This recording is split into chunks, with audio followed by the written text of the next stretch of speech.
tap, yeah, I want that. No lines, I don't cut back. Sweet, salty, and all that. Let loose, come get that. Can you play that back, back, back? Can you run that back, back, back? I'm trying to play that back, back, back. I want that. Hey, tap, tap, let's go, let's go. Tap, tap, let's go, let's go. Tap, tap, let's go, let's go. Right here, can you feel it? Let's go. Tap, tap, let's go, let's go.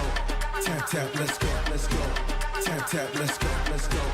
Right here, can you feel that? Ooh, you feel that? Ooh, the real back. Ooh, I'm still that. Ooh, you catch that? Ooh, I guess that. The best back. Yeah, yeah. 30,000 up, I'm a pilot. Might jump out if I'm wildin'. Catch my flow, I'm so stylish. Tap, tap, real smooth. Can you play that back, back, back? Can you run that back, back, back? I'm trying to play that back, back, back. I want that. Hey, tap, tap, let's go, let's go.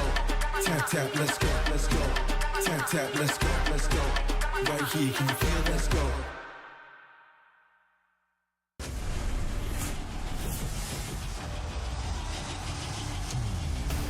It's total calamity, total mayhem inside of the server. Out of nowhere, they find their round back into their favor. Holding up for the blood, the wave!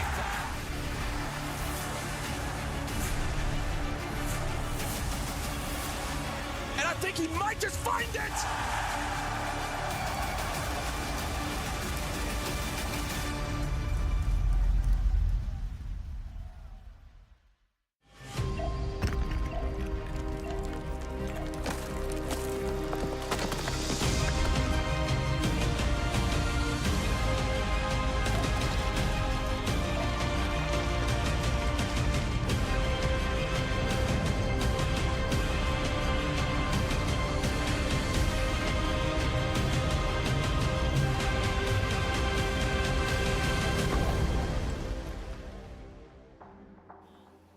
You say day 5, I say halfway done.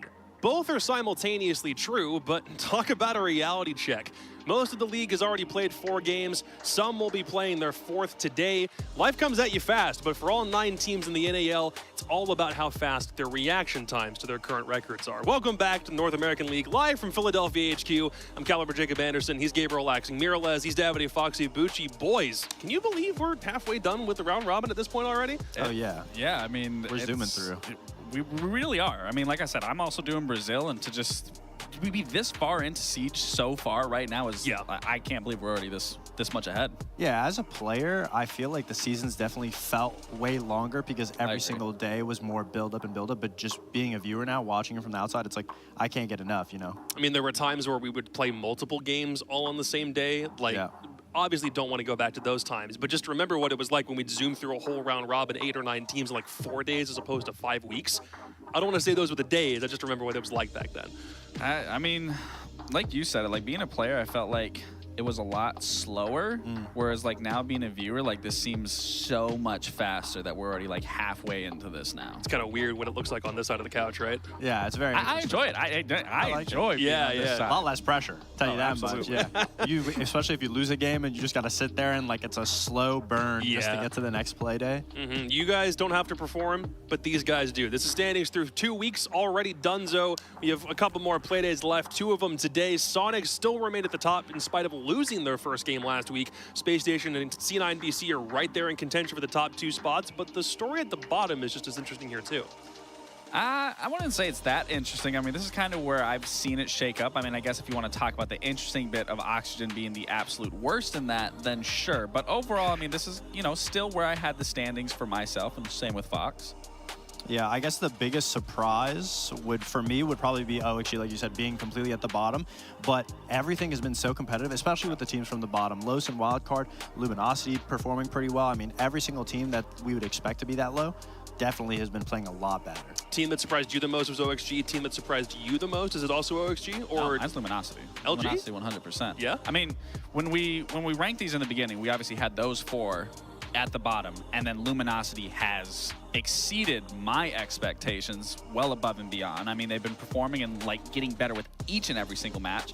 And then for your sake with Oxygen, I mean, we figured that, you know, yes, they were at the bottom of the barrel, but to be performing this bad, that's insane to me. Yeah, your surprise is a good surprise. My surprise is like, oh my God, like how'd they get there? But yeah, Luminosity has definitely been performing. I'm happy to see them doing well. LG have our very last game of the day against Sonics. You'll have to wait all the way through a couple other matches before we get to that point, which is definitely our matchup of the day. Oxygen still looking for their first win. M80 is their mountain to climb, and M80 had a bit of a bad week last week themselves, so this one's shaping up to be pretty interesting.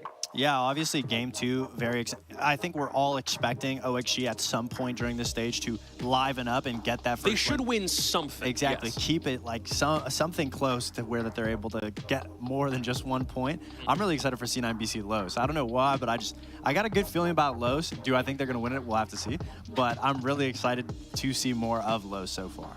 And I mean, I would have to say the Luminosity Sonics, I've just been so thoroughly impressed and enjoying every single game that LG has shown us thus far. And like I said, they continue to improve. They continue to be better. So to go against the powerhouses of Sonics currently, I'm very excited to see how well they match up. This is the point in the stage where we have an idea on how they play. We have impressions, good or bad, about what their performance is like so far. But everyone's just retooling now, right? Is that what you do when you're at this point through a round robin? Yeah. You already have the sort of understanding. Now you just fix a couple things? Yeah, you're midway through. You have an understanding of what hasn't worked, what is working, and it's just a matter of, you know, keeping that consistency of improving, or in some teams' case, keeping that consistency and just continuing digging deeper and deeper and deeper and deeper. Absolutely. I mean, teams should know by this point what their issues are, what they need to fix if they want a chance at actually making the major. Yeah.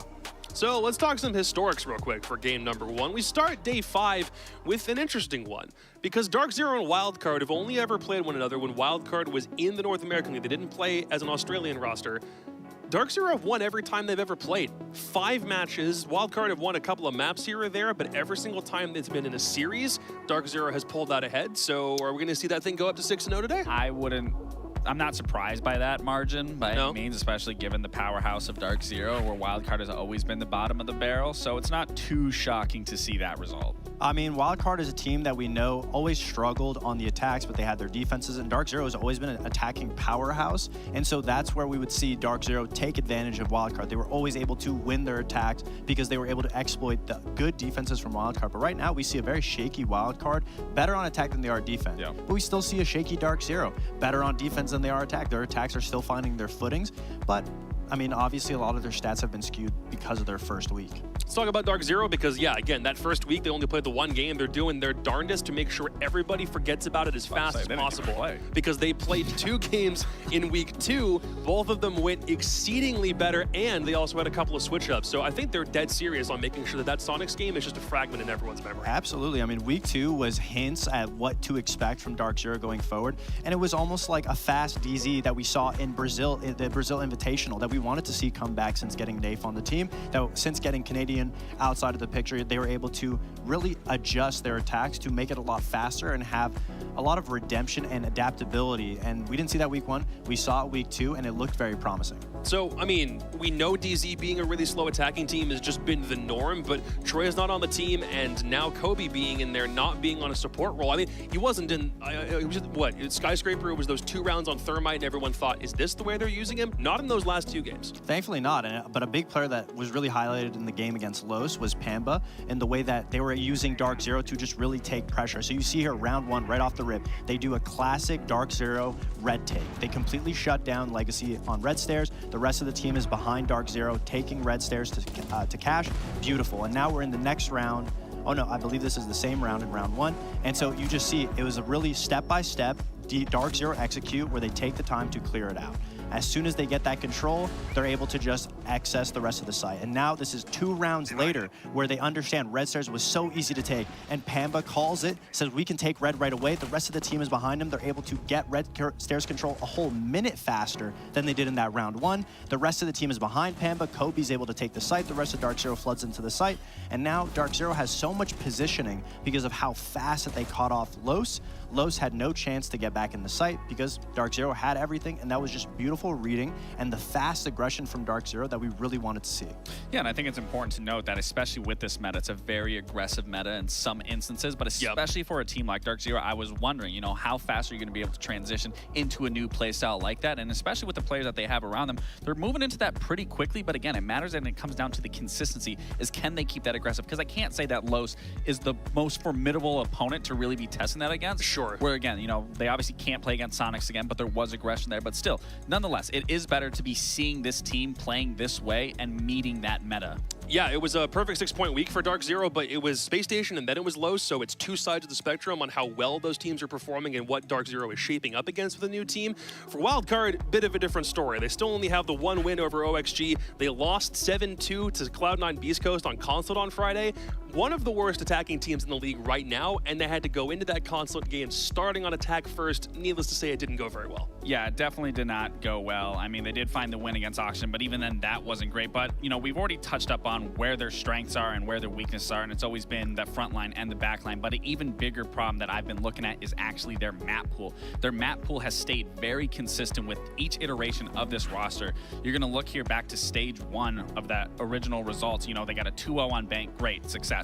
Then played Oregon 4 times, only finding 50% win rate on it, losing to LA, losing Labs. So now you carry this over into the next stage. That's already a pretty poor map pool already, but then you look at the map pool now. They only found a win off Chalet. That was a very close game, beating Oxygen. I would take that with a grain of salt. Oxygen's not looking very well. Then you look at Consulate, got smoked. Then you try to go to the next best thing that is close to Oregon, which is going to be Clubhouse, and you find yourself at an 0-2 deficit already. And the teams already know you like Cafe. They already know you like Bank. So they're going to throw those maps out and force you into a position of playing a very weak map that you're not comfortable on, which it goes to show they don't have an ace up their sleeve in terms of a map pool and a card that they can pull out, that they maybe pull out today, but we have not seen it yet. Yeah, and best of ones, you get so many bans on both sides that you're able to just completely take away the best maps from Wildcard, put them on maps that they're not very comfortable on, and we know that they have very good defensive players with Bosco and Kansan, but when it comes to new maps, it definitely has shown that they have been struggling to find their footing in a comfortable spot on those new maps. Here's me hoping that at some point a North American team pulls out Lair, and if anybody were to do it, maybe Wildcard if they had that sort of trick. I don't but think so. I still saw not in yet. Brazil 2 days. I mean, I saw it 2 times last weekend, I should say. So, Yeah. I mean, Brazil's already adopting it. It's time for NA to adopt it. Got to step up. I mean, hey, if Wildcard and the ban phase decides they want to try it, more power to I you. think it would be their best bet. I mean, it would be their I best want bet. it to happen. I'm not holding my breath, though. Nothing else is working so far, but I will say that I don't think Wildcard would be the team to take a 2-layer just because I feel like they're very comfortable in what's known. They want to go somewhere that they're comfortable in. My question for Wildcard, though, is if we've already identified the problems that they've got on, you know, the players who need to fix it, we think we have an idea of what Wildcard need to fix. How important is the ban phase then? Because if that feels like the initial thing you know about your matchup, even though Wildcard still have some processes that they have to get better. Whoa, they banned Cafe. Yeah, like how important is this right here? Club is still on the board, by the way. I mean, it's looking like it might go to a club. Yeah, Clubhouse, yeah. Speaking of Shell up here, I mean, when you're in a situation like this, we talked about teams knowing what their issues are at this point in the stage. Obviously, the issues with Wildcard, regardless if you want to add more maps to your arsenal, you have to make the maps that you do have count. Work, This is the 3rd time that they're going to Clubhouse. We need to see drastic changes in the way that they defend and attack on it because it hasn't been working so far. Which I can agree with that to an extent, but again, like this is a situation where it is dire. Like you want to avoid LCQs, you want to avoid playing any sort of qualifier and make playoffs. You should be pulling an ace out of your sleeve here and bringing up a map that, you know, DZ is very comfortable on and challenging them to it and counter strat it because you have BB that has tons of experience that can understand it. You have Bosco as well, and the fact you aren't playing into anything like that and you just want to go back to a default map that you've clearly lost twice now. Yeah. I don't know. You said it best. They have to be better. we literally just saw the highlights for DarkZero of them playing really well on this map, and Wildcard picking into it seems a little bit interesting. Yeah, I mean, this is the easiest route for DarkZero currently because maps where they're able to feel comfortable because they've been playing it for so long, it makes it extremely easy for Nave to IGL, which was the issues that we saw. We week 1 was slow to adapt. But Clubhouse is a map every pro player knows how to play it. It's a very fundamentally sound map, very easy to get it down. Whereas Wildcard, even though their attacks were a lot better in the weeks that we saw them play Clubhouse, their defenses did not look up to par. Their preset executes on attack were beautiful. The way that they were trying to get plants down, they were competitive against SQ, but their defenses, they just looked like they were just losing fights all over the map, and that's not Wildcard that we're used to seeing. We're used to seeing them on Oregon, tucked in corners, forcing people to find them. You can't do that on Clubhouse. No, I mean, you've said it throughout this. Your attacks are what's going to find you the success here. And thankfully, during Oxygen, their attacks were looking really well. Spiff, Woos, and all of them were performing extremely well, but their backline was weak. But if your backline is weak here on Clubhouse, you're going to have a very hard time on that attacking half as well. I think our big thing here is that Wildcard starting on defense may give them a bit of a boost going into half number 2, because at least then they can lean into their own setups, their default, the ideas for what they've got going into this game. It's just when they make that switch, we talked about Wildcard having good attacks, at least on the speed front, but when they're trying to win attack rounds, they're still bottom half of the league in that respect. Absolutely. When they get the position, they have been getting very fast into the map with Spiff and Bay. They get position, they set up to go for those basement executes, cash executes, and then they 3-2-1 go. And it's been very nice to see that work. But when their defenses are put on the line, they just hemorrhage kills all over the map. That's what we need to see, the big change from their previous Clubhouse into this one, is their defenses. And that's where we saw them struggle in that last game, was their defense specifically. And if you can't do it on Clubhouse, again, you are going to struggle, because that should be your strongest point of contention, is forcing the teams to push into your site setup, whatever that looks like. And like I said, if you cannot do that, and I'm already not comfortable with them picking this map because you've already lost it twice. You showed when you played it the second time that once your aggression was met and you couldn't match that, then you immediately started playing super slow. You were executing late. You were going into sight and losing those rounds pretty decisively. Now, what is the third time? What's going to be your approach? Yeah, and you put it best, Jacob, that you need to make these defenses count, especially if you're starting on that side, which Wildcard is starting on defense. So if you are even getting a 4-2 split on defense, I wouldn't be that happy with it. I feel like Wildcard needs to make at least a 4-2 or to a 5-1 split if they want a chance at winning it on the flip side, because DarkZero was second in the league currently on their defenses. We've seen them bring maps back and dominate on defense, and their attacks have only been that much better when we literally highlighted against Lowe's. So if you want a chance at keeping it close, winning this game in your Wildcard, you need to make those defenses stick. I mean, trying to get a 5-1 half against a team like DZ, who's doing really good on attacks right now, may be a bit of a a bit of a tall task. If they can do it, we'll find out after a very short break while we get everybody else in the lobby. So don't go anywhere. We'll be back with Game 1 after a sec.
our very first matchup of the day, Jesse, we matched and we didn't even coordinate it.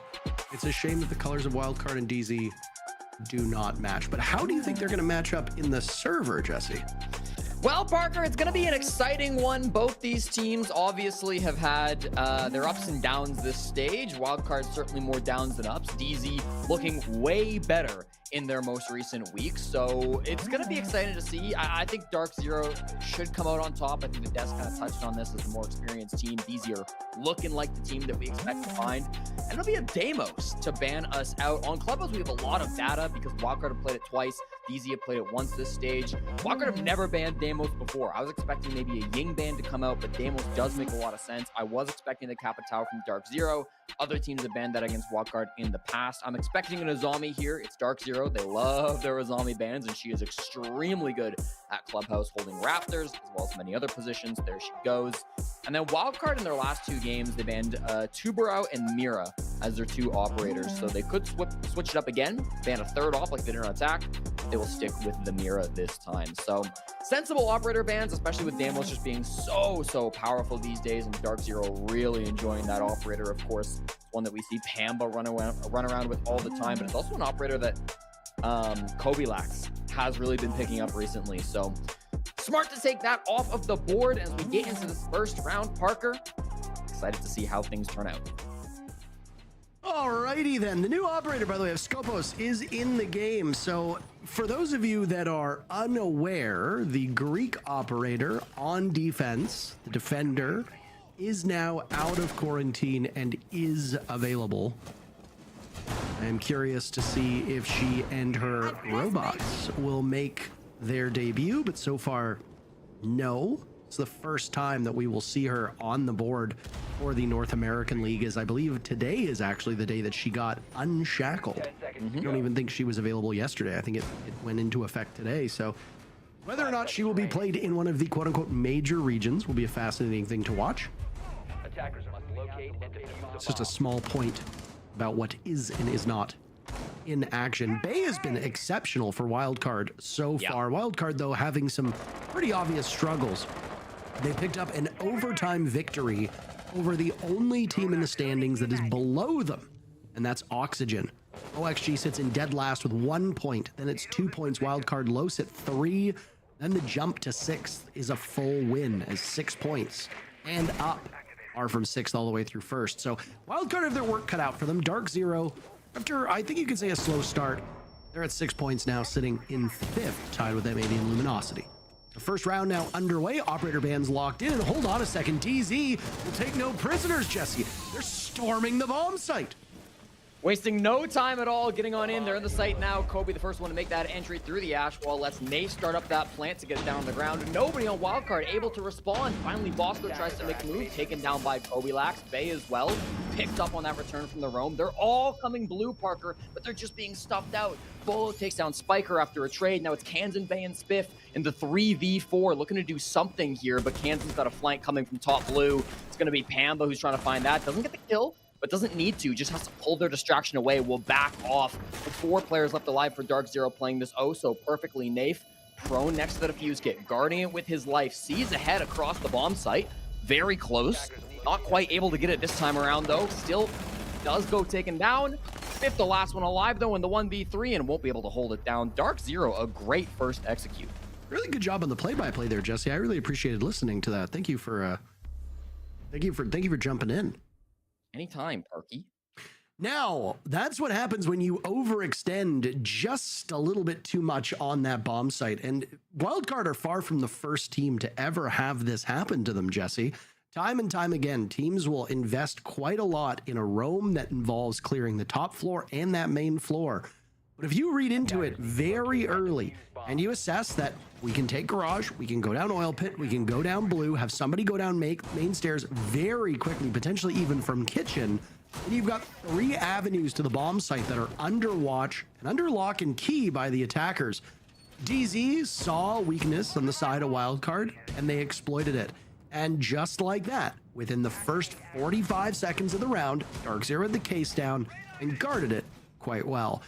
With that said, DarkZero take the very first round, and Wildcard, though every single site is available, will not go for that church bomb site down below. Instead, they'll go upstairs to one of the 3 bomb sites that we see most commonly, which is bedroom and gym.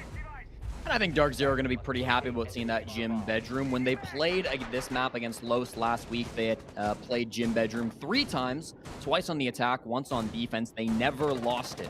So DZ through stage 2, currently 3-0 on gym bedroom across both sides. They'll look to keep that streak alive as they come into attack. DarkZero love to go for this cash extension clear. Wildcard reading into that. They will set up very nicely. They've got the shield set up. They've got rotates towards top red. Got a lot of good operators that can exist for a long time over there. Helped out with Valkyrie cameras, helped out with mute jammers. Lots that they can do to try to exist over towards that cache extension. So we'll see if that does continue to be a factor. But with Bolo and the Blitz and a lot of players up towards top Logi, it looks like DarkZero could be planning for another execute that just ends up going direct to site. These recruits have been seeing some picks as well, as they've got plenty of utility to assist in most bomb sites. Bay will rock with the Commando in the hands of Sentry. Still no new operator. And no shields banned out as well, which means that you can see a Monty be played. Instead, it will be a Blitz in the hands of Bolo. A little bit odd to see Bolo on shield operators when he's such a mechanically gifted player. But there was a lot of conversation on social media over the last couple days, and in fact over the last week, as to how teams can prepare for this style of meta, and it involves being flexible and having somebody who's really, really good on shields. Whether it's Bolo or somebody else, right now DarkZero's off to the races, and Wildcard is tripping them at the starting line. NJR is the last man standing, as 4 of the 5 DZ players all die in one fell swoop. In the span of 3 seconds, DZ goes from 5 to 1. Now NJR needs to find something. Bosco, the only one dead from Wildcard, so for NJR, he's got his work cut out for him. A 1v4 with a little bit over a minute to go, and Spiker will decide to take that engagement from Cash right as NJR vaults into CCTV, and down he goes. Wildcard managed to rebuff DZ on that press into the site. When DarkZero lost Canadian, there was a lot of conversations about they've lost their IGL and how will that impact them. And I think all of those conversations were certainly valid, but maybe a point that didn't get stressed as much as it should have was DZ also lost their shield player. Canadian, notorious for playing Monty, does play some Blitz every now and again as well. We've seen a lot of that even this stage. And with shields being arguably the strongest that they've ever been in Rainbow Six Siege, having a good shield player is vital. Now, Bolo that round just didn't have the intel on the player that was deep inside of Logi. Unfortunately, died immediately on the drop. Hard to judge his shield play too harshly just off of that. Definitely want to see if he can pull out some more of the Blitz throughout this game, some more of the Monty. See how he does, because that didn't feel like a fair shot for Bolo. But it is going to be interesting to see if he continues to be the main shield player. I know Nafe has been playing a lot of the Monty for DZ since they made the role swap and since they picked up Kobe Lax. So just keep an eye out for that. In 2024, having a good shield player is so vital to the meta. DarkZero, they tried to make a rush with that shield. It immediately got turned on its head, and a round like that is very difficult to pull back. It's very hard to have a plan B. So tough one for DZ, but keep an eye on that going forward, because who plays the shield and how those shields perform will be very important to DarkZero's success going forward. Wildcard playing against DarkZero today. They also have a match against Los tomorrow, so right now, a relatively easy schedule over the last couple days for Wildcard, especially if you consider that Los hangs out in the bottom 3 with OXG and Wildcard. As for DZ, they're in action tomorrow against the defending major champions, who sit in 3rd overall. If DZ can get a clean 3 points in regulation, they will jump up to tie the Sonics. Keep in mind, this is the first match of the day, so there will be more matches to come. But C9 Beast Coast will be 2 down of them. They have a chance today to vault back over DarkZero. Either way, for DZ, they have quite the challenge ahead of them in their matchup tomorrow. Today is a significantly easier day just based on standings. But maybe not. I mean, Spiff eliminating Nafe. That's the Vigil on red stairs. Now back to the bomb site he goes, and Wildcard sitting quite pretty. Nobody taking any damage just yet on their side of the coin. surprising to see Nafe going down so early. Not typically the player you'd find in the first engagement, but I believe he got picked off by an aggressive window angle. So credit to Spiff to be able to find that pick onto Nafe. That's going to be a lot of secondary utility that's obviously taken off the board. With Striker bringing 2 sets of those instead of just the one. Not 100% sure exactly what specific utility Nafe was holding, but in any case, it's going to definitely make a dent because DarkZero, they've got a couple of specific goals this round. The Capitao, taking Rafters is very, very difficult. The idea is likely we'll do it with flashbangs, we'll do it with frag grenades, maybe with some Zofia charges as well, but they're out of frag grenades. Bolo, I don't believe, has yet to really contesting with this Raptors player, so it's just going to be flashbangs that are likely to come out and try to deal with Spiker, who's, of course, on that Wamai, playing a very important position on Raptors Garage. Nice kill by Pamzu to send the numbers back to even. Not a lot of time for him to get towards the bomb site. 45 seconds to go, and his march up those red stairs will be waited on by one of the players from Wildcard. NJR sprinting on in, a kill towards Rafters. Now a look towards Cash. Kobe has died elsewhere. Diffuser will need to be planted, but a Nitro cell from Bosco claims more than one. Bolo on the flank, coming up red stairs. Nobody from Wildcard seemed to know that at the start, but they hang on for dear life with a big kill on Bolo. And the lead is Wildcard's. Big play by Bosco to end out that round. Huge C4, gets 2 picks. Perfectly done by the 29-year-old IGL of Wildcard. You like to see that coming through. For DarkZero, you know, they understood that Rafters was going to be a difficult task. They didn't have any frag grenades. Obviously, Capitao got banned out. So I think they kind of thought about it and said, you know what, let's just try to rush the site. Let's try to go up red stairs. Let's try to push the breach. They just didn't have that many angles of attack open. And so it meant that they were very predictable in terms of the positions they were going to be in. I liked NJR's initiative to rush in, get that kill into the Raptors player. But then from there, they still had the majority of their team coming in from the main breach and playing down below. Very predictable from Wildcard. They cleaned that up nice and easy, giving them a 2-1 lead to start this game. Still no Scopos, so we will watch to see when the Greek operator does show up. Maybe not. Maybe the Greek operator never shows up. I'm not sure. I'm not in charge of her or her Pantheon shells. 5 seconds to go. She herself obviously is not on the battlefield. Attackers are moving out to locate Quite a very intriguing concept for an operator. You know, I remember the first time I ever heard about the rumors was they said, well, there's an operator in a wheelchair. And I said, I have some questions. Yeah. And then they said, well, she's actually not on the field. She's controlling robots in the game. And I'm like, oh, okay, like that sounds pretty sick. And honestly, like, it also just struck me as an idea that why has it not necessarily been explored before? You know, I mean, if you're talking about a game that's based on counterterrorism and bomb defusal as a part of it, I mean, they've had like bomb robots forever that go in and defuse kits. So why not incorporate that sooner rather than later? Either way, finally made its way to the game. And I am very intrigued to see how the operator functions at a pro level.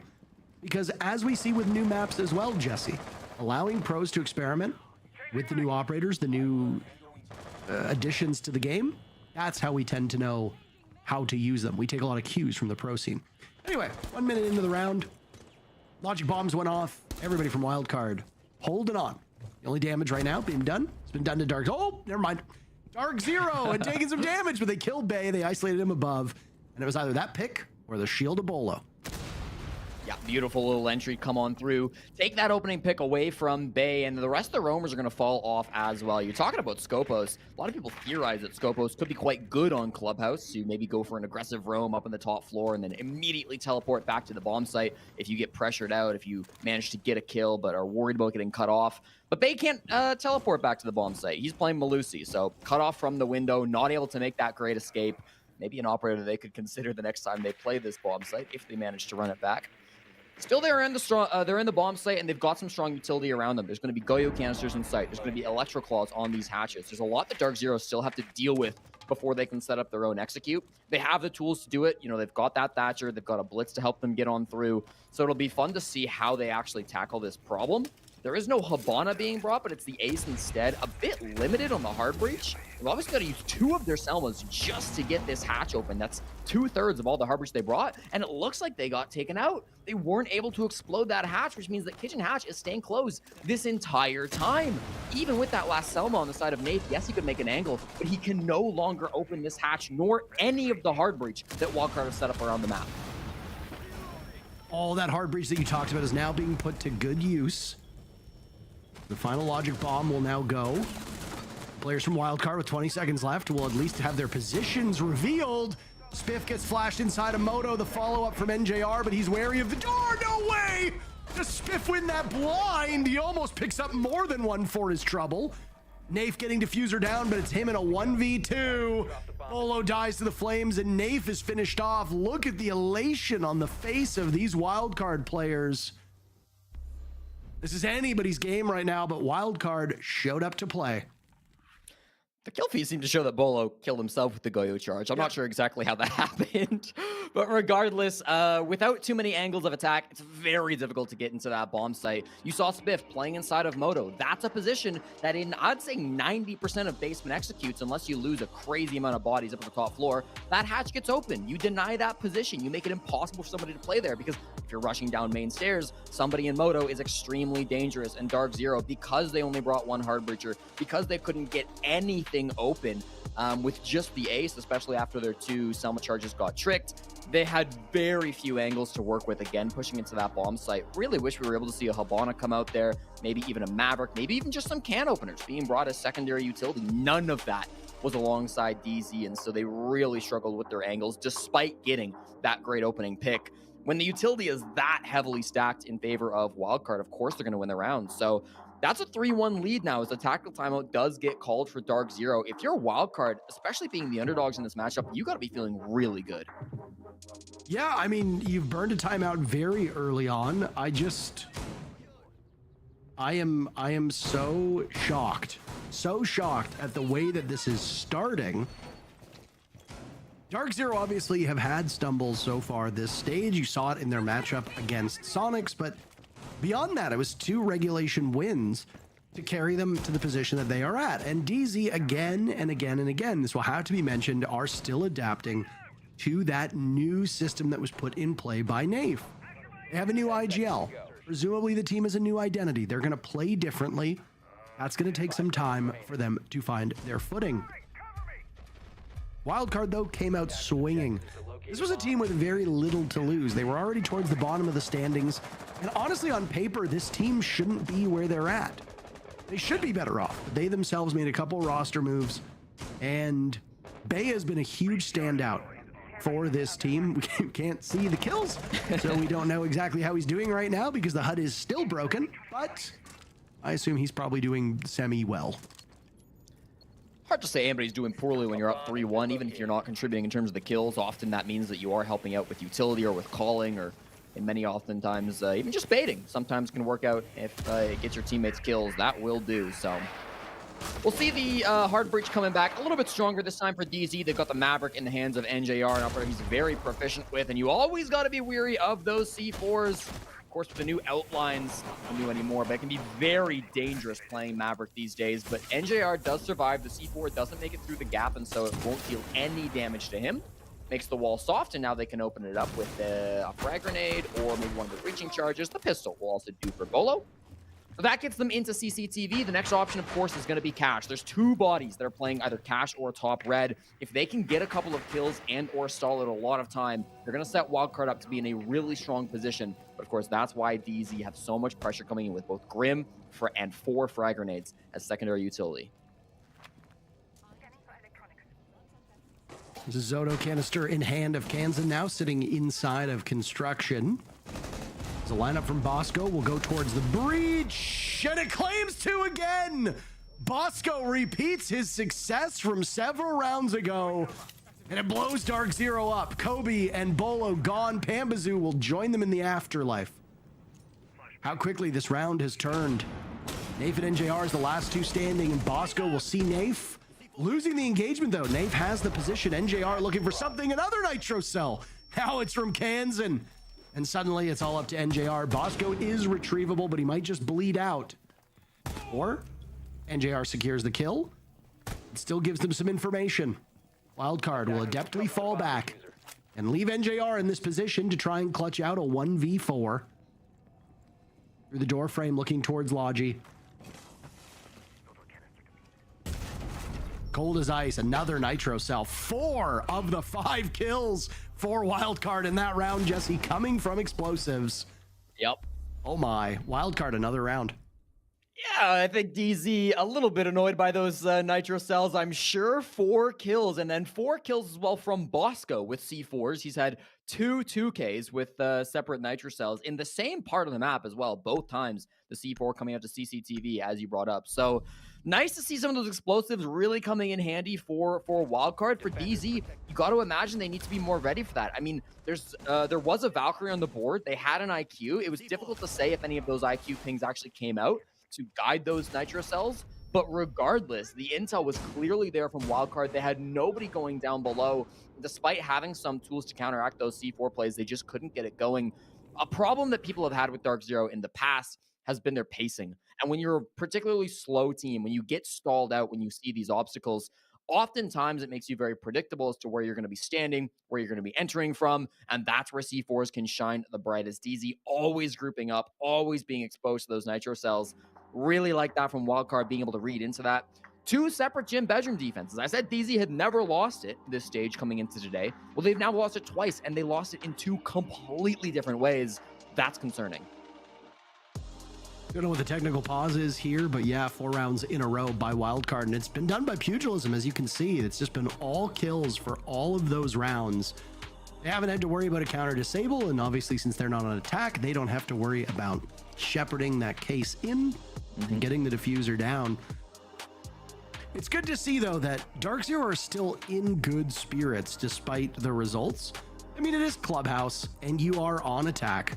There will be challenges here.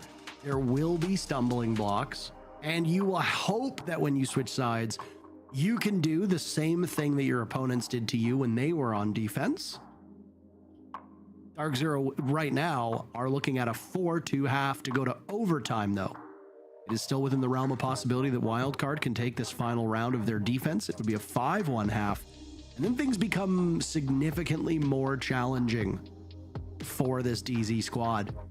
Anyway, technical issues are lingering on. We've got a break ready. We'll be back when it's all wrapped up and done.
We are back in action for the final round of the first half. Wildcard sitting on a beautiful lead right now, 4-1.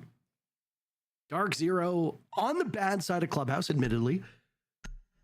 But you're never going to be in a good headspace when you go down 3 rounds this quickly. Attackers need to locate and defuse. Yeah, especially like losing all 4 in a row. Like if DZ had like lost the first 4 rounds and then won round 5, you're thinking, okay, you know what? We've maybe found an answer. We're starting to battle back. We got this. They won round 1. They have now lost 4 straight. The momentum is firmly in the hands of Wildcard, so that makes this really awkward for DarkZero. They're going to have one last attack. It is vital that they get this attack and get that 4-2 half. Such a better position compared to being at 5-1 going to the half swap. So that's going to be really important. I don't like to read into operators on the attack before they get locked in, but it seems as though we will see a Monty being brought by Nafe. Again, this is an extremely powerful operator. The second time we're seeing a shield out of DarkZero. Instead of Bolo on the Blitz, it's Nafe on the Monty. An operator that I think he has had some poor results with so far this stage. I'm thinking back to that Sonics game where things didn't go exactly to plan with Nafe on Monty. But even still, this operator is very, very good. Week 1 was a long time ago, and I think DarkZero have gotten a lot better since week 1. So I'm excited to see what he can bring. It's also a really good answer to Raptors. You know, you banned out Capitao. You couldn't get Raptors control in round 3. Monty's a really good way to try to deal with that problem. It's not the first time that DarkZero is bringing a shield, but obviously with different application. You're not going to have Bolo on Blitz, which again, I mean, for somebody of Bolo's mechanical skill, I always wonder why they put players like that onto shields, but DZ clearly have an answer to that question that we might find out in the post-match interview. If DZ wins, of course. So slower round by most metrics. Look at this hold on the main floor. Spiff is very active in how he wants to engage. Easy, we're clearing basement, and now we'll turn towards the actual bomb site. Yeah, there's still people pressuring Spiff, though. A lot of bodies focused towards him.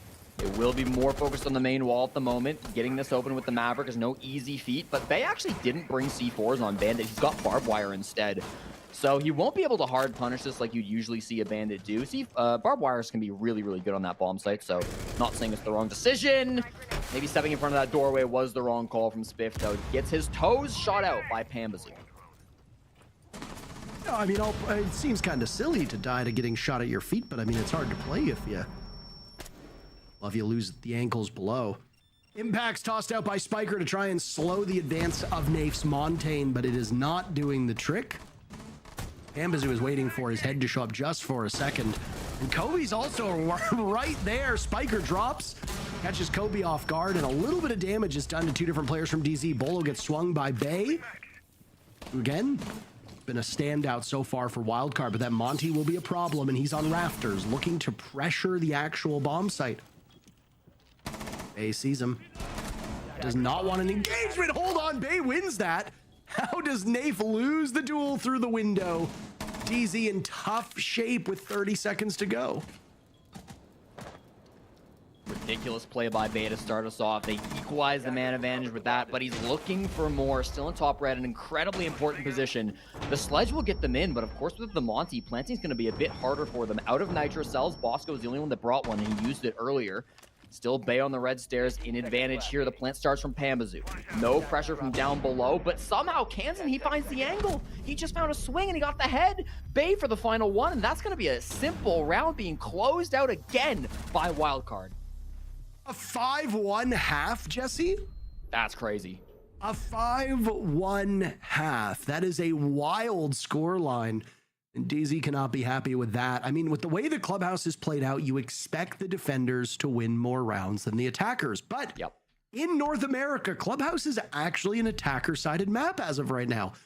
It's 42-58, so it's not that different, right? But still, it shows that us saying it's a defender-sided map might be a little bit out of date in the current meta and with these current teams. But also up is down and down is up at the moment. Border is a defender-sided map. Chalet is an overwhelmingly defender-sided map, which is very odd to see. But we've still also only got a small sample size for all of these maps. Clubhouse has been played the most, So if there's any map that's going to point us in a particular direction based on the numbers, it will probably be Clubhouse. But still, I do not like that first half for DarkZero whatsoever. No, but I will back up those numbers even farther. Seconds left before insertion. Pull back the ball on defense. Should be DarkZero. Their Attackers are heading out to defuse a bomb. they've won 52%. Wildcard have only a 40% win rate on the attack. If they win 40% of their attacks, they should still be good enough to win this game in regulation before they hit overtime. But again, DZ are extremely proficient on the defensive half. It's been their strong suit since picking up Kobe Lack, since moving their roles over. So this will be where they bounce back. But for me, the question is still going to be the mental. You know, you can be the greatest defensive team in the world. If you're tilting, you're tilting. And that can be something that even the best teams in the world will struggle with at times. Maybe not the highest pressure environment. It's only a regulation game against Wildcard, but even still, it's these games, it's these moments that can really define a season. And the BO1s, while DZ's in a good spot right now, they will add up. They will be a problem later on. It's a great skin, by the way, that we just saw on that Type 89. I'll wait for Kansan to pull it back out, and I want to see if Wildcard can keep up that same pace that DZ brought in their very first round.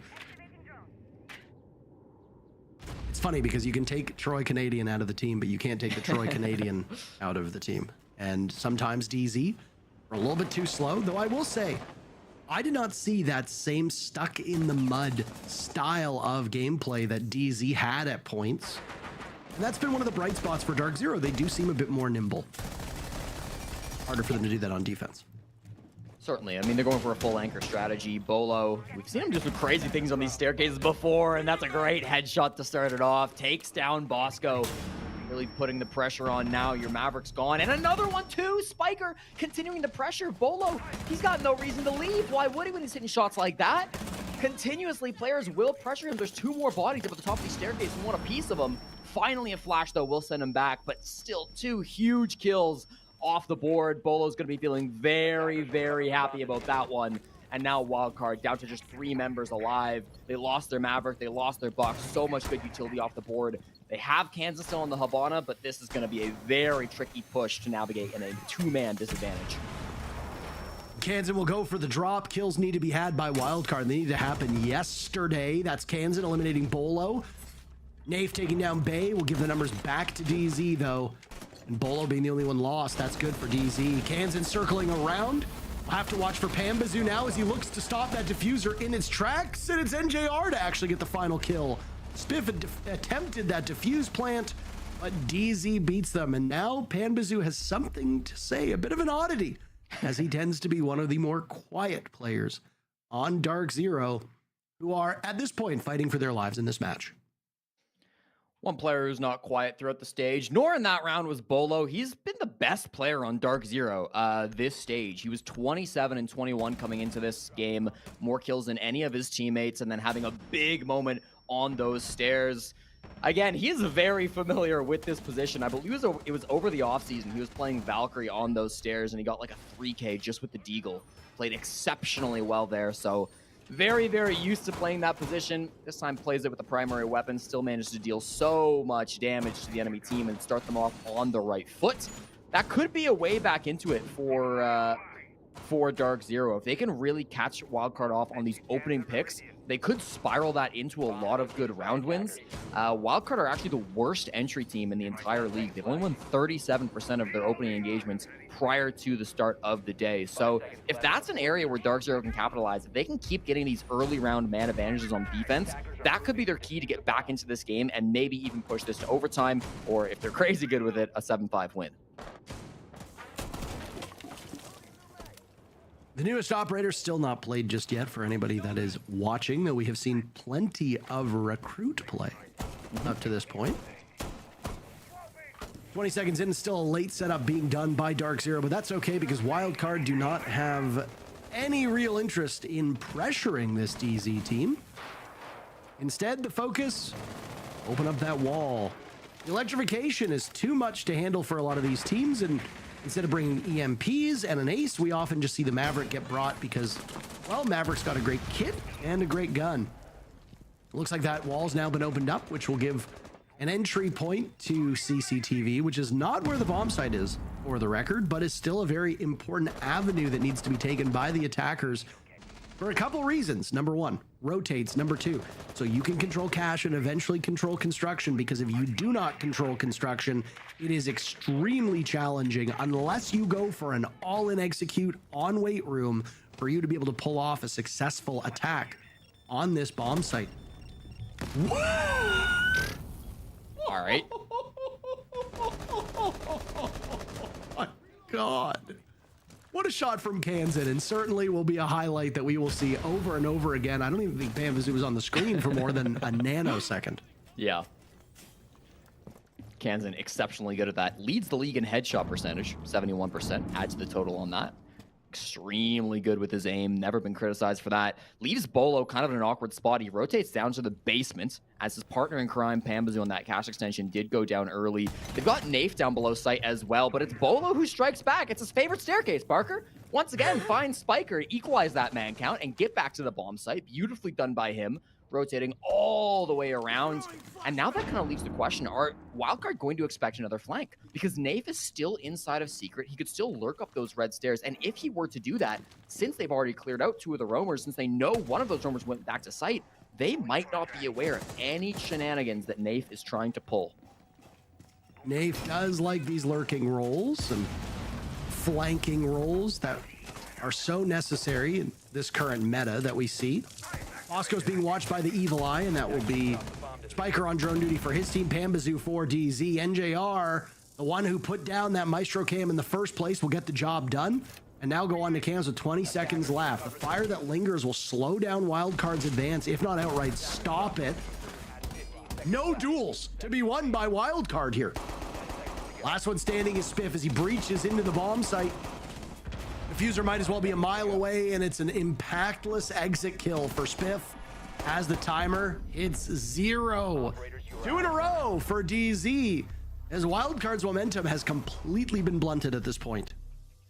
Closer than I thought they'd get in that last second execute. He had 2 players left alive, NJR and Nave. NJR just 1 shot away, but Spiff just didn't really have the time for it. And they're kind of falling into similar traps to what DZ were falling into, right? Struggling with that cash extension, not being able to clear out those roamers efficiently. Despite the fact that they got their first pick, even after they found that, they stalled out. There was no flank from Nafe. He ended up just dropping oil pit and garage, got off back. Oh, that's got to be 1 pixel, I swear to God, from Kansan.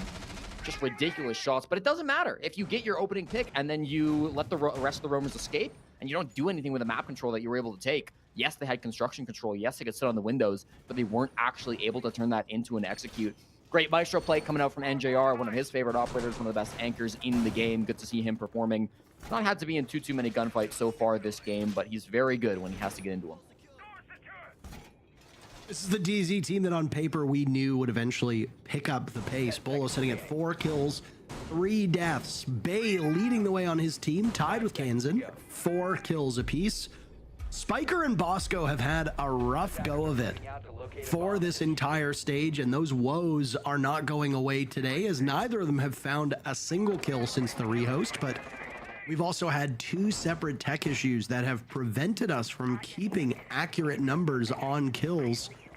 My back of the napkin math based on kills should have Kansan at the top of Wildcard, but I'm not trusting any numbers these days. Especially not yours. That was very hurtful. Sorry, it was right there. It was. You know what? You did bust my chops. That was a very good one. I'll give you that. Either way, exact same look from Wildcard as it's Groundhog Day. Trying to get open this CCTV wall, which is the actual bomb site this time. And, you know, it's some ugly carving from that blowtorch, but getting the job done. NJR Nitro being held, and it will be tossed. Takes down Bosco. That is the danger of playing Maverick.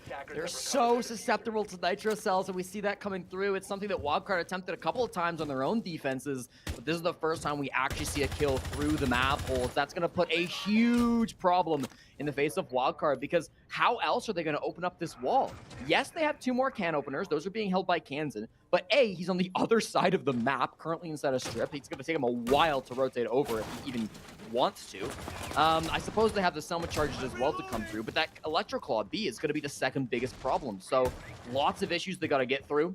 They do have the bodies still here to do so, and they're hunting for Kobe, who actually got into a bit of an engagement, but with the Boss G on the long angle, this is an extremely scary gunfight to take. They've got 2 players hunting him in the basement. Will they be able to capitalize on it with a kill?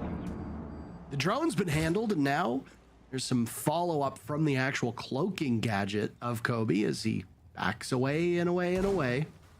There'll be this pixel angle now held in blue. Kansan is there, and a follow-up is won by Spiff. So both members of Wildcard able to take him down, but look at the HP of Spiff. 7 HP, that is it. You sneeze on him, and he will be out of action. Wildcard have equalized these numbers, losing Bosco to that Nitro Cell earlier in the round, but their work is cut out for them as now they've lost Bay. Spiff is also that dead man walking still. And Wildcard don't look any closer to getting into the objective play. Well, maybe if Nave looks in the wrong direction. Pamazu taking down Spiker, a re-aggress from Kansan, but he loses it to NJR, and Spiff is taken care of from the same player. NJR sealing the deal on that round, and the comeback for DZ is almost complete. 3 rounds in a row from the team in purple. I have a lot of numbers, but one thing I don't track, which I would love to get my hands on, is what the win rate of that bomb site is for the attackers when they fail to get the main wall open. I know it happened once earlier this stage, a couple of weeks ago inside of North America, so it's not impossible, but it's definitely not easy. When the Maverick went down, there was no way to get those bandit batteries off the wall. They didn't have any ability to open up the CC walls, so it meant that all of that push basically just came through construction, and it came through top red, and that made things very, very simple for DarkZero to close it out. Nafe got an early pick, was eventually traded out, but it didn't matter too much. The Nitro cells were good, and NJR, maybe the most reliable player in the world, sitting inside the bomb site, grabbing his easy kills when he knows the angles are favorable for him. That will count, that will prompt, I should say, another tactical timeout, this time from Wildcard. And I told you, Parker, not only is Clubhouse defender sided, as you brought up, but DarkZero are the best defensive team in the world, and Wildcard so far are finding that out the hard way. Yeah, I look at what you see on the bottom of your screen, a single attacking round victory. So we can take those numbers so far through North America on Clubhouse and throw them in the trash. 48 rounds played before this matchup began, and 52 to 48% in favor of the attackers is just not holding up right now one bit. DarkZero's lineup is locked in, and well, as you can see, plenty of explosives, 4 nitro cells on the board. You've also got the ability to slow them down. The Electroclaw will slow them down. The Mute Jammers will slow them down. The Zoto canisters will slow them down. Toxic gas as well. So DZ had an idea of what their composition wanted to look like, and they actually nailed it. They only made one small change. They don't want the Hibana. They want an Ace instead. The other 4 operators, the Ram, the Maverick, the Buck, and the Grim are all locked in, irrespective of what DZ is bringing. So Wildcard, I think they've got the tools for the job, and they don't really care what DZ brings to the table. We've seen that Ace over Hibana pick play out well so far this game. No, I'm joking. Obviously, they have a lot more tools that DZ didn't have when they made the same decision to bring Ace instead of Hibana. They've got a Maverick in the hands of Bosco. They're going to have can openers as well being brought by one of these attackers as well. So there's lots of hard breach to go around. I don't think they're going to have the same problem. Bolo, how does he keep getting away with it? It's again the same staircase, Parker. It's not 2 kills this time. It's only 1. So I guess Wildcard can consider themselves lucky for that. But it's so consistent from that position. He's a scary man right there. I mean, this again will just go back to what I said about somebody of his mechanical skills. He is not the player that you want to put on an operator that does not have a gun in your hands. You want Bolo shooting, and he's doing just that. Oh boy, is he shooting. So, Wildcard, down a player. Yet again, this defender struggle that we are witnessing is leading to a huge degree of pain for these attackers. DZ suffered through it first, and now it's Wildcard having to take their lumps. 90 seconds to solve this puzzle. They've got Grim, so they can use these beehives likely to get inside of blue or elsewhere where they want to try to drop that. They're considering dirt at the moment. They're just droning through it. Once they drone far enough, they'll find Kobilax, who's on that mute. There he is, shotgun in hand. Very scary to push a shotgun inside of Dirt Tunnel. I don't know if that will prompt Kansan to choose a different direction, but I guess they're thinking with 2 players and a flashbang, we might be able to make this work. Here they come down Dirt Tunnel. That's going to mean they have Dirt as part of their execute. They'll likely have some players blue, and then it looks to be Kitchen Hatch as well. Still a lot of options. These beehives, they're good, but are they good enough? Kobe's getting flashed out. He's still on the ground. Kansan the swing around, and he looks for the follow-up after he's already picked off NJR. Kobe is bleeding out. Still retrievable at this point, but how effective will he be? Wildcard looking like they're on the precipice of match point. Nathan Bolo now to hold down the fort. After Spiff was picked so early on in the round, it has been Wildcard the rest of the way. Nafe lets it. No way. Sonics did this to DZ, and now DZ will do the same to Wildcard. A lesson hard learned. Bolo with a kill as well, and Wildcard had that round in hand. Nafe dies, and it's Spiker and Bolo in a battle of wits. 10 seconds left as Spiker will drop, grab Diffuser, and he'll try to force Bolo out of his position. The timer will favor DZ at this point. A successful stick, but Bolo gets the entry and the exit kills. And a round that should have been won by Wildcard is won by DZ.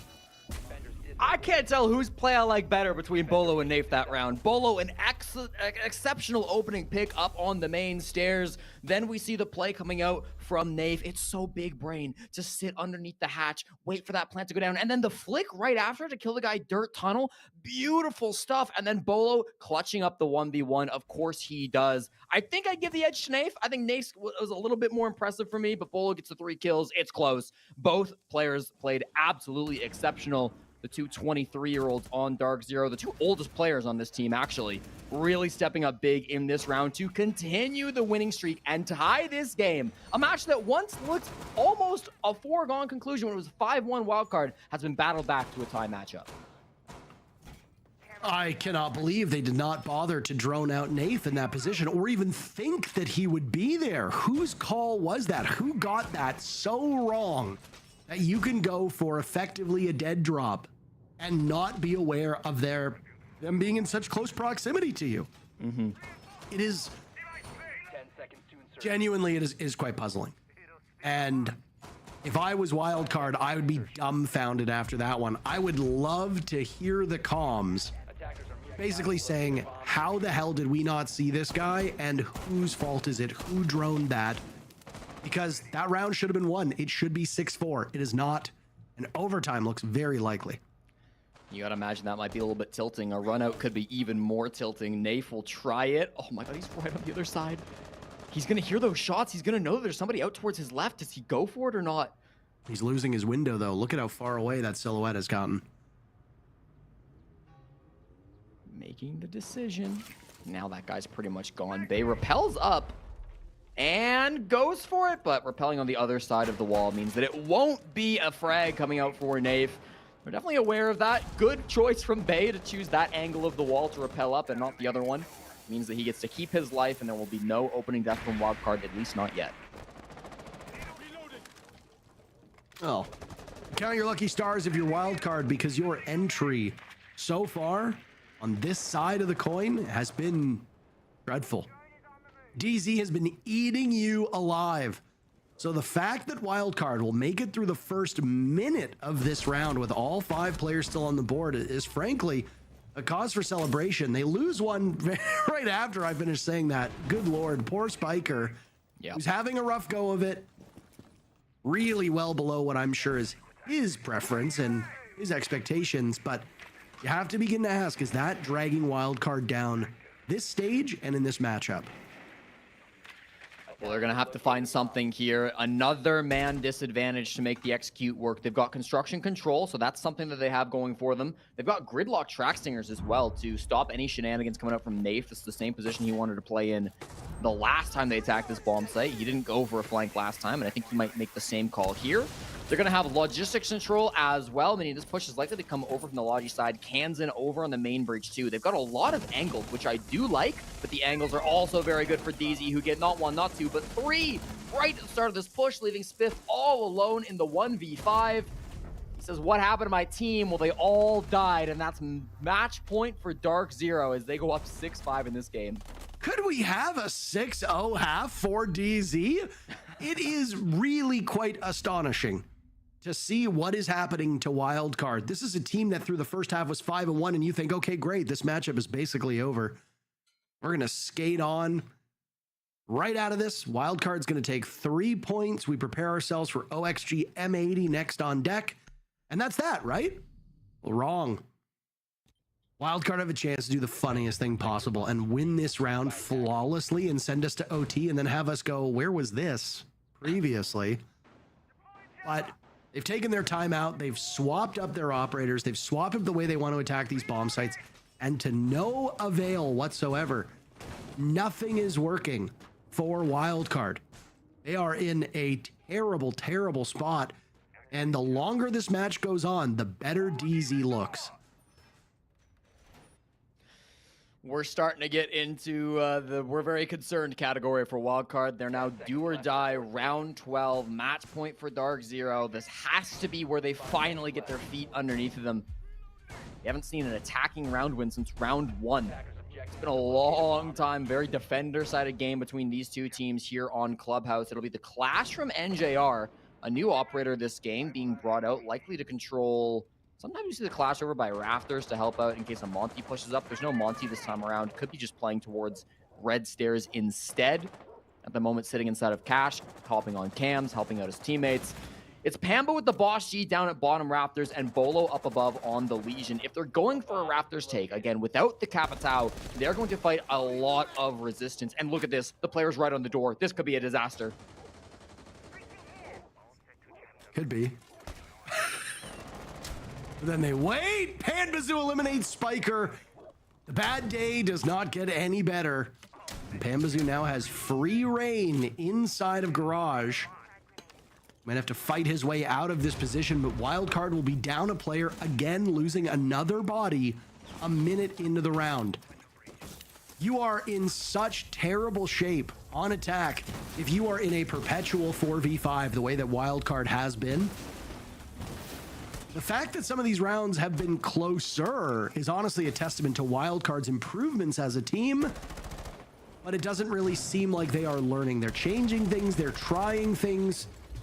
It's not getting them anywhere. And they finally trade Pamba, going for more. Spiff says, let's take things into our own hands. 2 kills right below the bomb site. All of a sudden, that's man advantage flipped back the other way. Maybe this could be the opening that Wildcard need. They also got the main breach open, not something they were able to do the last time they attacked onto this bomb site. So it seems to be victories all around. A round that started off a little bit awkward for them has switched back towards their favor, but they still don't have Raptors control. They might be going for more of a construction-sided take. I think that's where a lot of their players were positioned. They've got a couple of guys up on the roof at the moment. They'd still love to be able to get a pick onto Raptors if they could. There are 60 seconds for them to make up their minds. Don't be too eager, though. If you jump into this Garage and the angle's being held by Bolo, you just know for a fact he's going to punish you.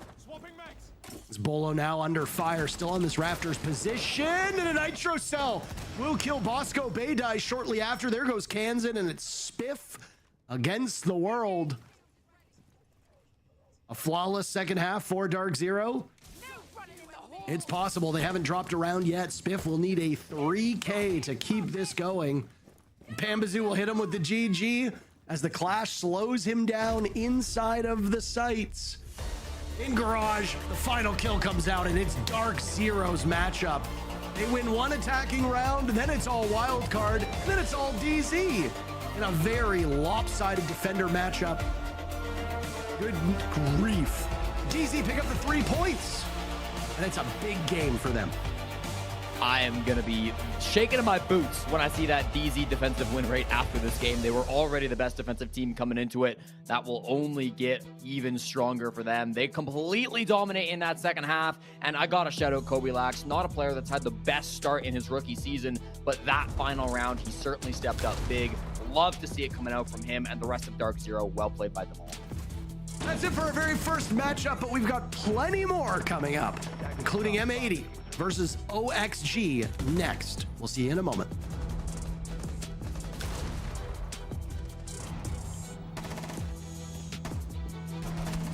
Drop the bomb. 10 seconds to go.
The second longest winning streak amongst NAL teams continues as DarkZero takes down Wildcard Fox. You called it. You said a 5-1 half was what Wildcard probably needed to win this game. They had a 40% attacking percentage coming into today.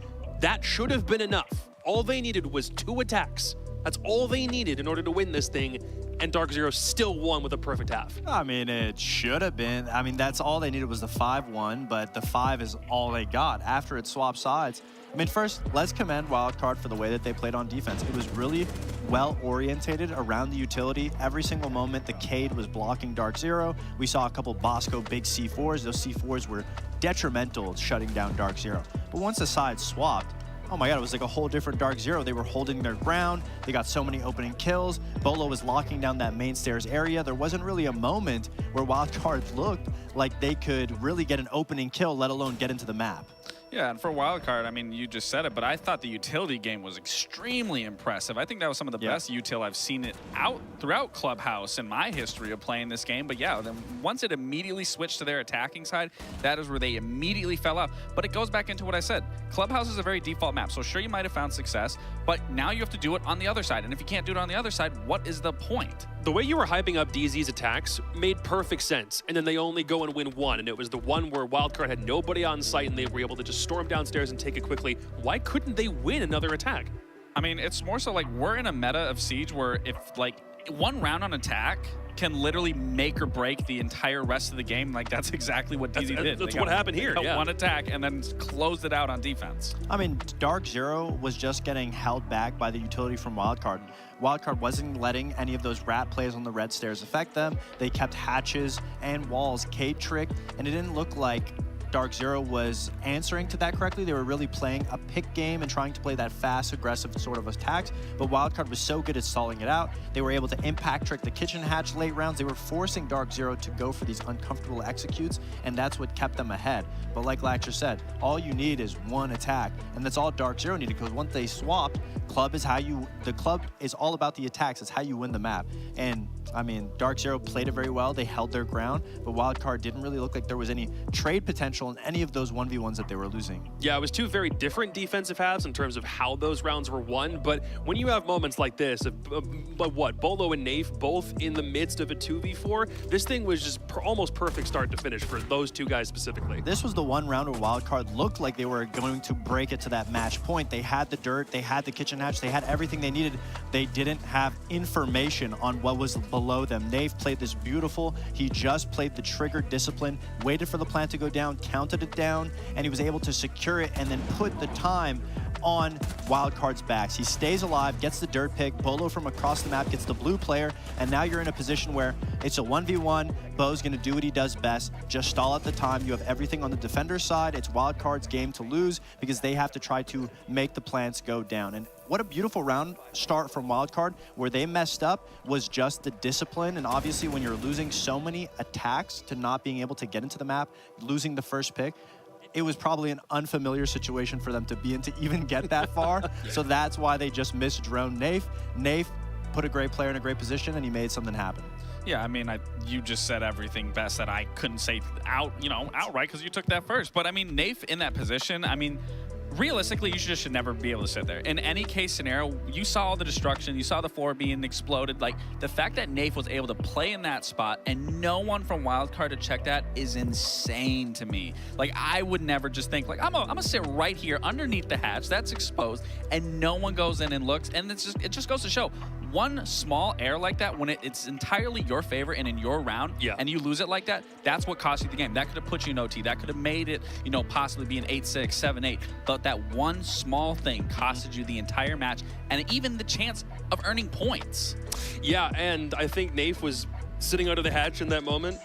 He's throwing up a prayer, 100%. He's just hoping that nobody comes around the other side of the hatch to come look at him, or that no one tries to drone that section out or anything. He was holding his breath, and he was holding for that potential opportunity. And once he saw that no one was going to check him, he tucked himself as far as he could in the corner and waited for everything to play out. And of course, the other guy that you want on your side in a 1v1 scenario like that is Bolo. But let's get Nafe on the line to talk about that round and how this game went. Dude, congratulations on the dub. It's good to finally get you in the interviewer's chair. When you're down 5-1 in a scenario like that, even though you know your defenses are strong and you know that you like your clubhouse, is there anything that you say to the guys in a moment like that? Like, hey, don't pay attention to the scoreline. What do you do in a moment where you have that much of a half that you know you have to come back from? Yeah, obviously appreciate it for the win. I think with the bans on that club, K top was up. It's going to be a defender-sided map. Albeit I did troll some attacks hardcore. So I told the guys, listen, I messed up some of those attack rounds, and hopefully I made up with it with that one round. But yeah, we just took it round by round. Well, I mean, that's it. We all got confidence in each other to bring that back. Awesome. I mean, Nafe, just talk to everyone what it's like taking on this pressure of being the main IGL, revamping a team that has been notoriously run by a good IGL. Now you're trying to make a name for yourself. Is there any pressure on your shoulders? How does it feel in a game-to-game when you're down 1-5? You need to call these adaptations. What's going through your mind in your position? I mean, it's pressure for everyone. Everyone's got to perform at the end of the day. But I mean, I look at the guys around me. They make me a lot more confident. Yeah, we're going through a process right now, changing identity, but I mean, with time, we're only going to get better. I'm certain of that. So just game by game at a time. Kind of a follow-up question to what Fox just asked. For you coming into this role, what is your goal to turn this team into? Like, what do you expect, throughout the rest of the stage, possibly going into Montreal and the future of that? What does that look like for you? I don't know. We'll see in a month's time. Well, all right, fair enough. That's a fair enough question. Couldn't coax anything else out of him, huh? I tried. Nope. I tried. Don't get anything out of me. Give me nothing. I guess something that we could get out of you is everyone, the elephant in the room. I mean, big 2v5 clutch. 2v4 clutch where you were under the kitchen hatch. When you're in a moment like that, are you thinking about what's going on? Are you in a flow state? What's going through your mind in that moment? We'll see what happens. I'm thinking that guy on the kitchen hatch, I'm on my knees praying he does not swing down and kill me, because I'm gonna look like an idiot if I don't shoot the planter and he kills me. Were you shocked that no one checked that? Like, not even when the bomb planter dropped. Like, were you surprised that he just didn't even look behind him to clear that? That he just immediately stuck his face in the box and went for the plant? I mean, when I saw them shoot the Grims into box 3, K9, Church, I was like, they might not know I'm here. So I was chilling. I'm just glad that Dirt guy swung me off though, because I think if that Dirt guy just played more passive and they killed me from the vert, I don't think we would have won. But yeah, that was a good shout out to the Dirt player. And real quick before we let you go, we've noticed that Kobe's finally in the house with the rest of the guys. Talk to me about what it's been like finally getting him integrated in person with everyone so far. Yeah, we're floating. He's good vibes, good vibes. Yeah, I don't know. He's a special kind of guy. I don't know. But yeah, he brings good vibes. Good player. Only the start for him. Everybody on their team needs a special kind of guy in that case. Dave, again, congratulations. It's a really good streak for DarkZero so far. Hopefully that continues tomorrow. We'll see you then. Thank you. See you later. Good stuff from DZ, man. That's 3 straight. I think a lot of people, wouldn't blame you if you totally forgot that Sonic Skyscraper game was a thing at this point. The only reason you might even remember it is because we mention it on the desk occasionally. Yeah, I mean, the team is comprised by amazing players. Everybody's been there before, and they know how to play well off of each other. Obviously, big changes are going to take time to adjust to. And today, even though it was really close, way to bring it back, good resilience from DarkZero. Still a long way to go, though, because you don't want to go 7-5 against a team like Wildcard that's at the bottom of the leaderboard currently. Yeah, absolutely. But, I mean, again, that team is comprised of people that have won SI, people that have won a major, obviously a new player like Koblax. Even in his own right, he won T2 events. So, I mean, they are comprised of a winning roster. It's just a matter of, can we continue to see this? And so far we have. They aren't losing, but I do agree. Going that close with a team like Wildcard that hasn't been improving, sure, you could blame it on default map that everyone knows how to play it, but you should still look like the better team overall, which on the defense, they did that. But still, again, both sides, their attacks were very poor. It really just came down to one round that truly decided the factor of that game. For a team that already has playoff lights dancing in their eyes like DarkZero, if you're going to make those sorts of mistakes, at least it's happening in best of ones and a round robin, right? Yeah. For Wildcard, you need the points desperately, but DarkZero, they're coming into this situation knowing they can do some experimentation with 2 players, and it's not the end of the world. Sure. It's definitely the moment to have these growing pains, have these issues where things could slip, and obviously you want to make sure things are a lot more contested. DarkZero won today because they had big players making big plays. You want to make it more consistent, so you don't always have to rely on that front. Well, commiserations to Wildcard. For DarkZero, things are definitely going on the right path, but coming up next is a game that we still need to figure out whether Oxygen have a chance in this stage. They get to prove it against M80 as Game 2. Next.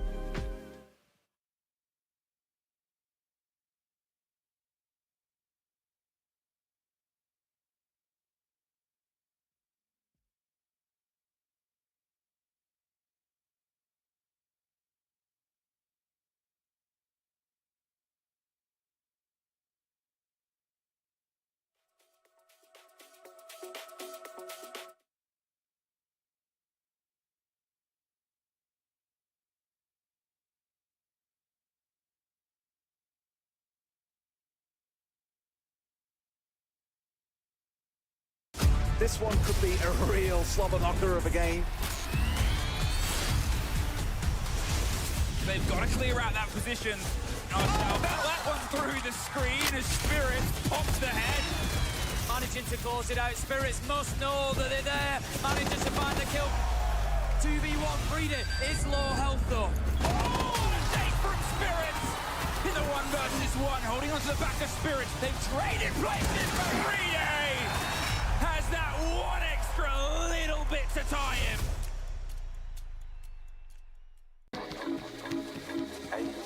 Got you tulips in it. Hand out boss like communist. No, I can never ever get back all the things I missed. But I'm that man that think you've got the gist.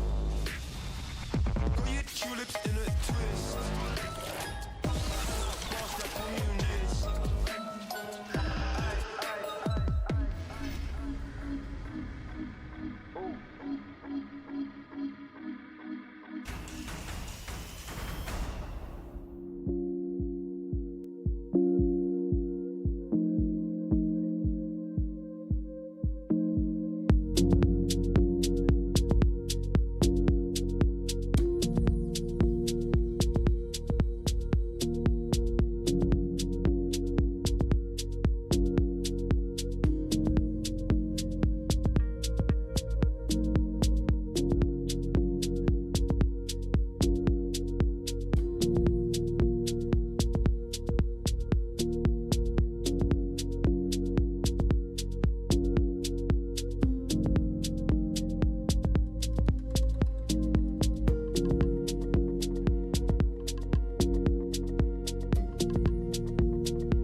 In stages past, you'd usually be able to look at M80 and Oxygen games as ones that always toe the line, stay close, and get scrappy.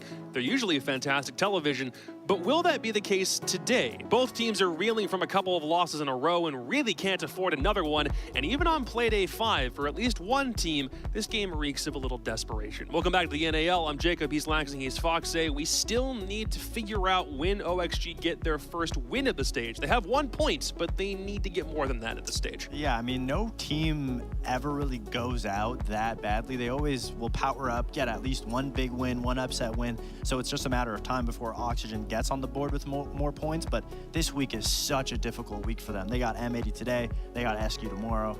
God, it would be scary to start off a stage 0-5. Yeah, it's going to be a tough week for sure. And when we look at their last stage as well, I mean, they played the weaker teams. Now you're like finishing the stage with the stronger teams, and you can't find success on that front. So maybe they'll find success today, but I just don't really see that happening. Yeah, me neither. I mean, OXG has just been all over the board, still finding their footing, whereas M80, I mean, a little bit of a fall from grace. They've been doing well in week 1. Week 2 is a little bit slower of a start. We'll see if they can just try to like equalize here, find a good little middle ground back and forth. Also, just to set the stakes real quick, this is not an insurmountable challenge for any team just in the NAL in general.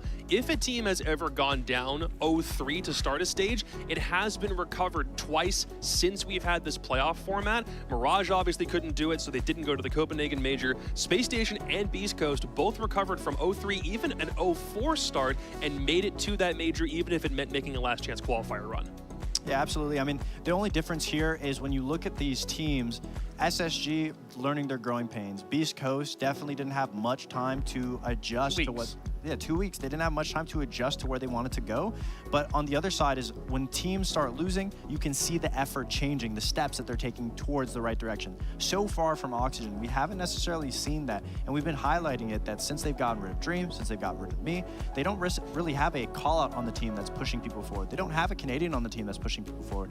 And so who's holding everyone accountable? And that's what we want to see, at least if they want to hope to making it into playoffs.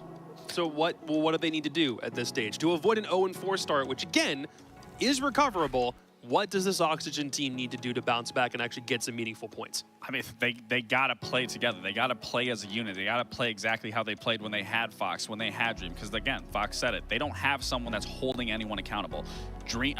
Hopes has gone as the main coach. Yep. Hopes was always someone that definitely was, getting on people, making sure they were there. Fox as well. And then Dream took into that role. Dream's gone. It's just a matter of they need to be playing together. They need to be a team. And we have a graphic to look at their stage's performance, because last stage we touched up on it. They went 5-0. Yeah. But clearly that hasn't been the case, because when you look at this now at stage 1, again, they started out great. This is the first 3 matches, perfect. But then you look at stage 2, and it has immediately fell off. Sure, those games are close, but this is not where we would expect Oxygen to be competing at, let alone performing at. Not at all, and it's no shame to Had. I mean, Had is obviously a good performer individually, and time and time again, we talk about Oxygen just having great individual performers, but especially at this current meta, there needs to be something more. And every single rendition of the trio of Yogg, Diaz, and Gomez has always had some type of a forefront of a leader. On the prior XSET roster, on the prior M80 roster, they had Iconic. On the XSET roster, they had Spirits, they had Bodega leading the team. This is the first time where such a big responsibility has been given to these 3 players to build something with that core, and unfortunately, it's just falling flat, and no shame to those players. Amazing individual players. We just need somebody to step up, and it's so difficult to ask a roster of young rookies to step up, and the coaches right now are just yes men on the background. And even when you look, we didn't have a graphic for it, but this is like compared to last stage and this stage, this is by far their worst performing stage as of yet, which is insane because you think of all the different rosters that Reciprocity has had, that Oxygen has, and this has been the weakest looking. That's cause for concern. It seems like that 5.5 months ago when we were praising Oxygen for being the first team in NAL history to have a 5-0 start in best of ones, it feels like it's much longer because we just haven't been able to see any of that old XSET mentality actually show up in meaningful games here. And just really quick, they have 5 great players. This isn't to discredit the players by any means. All 5 of them are great. Absolutely. I see Twitter, I see Reddit, like these players will still dunk on you any single day of the week, but in a team environment, what they're doing right now, it's just not what a team environment needs to be. So now they're trying to climb the M80 mountain, and that's a problem in and of itself on the best of M80's days, but they didn't have a great week last week. In week 1, 2 wins on Clubhouse. Week 2, 2 losses on Labs, so now we're trying to figure out why they looked so discombobulated when they played Labs twice. I mean, M80 may look like they're not reaching their full potential, and a big part of that was the Nighthaven Labs. Labs was just a map that didn't really look fundamentally like M80 knew how they wanted to approach it, but in week 1, we saw great things out of M80, and then we highlighted those things. And then in week 2, obviously, the M80 that we know and love got taken to a map, and against Sonics, it was very sloppy on first on their attacks. But their defenses, they were able to make it close. It was an 8-6 loss. So when you're thinking of M80 on that Nighthaven map, we highlighted the issue with their Monty player and the way that they were using the Monty. They weren't capitalizing on Kino that well, and that was the issue with that first map. But then to go immediately after to bring Luminosity to that map, it just looked like it was not taking LG seriously at all and not understanding the fundamentals at all. And in this clip, you'll see that M80 just goes for a plant and they're just skipping over the fundamentals of Nighthaven. They don't have top floor for control. Luminosity has full control. They try to go for an exact same plant in a smoke this time. It doesn't work. And time again in these rounds, it just looked like they weren't taking Luminosity seriously. They do the exact same rush that they did against Sonics. Yes, you're able to get the kill onto the Warden. Kino has the sights. He's able to go for a plant. Uh-oh. You look up at the ceiling, we don't have top floor control again. These aren't issues with M80's kills, and when they are messing up and they aren't able to accumulate some rounds, they go for desperate plays like this where LG was just ready for it. And time again, it didn't look like M80 had a response, and it really came down to the map, to them not changing anything from Sonics to LG and just looking sloppy all around. Yeah, and I think it definitely goes into the factor of they did not show Luminosity respect, because if you think about it, the first 2 games they played Clubhouse twice. One was with Beast Coast, it was a really close game. The other was with Wildcard, and that was pretty much kind of a shutout. As a 7-4, it looked a little different, but again, it's Clubhouse, it's basic fundamentals. Then you look at the SQ game, sure, they lost there. They was like, okay, well, let's take LG to the same exact map, fix our mistakes, and because it's LG, they're at the bottom of the pool, this should be easy. But then you look at that map, and like you were saying, and that you just demonstrated, they had no proper fundamentals of how they wanted to play the map. It was skipping almost a lot of steps. Yeah, it was almost a repeat, if not worse, than what we saw against the Sonics. So, and again, if you're going to do that to Luminosity when they have been looking like the most improved team for one of the weaker teams, it's a little disrespectful. But I mean, hats off to Luminosity nonetheless to be able to punish them on that. But if you're going to then go in today's match overall, there should be a far significant improvement from what we saw last week versus what we're going to see today. Yeah, this is not just the issue of the map was the problem in this case, because if the fundamental issues are there on one map, who's to say that they're not there on tons of other ones, right? Oh, I mean, absolutely. I disagree. I think 100% was a map issue, because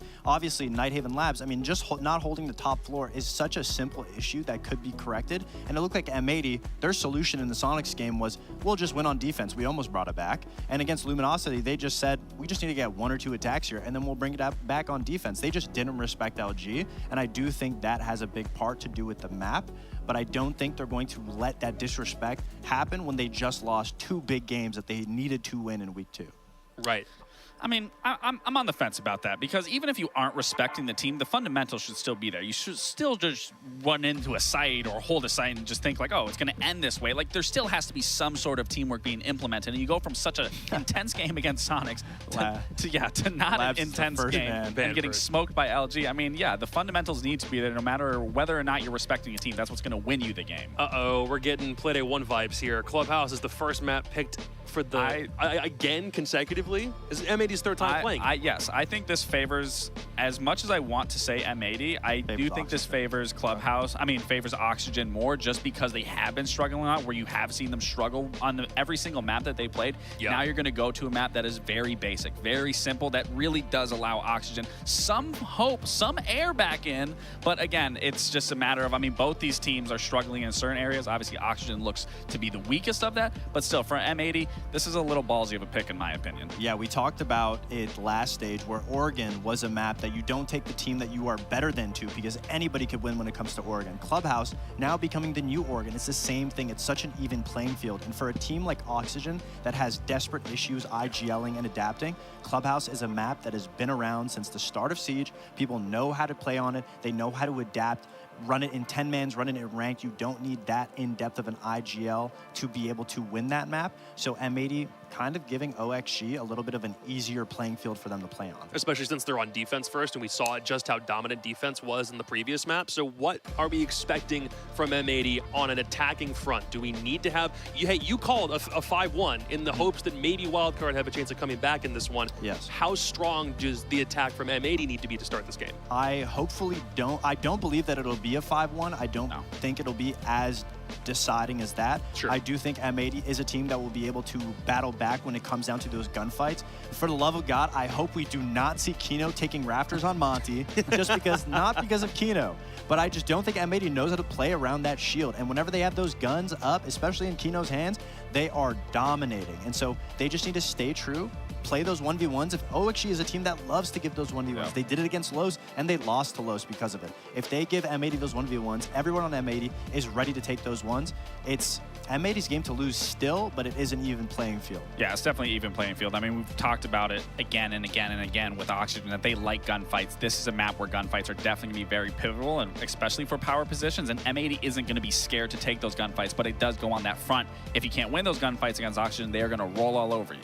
Teams have come back from 0-3, even 0-4 deficits in the past, but the question again is whether Oxygen actually have the ability to get out of that crater, or if M80 are going to put them another 100 feet down under the dirt. Parker and Jesse have front row seats to what might just be carnage. Oh, well, carnage is what I expect when I see these two teams do battle. M80 on a bit of a weird spot right now, kind of on a plateau. They are perfect ones across the board. Jesse, bear with me here. One regulation win, one overtime win, one overtime loss, one regulation loss. What a roller coaster it's been for M80. They started off their season with 2 victories, 1 in OT, 1 in regulation, and it's been all downhill after they lost in overtime to M8 or to Sonics, and then lost in regulation to LG in one of the more surprising results, I think it's safe to say, of last play day. It was Friday the 13th, after all. But while I'm doing that, it's your favorite time of the day, the operator bans. So take your numbers and make them work. My numbers have not been working so far. The attacker bans both catching me off guard. Maverick and Grim, pretty rare to see. The 2-brow I had, and then I'm going to say a zombie for the final ban coming out here. And it will be Valkyrie instead. 1 for 3, not my best showing. All in all, though, I do like these bans. Foxday said that he didn't want to see Kino on the Monty. I'm going to go here ahead here and say that you probably will see Kino jump on that Monty. Might not be first round. It might be first round, just depending on how things go. He does love that operator, and it's not banned. So be prepared to see that. I like the Grim ban quite a bit. Grim really good for taking blue control when you're pushing down into the basement. Can be super helpful for rafters as well. There's a lot of strong spots where Grim can come into effect. So all in all, I do like these bans. The Maverick ban as well. We saw a lot of Maverick in that last match that we just watched on Clubhouse between DarkZero and Wildcard. So all of these bans making sense. Nothing too crazy, but I certainly don't think that they were the easiest to predict. Coming into this game, I mean, the desks seem pretty confident that M80 were the better team, that they'd come out on top with this one. I think especially with M80 going back to more of a default map, something that they've had a lot of success on in the past. They're 2-0 so far on Clubhouse this stage. I think they're going to be looking pretty good, but at the same time, a simpler map that OXG can maybe get back to basics, work on some of the fundamentals, could favor them at the same time. I like seeing Clubhouse yet again. Easy to settle into casting, by the way, when you get the same map back to back, though your eyes can kind of glaze over at some of these rounds because you tend to see the same things time and time again. But the fact that there is no Deimos ban will present an interesting series of events. And yet again, no shield ban either. I echo you. A Grim and a Maverick ban are very outside of the norm. How outside of the norm? Well, Grim's only been banned once before, same with Maverick. So in all of the play days through North America, these two operators combined for just 2 bans. Now it's 4, and we'll see how the attackers can muster without one of the most played operators on this map of Maverick. It's going to be a full anchor strategy from Oxygen, so we're not going to see any action for a little while here. One thing I do want to bring up, now that we didn't see Scopos in our first game, this morning, somebody in my Discord asked me to predict who would play the first Scopos in North America. And looking at the games, I predicted Spoit to bring it out. that may be an ignorant pick, but we didn't see it in our first game, and Spoit could be one of those players who likes to go kind of aggressive on some of these roams, especially if you're playing basement. So I just want to put that out there before we start. It might be somebody else, might not see it at all this game, but I do think it could be good on this bomb site. If you're going for a roam strategy, I think it'd be really nice to go out there, get some picks on the roam, and then have a free, safe way back to site without having to cross some of those angles. But for now, not going to be seen. It's just going to be normal work being done on the floorboards and on the hatches coming out from M80. It's going to be a very standard push coming out. The Mira windows may be a problem, but they've got some good utility. Both Ace and Habana can be very strong operators for taking out these Miras. So should be all there from M80. They should have all the tools they need to get this open and start with their execute in the next 30-ish seconds. Yeah, of all the bomb sites on this map, this is the one as well that is least Maverick required. So obviously he's good on the hatches where you are protected. That's on that main bar hatch, and then another as well over towards Moto. Late reinforcement going up as Hyper will lead off the killing. Down goes Newers, one of the most formidable players in all of North America, and now Yaga is taken down by Kino, who had an angle from above. He was looking for something earlier on. That might have just cleared open church for M80 with those 2 kills. OXG will look to retake some of the soil that they had lost. Cameraman, the only kill for M80 so far. Hyper will join, but it's all up to Gomez now on OXG. And he's shut down by Hyper. Wrong players. Wrong teams. M80 wins the round. Impressive stuff coming out, especially from Hyper on that entry. You know, when he came into M80, a lot of people were surprised that he wasn't playing that entry role. That's still going to be taken by Spoit. He's a player that has historically been an entry fragger for DarkZero in the past and for a couple different teams throughout his career. But he's coming back in as a flex role, and he's not taken a lot of opening picks. Only about 12% of all entries have been taken by Hyper so far from M80.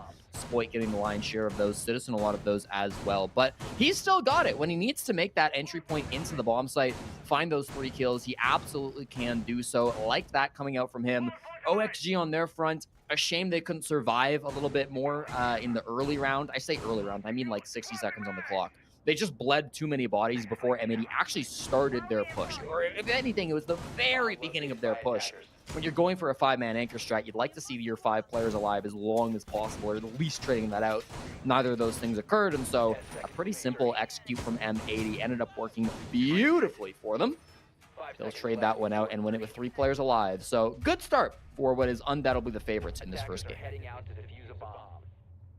They made it look relatively easy. Newers cannot die early in a lot of these rounds because while OXG have players that can steal a round or 2, Hat has a lot of upside from what we've seen from him on previous teams. Diaz and Gomez have clutched out many times now, both playing against their former team. Technically, in a way, Yaga too. But OXG have players that can take over, but they have obviously had some very pronounced struggles so far this stage. And OXG don't have a win yet. They're the only team in the entire region without a victory. Wildcard at least won a single matchup in OT, while Los managed to do it in regulation. So the only winless team in North America will go up against, again, a team who has quite literally done it all. And despite that, M80 scoreline, or their stat line, they come in a -1 round differential. So M80 has been very consistently even, and all of their matches have been very unpredictable. Right now, through that first round, it looks like we have the good M80 showing up. But of course, this is Clubhouse. Anything can change. Prior to the match that preceded this, this was an attacker-sided map. Not the case if you watched that DZ wildcard matchup. And OXG will get the killing started. Maybe there is something to this being a defender-sided map as of late. Maybe that first round was a bit of an abnormality. Now it's just Kino and Hyper as the last 2 stand against the tides of OXG with half of the round still to go, Jesse. Hyper, he's got time. He's got 1 kill. He can't do much more than that. A difficult situation for Hyper. For M80 on that push, they were definitely, they had an idea there, right? They definitely had some thoughts about how that round was going to go down. First and foremost, it was Spoit in the main stairs window. He came in with the Amaru. He had the shotgun, immediately shut down by Yaga. That went absolutely nowhere. Then you're looking at the main breach and some more shenanigans going on there. You've got the you've got the cluster charges being brought by Cameraman on that fuse to try to counter the bandit trick. They use an EMP from the Thatcher to stop the initial bandit batteries. Then they put on that cluster charge to try to punish the bandit, force him back. Then they blew the wall open with the exothermic charge. That all went really well. The wall got open. There were no problems with that. It's just as soon as the wall opened, 2 players outside the breach immediately died. Spoit going in the window, immediately dying as well. Didn't do them any favors. And so it ended up just being a huge fury of kills favoring OXG. So I like the idea from M80. They're clearly bringing some interesting operators and getting some interesting strats done. But at the end of the day, M80 weren't able to catch Oxygen off guard, and so they will clean up that round with just some good old-fashioned gunfights. Yeah, it was good to see that. And I mean, both of these teams should have good fights throughout all of these rounds. Even if there's been strategic issues with the OXG team over the start of this stage, you can't take away the fact that they are still tremendously skilled players and very good aimers. So, I mean, I wanted to say something positive, but I mean, there really hasn't been a lot of positive things to say about OXG throughout this stage. The last round obviously was good.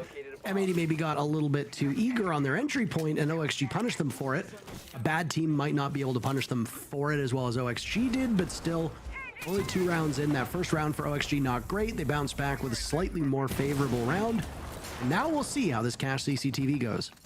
Yaga going for a bandit trick here. They don't have much to really pressure him, so this EMP is going to go out, and Yaga's going to do his best. He does choose the wrong wall, but I think he's got time for both. Indeed, he does. Will stop the trick. Expertly done. There's no pressure from below. There's nobody on the CC window to try to put pressure on him either with any type of frag grenades. There's no Maverick. There's nothing to be done. No Zofia. The bandit batteries come out perfectly, taking out half of those exothermic charges, and he's going to try to get both. Now, is he going to do it again? The exothermic charge doubly tricked Yaga. He's keeping this wall closed, not only the Selma 2. My God, that should be good enough to win the round.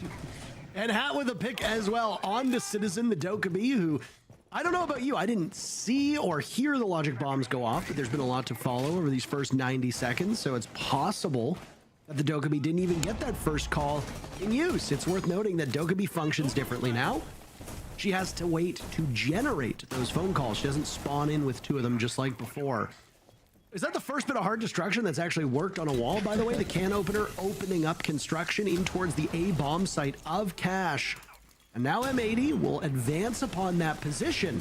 You've still got Hyper on the outside as well, looking in, or maybe that was Kino in the ace. Either way, there is a hard breacher positioned over there. No, both hard breachers. Who the hell do they have sitting over by that wall with 1 minute to go? Why are they not in the building yet? I think they're going to try to walk up red. That'll be Cameraman, who late wants to make that move, but they're very limited on angles. They do get a pick. Yaga gets taken down, so that's the bandit. A little bit of punishment for those batteries. 38 seconds, the Candela's flying out, but they're so rough on these angles, and now they're starting to lose bodies. Hyper starting to put up a great showing with M80 as his ring rust is largely worn off. Kino vaults in, Diaz picks him apart from below. The Deagle of Newers, after he'd gotten the pick onto Hyper, he will have to get back to the bomb site as now it's all alone. Completely unguarded. Newers from underneath the site. Deagle reload as Cameraman will need to find a safe place to get that diffuser down. Newers doesn't have much information as to where it's going. Now, you have to get upstairs. You have to take the engagement head on. Your first order of business, with Spoit, who's going to be watching top of red, and, well, with Ying's LMG in hand, that's a healthy amount of bullets that can be shot his way. Spoit will seal the deal, and that's all she wrote for that round. M80 answers back. I asked in the previous game, what is the win rate of CCTV Cash when that wall stays closed? It's going to get higher, whatever it is. They managed to pull off what should be an impossible round. They managed to execute despite that wall still being closed. And of course, a lot of that has to come down to Hyper, who has had his second crazy impactful round in this game. He's been so big for M80 so far. Yes, he got tricked. Yes, his utility play wasn't ideal. Yaga ended up coming on top of that, but he had very little help from his teammates, only EMPs. But then he gets 3 kills on the execute. My God, a 24-year-old from New York City. Big pickup coming in for M80. A lot of people were questioning if he would be that impactful, as he's not been in the game for a long time. but they were confident picking him up. They played around with him a little bit throughout the offseason inside of Element 3. Kino teamed with him on the Upper Decky roster, and it seems like they have made the right decision. Coming into this game, he was the only player that had a negative KD on M80. Now he's 7-2. 5 seconds remaining. Very even stat lines across the board for OXG. Citizen yet to get a kill for M80. That is maybe a troubling sign, maybe a worrying sign, but M80 also has that depth. They can also do some serious damage.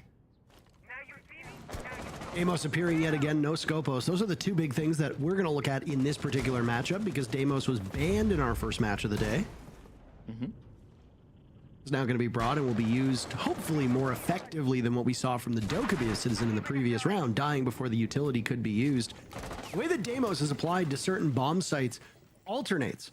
Sometimes you want to use those early to pick apart the roamers and deal with the off-site play of the defenders. Sometimes you want to keep one... Oh, what the... Hold on! What was that? Oh, no. They both looked at each other and thought, wait, you're not my teammate.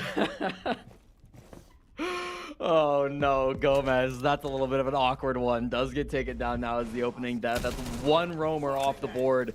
Going to be favoring M80, and everybody else will mostly fall back. Hat and Newers are still on this main floor. Hunting Hat, and he hits the head. No, that's Newers also going down. At the same time, there's Hat falling to the Deimos. So that's all three roamers picked apart by M80. There's more than half the round still to go, but Auction, they only have 2 bodies to play with. How is this falling apart so quickly? What a sloppy beginning to the round, and I think that will leave us scratching our heads. You know, it's getting so much value from these drones here. Both Yaga and Diaz are spotted. So M80 knows exactly where these last 2 players are. They've lost visual on one, but you heard the explosion, a rotate over towards Church. So you know one's Church, you know one's Arsenal, and you still got that drone that hasn't been spotted by Yaga yet. The drone itself will now be moved. Kino's still getting even more information from that. It allows them to take out Diaz. And is Yaga just waiting? Is he on borrowed time? There's the Deimos death mark. And the follow-up? It's Kino to get the job done. And a round 1 flawlessly by M80 as they stretch their lead. Citizen, one of the best Deimos players in the world. It's most played operator throughout this stage so far, and I think we're really seeing the strength of Deimos in this stage because so many operator bans, not in our last game, but often the operator bans in this meta get dedicated towards the Monty. They get dedicated towards operators like Capitao, like Blitz sometimes as well. Oftentimes, Deimos is sneaking through these operator bans, and he is so powerful when he gets active inside of the server. I love seeing that out from Citizen. Not only, of course, getting him a kill with that vert pick in onto the bar player, but also helping his teammates being able to calm that information. That'll now force a tactical timeout from OXG. They'll get a chance to talk to some of their coaches on the desk. Foxay called the OXG coaches, and I quote, just yes men. Of course, Redeemer and Kizzy doing their best now to try to talk to the rest of the players. Hopefully they can get them back on track because we saw in our last game how defender-sided Clubhouse can sometimes be. For OXG, if they don't get at least these next 2 defensive rounds, they're going to be in a bad spot heading in towards that second half. Yeah, it's quite a dire position to be in for Oxygen. And I mean, again, there's a lot more to this than just the looks on their faces. But you saw during that timeout, and you've seen through much of this particular match, there has been no joy, no enthusiasm on the side of the Oxygen players. I mean, troubles with the OXG organization that have swirled for a while aside, these players obviously are having some issue with the team composition as well. You know, and just as we referenced in the very first match, we can talk about the second matchup now as to how the chatter on social media for OXG was that they lost leadership when Foxay was moved off of the team. A lot of people thought that the mantle was then put on Dream to lead the team. And then when he was moved off of the squad and Hat was picked up, the question then becomes, who is leading OXG? Who's guiding this team? Because as we've seen with about half of the teams in NA, an IGL change makes or breaks your season. For OXG, it looks like it's the latter right now, as OXG has been a perennial top 4 team in North America, but this team right now, this core, looks like a shell of its former self. And honestly, not having a dedicated or experienced leader might be a huge, huge part of it. All right, Gomez and Newers have head back to site, but at the start of this game, all 5 players on OXG at the start of the round were over on this cash side of the map. There's one player still that was inside of Raptors as well. I believe that was Diaz, but he's left very quickly to rotate back in towards cash. So now he's going to be able to play a little bit safer towards his teammates. They all started on this side of the map, and within 60 seconds, it looked like they were all going to fall back. Instead, Diaz says, nah, I'll stick it out. Probably the right call because they have no pressure down below. And a lot of this utility was dedicated towards the cash side of it. So you're going to want to close things up with those Kiva barriers, do your best to stall out time. And here is Kino on his favorite operator, an operator that Fox said he didn't want to see Kino play. He's playing it now as is expected. Can they use this Monty to push out these cash players from their positions? Can he use this Monty to get some kills for the rest of his teammates? Because that could be so vital in speeding up this clear. If they go down, though, that could be exactly the opposite. Citizen down below, you know how much caliber-based destruction that Magnum could do, and he's got live tracking on Diaz, who manages to survive, just a little bit under half his HP. Now it's Hat with the Monty of Kino breathing down his neck. I know we've joked about Kino's effectiveness, but he plays it safe. Cameraman collects the kill. Now Kino will have some more attention over towards Cash. Gomez. If he goes for a flank here, he's going to be in an awkward position. Citizen seems to know that there's a possibility of another player being down here. Typically on the defense, when you don't get any kills up on that cash extension, when you lose bodies, you kind of have to go for some desperation plays. A flank down below could be it. A C4 from inside of Kitchen could do that as well. So there's a lot of options for them. But as we creep towards the end of the round, 45 seconds now, it's going to be a construction-focused push from M80 as they try to get on in with the Monty. They're also moving a couple players over towards the Jacuzzi breach. It's going to be the Thermite and Thatcher combination from Hyper and Cameraman. If they can get that wall open, add an extra dimension, that could really help them out. But don't forget about that C4 that was placed inside of Kitchen. It could be devastating if Kino chooses to vault into logistics. Just toying with where to go next. These are the traps strewn about. Kino sees all of them. They're no longer cloaked. A beautiful 1-2 punch by OXG, and the punches continue. It's a flurry instead. Hyper is the last chance for M80. Tries to tear strips out of the frost, cannot get it done, and OXG just slams the door on M80, doing anything at the tail end of that round. That was such a cool little strat. They had the goo mines up inside of Logi. They were very obvious, right? And yeah, if somebody drops the hatch, maybe they're going to hit those in a panic. But if anybody comes in from construction, they're obviously going to see those and shoot them. But once they get shot, that gives a little bit of information towards the defenders to then pop that C4. There's also a player in Logi who could call the exact position of the Montaigne. So a perfect answer to the Monty. Good from Yaga, really thinking on his feet, predicting what's going to happen in that round. As soon as he sees the Kino's playing that operator, of course, one of his former teammates, he's able to shut that down. And on the last round of defense, we're going to see it. It's Scopos coming out from Newers. That means my prediction's a little bit wrong about who the first person to play that operator is going to be. But I'm excited nonetheless. This operator can be extremely good to navigate between 2 different parts of the map. Be very excited to see what Newers can do here on the brand new operator. Finally we see it. You thought it would be Spoit. I picked Spoit, yeah. And he still could play it in literally next round, maybe. How does that make you feel to be wrong, by the way? I mean, I had like a 1 in 95 chance. I had to pick the player. I didn't. You actually had a 1 in 10 chance. No, I didn't. It could have been any game. Or I was picking out the whole that's true. Well, we were talking about this game in particular, but either way, we'll see how Newers operates these 2 Pantheon shells. Jesse, would you like to walk us through how the new operator functions start to finish? I would love to, Parker. The great thing about Scopos is, of course, instead of being actively in the map, she controls 2 robots that can be transformed into one another. They transform into a shield when they're not active, and you can swap between which one you control at any given time. If one of them dies, they both die, so you don't get 2 lives. That's something that a lot of people were confused about when she was first announced. There's no 2 lives going on here. But really, it's that ability to basically teleport from one side of the map to the other, to control one body on site and one body on the roam. Assuming you don't die on the roam, it allows you to get back to site really, really easily. 0 threat to your own life. That gun that Newers is also rocking is also extremely powerful. It's like a laser beam, so watch out for that. The start of this round, it'll be simple wall work going on here. They do again trick the exothermic charge, so that won't be a factor in this round, but they at least get the ace charge open, so there is an angle. It's vaultable now from M80. And we've yet to really see the Scopos get challenged, as this push doesn't seem to be too focused on Master whatsoever. Do the individual robots have names? Have they been named other than just the Pantheon shells, V10 Pantheon shells? I am the wrong person to ask, Parker. I mean, I'm not a lore guy, so I don't. Yeah. The only reason why I know the names of these things are because of our job. That's really it. But I'm curious if we could even name them. You wanna right now give them names? My brain is not working at full enough capacity at the moment to be able to give them accurate names, but I would love to see if maybe the community could give them some names. I don't know if there are some streamers who've used it. I mean, we use funny little quips like can opener, for example, instead of that secondary hard breach. Anyway, enough focusing on that. I have not really seen much use so far from either of those Pantheon shells.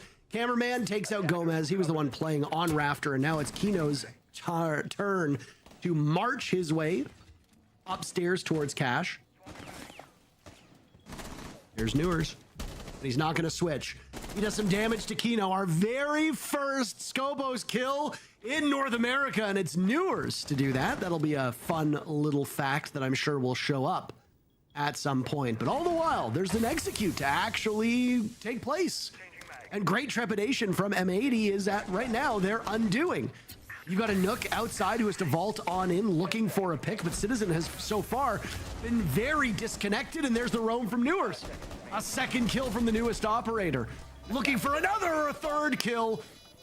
Doesn't even matter what operator he's on. Cameraman dies, it's all up to Spoit, and Newers is looking for the ace. An outside repel from Spoit as he watches the garage door, but will also need to watch the diffuser up above. 4 players from OXG still exist. And who will go for the run out? It's Newers. Spoit shuts him down, but Diaz gets the clutch. And there's plenty of time for Yaga to hop on that counter disable. Almost an ace from the newest operator added to Rainbow Six Siege, but it's not to be had. OXG wins the round anyway. And irrespective of the stat line behind it, they're probably pretty happy with that one. And yes, you can see Newers vibing. 3-3 the first half.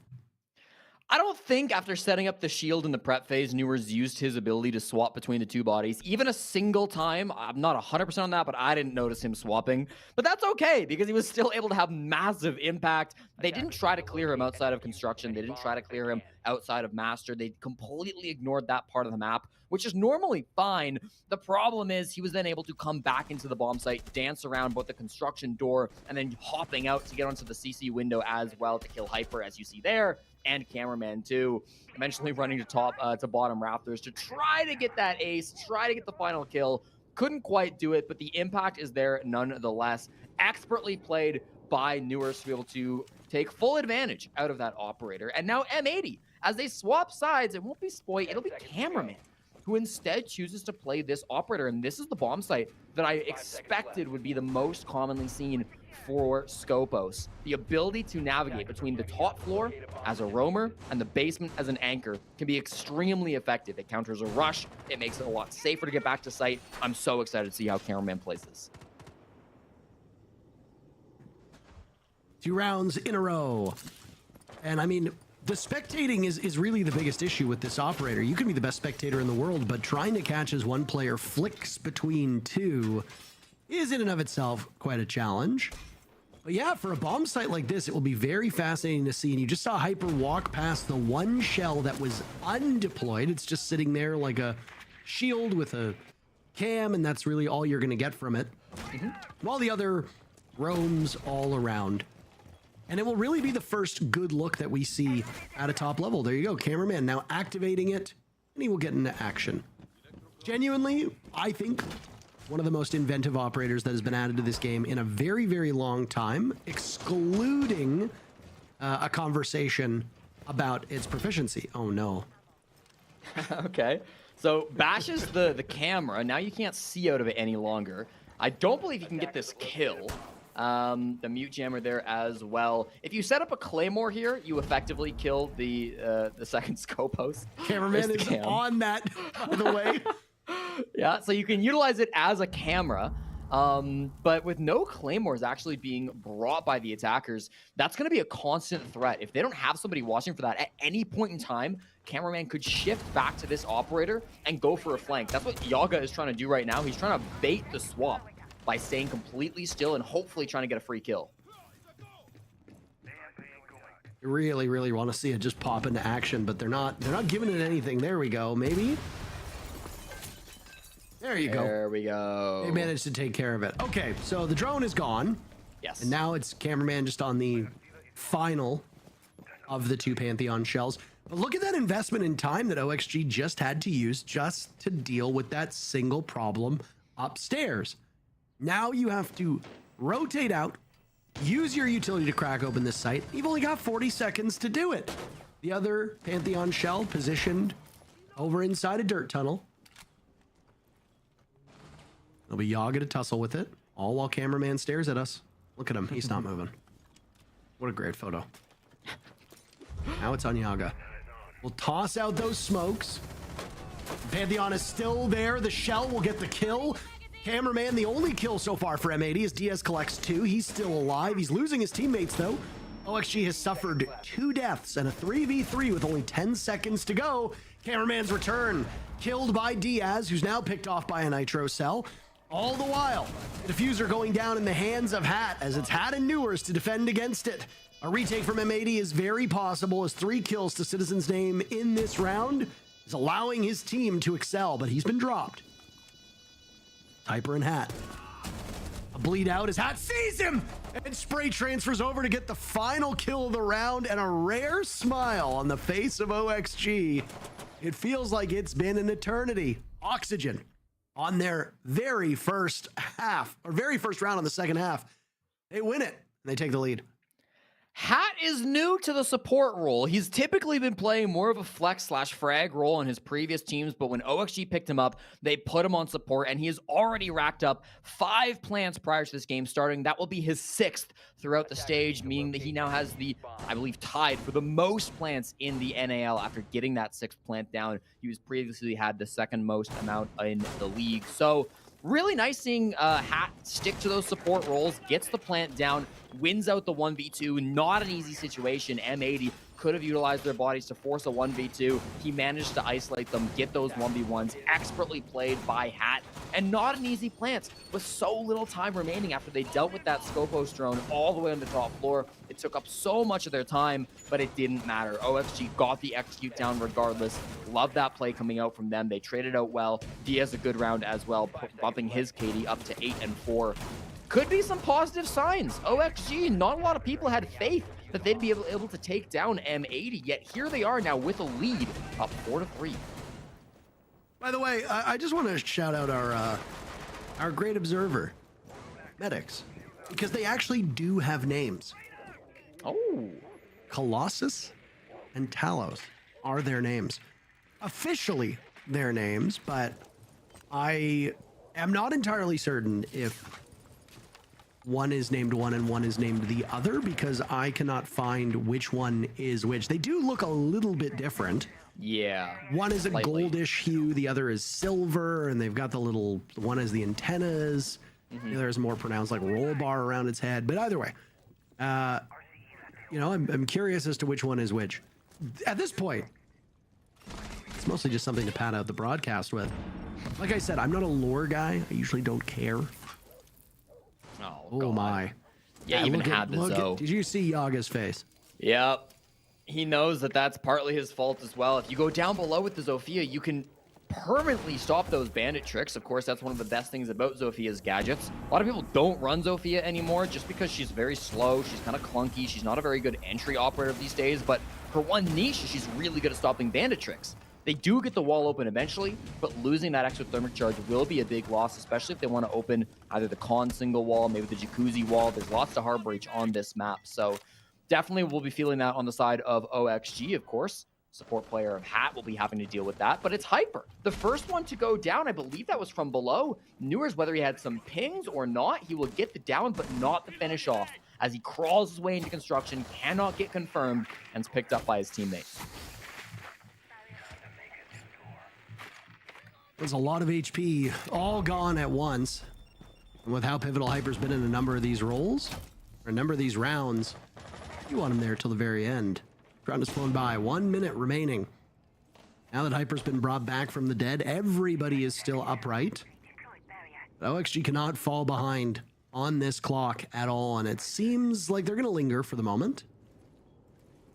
There's a Rotero drone that went out as well. Not a scratch on OXG so far.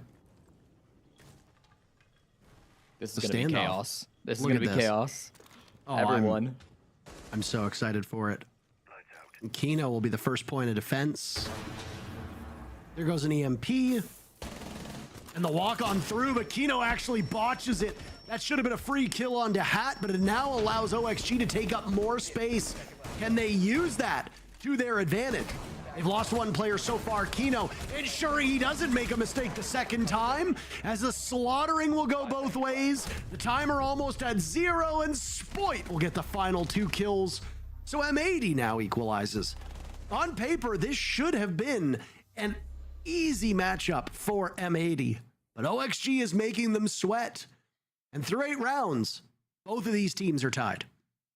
5v5 executes with low time is never easy for the attackers. It's especially difficult when you're going up against Kino in the shotgun that seems to be his favorite weapon. He believes in that gun more than anybody else. He gets away with kills with that thing that I feel like nobody else would. But in that one, it's pretty simple. They're just around the corner. He shotguns one in the back. Does get traded out, but it's good enough to really stall that push. The Fenrir dread mines as well, having a huge impact to just slow them down even more. When they get into the bomb site, it sows chaos. It makes it difficult. The comms get a little bit cluttered, and that's going to happen when you're in that full 5v5 execute.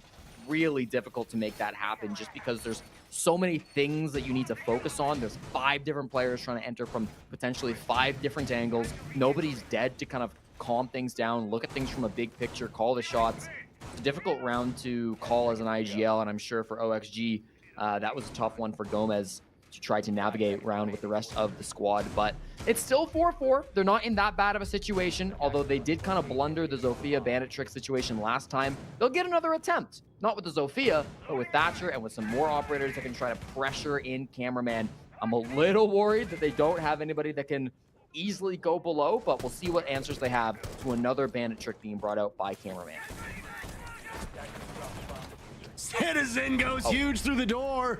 And what a way to shut down an advance into the garage and literally killing the 2 players who were trying to open it up. The Monty and the Ace problem solving outside of those back panels of the garage, and they are no more. You saw that look on Hat's face. You know how OXG feel after that one. My. Still time to pivot, but it's not good for OXG. Certainly not. Great little entry coming in from Citizen. He has 8 opening picks so far in this stage. That'll add at least 1 to his tally. Most of his picks have come on the attack, but the defense, he certainly can find entries as well. That puts Oxygen into an awkward situation. You lost your Monty, you lost your Ace. You still have Hard Breach, and it looks like you're wanting to push in from construction, so you're still going to have a bit of an angle from attack here. But with only 3 players alive, all M80 will have to do in this execute is trade on out. They have time to work a pick, but they don't really have the operators to do so. If you had a Deimos, maybe you could go down below, or a Buck, try to get something done from there. Gomez is on the bottom floor, but it's going to be tough to say what he can do just playing the Thatcher, watching for flanks, but nobody's down there. Nobody's looking to make a move on the side of M80. They're happy. They got 5 positions inside the site. They got full Raptors control being held onto by Hyper. They got C4s if they really want to, and especially with this construction to cash wall staying closed, it's going to be really awkward. The Nitro Cell, half damage to Hat, but he does survive. They've got EMPs. They can try to open this one up, but they actually might not be able to, especially with Gomez flanking up the red stairs. And there it is. He can potentially crack open the round with that one. Gomez gets 2. He's still in this same spot, delivering as much pain and suffering to these M80 players as he can muster. He's been down, so now it's all up to Hat. He's reduced to smithereens, and what little is left, it's broken up by Spoit. M80 sees the lead on the seesaw back and forth matchup. And what a sloppy and messy round started by Citizen down below. That first pick catching both of those players on the side of OXG off guard. Gomez tried to make it even. He tried to bring it back, but there's only so much you can do when you're in that position, and M80 just waited it out. And with the exception of relinquishing their vision on red stairs, it was M80 in control for much of that round. 5-4 the score line.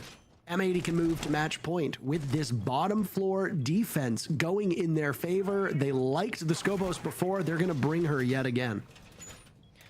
Yeah, really excited to see how that one does play out for OXG. They're hoping to get a little bit of an easier round. It's never simple to execute in a 3v5. They tried to make a move flanking up the red stairs. Gomez thought he saw a gap, and to be fair, he did get a couple kills from there, but not going to be enough. So now they have the lead that they had built on their attack, 4-3, has withered away to 4-5. I'm hoping Cameraman doesn't do exactly what he did last time. I want to see him staying unpredictable. It looks like that Scopo shield is in the exact same position. Obviously, he could move it. He could transform into it and decide to go somewhere else with it. But you've got to imagine for OXG, if they're coming up against the exact same obstacle, they should be able to deal with it a little bit faster. I do, despite losing the round, I do think it was a good piece of utility for M80 the last time they held this bomb site. It delayed a lot of time, but I mean, fool me once, shame on you. Fool me twice. It seems unlikely that Oxygen will spend as much time the second go around trying to clear out this shield if Cameraman doesn't move. Was the one thing that we raised was how much time was spent by Oxygen just to get that small part of the map, and it's the exact same setup as before, so OXG might want to just wait and not expend a considerable amount. Wait a minute. Okay, well. You got to bring the Ash. Had his problem solving. He also looked to see if he had a way around it. He could not find one. Props to them for trying, though. I love when one. I love it because it reminds me of. It reminds me when they're like, "Well, I know how to deal with it. You can't deal with it. It's impossible." And then you don't trust your teammate. You turn around and say, maybe I can do it. No, you can't. You know. Either way, the Ash is brought. Newers has to rotate, and it's 40 seconds faster to accomplish the same thing for OXG. So they are ahead of where they were the last time they wanted to attack this bomb site. That doesn't mean they're out of tricks, though, on the side of M80. Double stacked on the secret stairs. Cameraman and Citizen could be up to something, but I think Citizen has now fallen back, and Cameraman as well. So they're not going to be going aggressive on those stairs to try to get anything done. The hatch, of course, still being worked on by Oxygen as well. They've brought 4 can openers plus a Habana, so they shouldn't have too many problems. There is a Kaid, but you have Thatcher. There should be ways around this on the side of Oxygen. It's going to be another 5v5 execute. It's going to be pretty chaotic as they go on in. The last time they tried this 2 rounds ago, the 5v5 did not go their way. It can be a little bit easier. The bomb site's a bit bigger here, and you can have a few more angles of attack on the side of Oxygen. So in theory, this one should go a little bit better. And immediately they will take out the Skopos. That's Yaga to open things up onto Cameraman.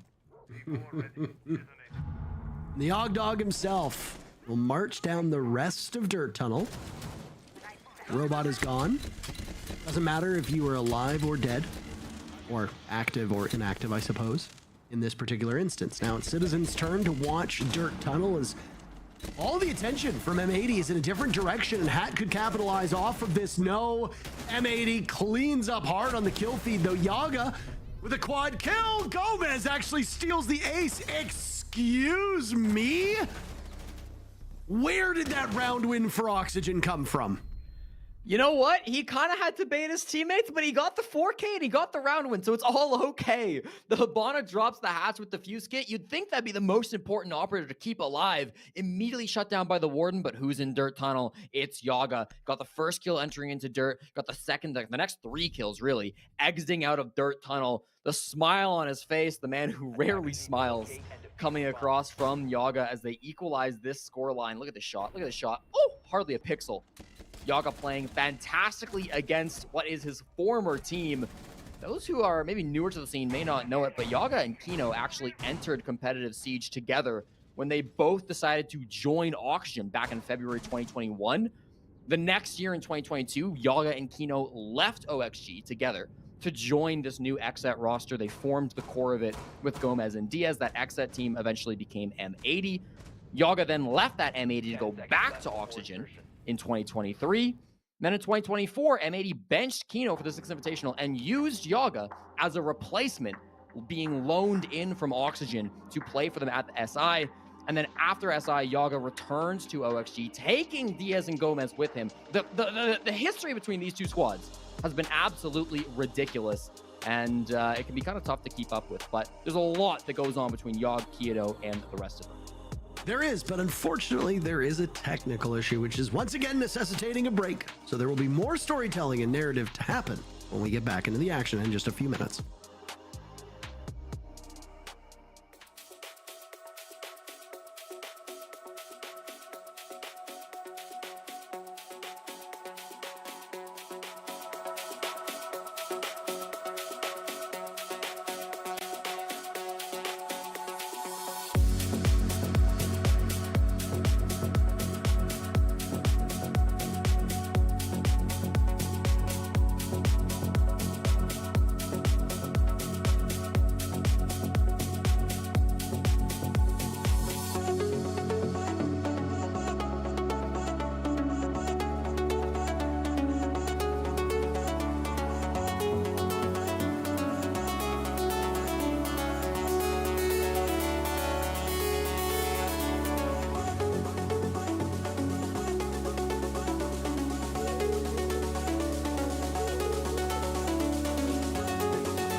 the sounds of the shotguns should give it away, but if you were only listening and not seeing with your eyes, well, don't be deceived. We are back in the action.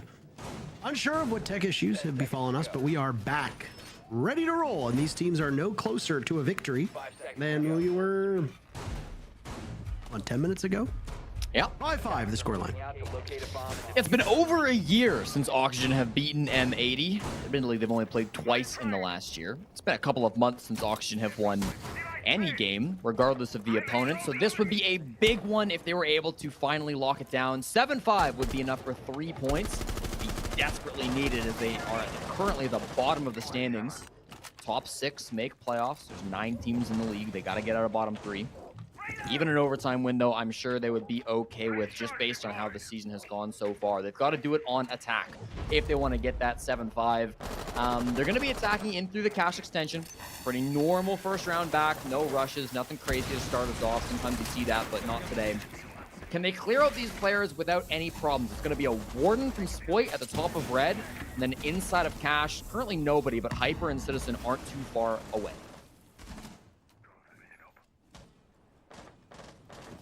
How is a minute already gone? Very, very odd. Well, see, the round started about 60 seconds ago. 70 like now. That's about how it happened. Really appreciate you. Really appreciate you being... Anytime. Okay. Either way, breach is open, flashes are going in.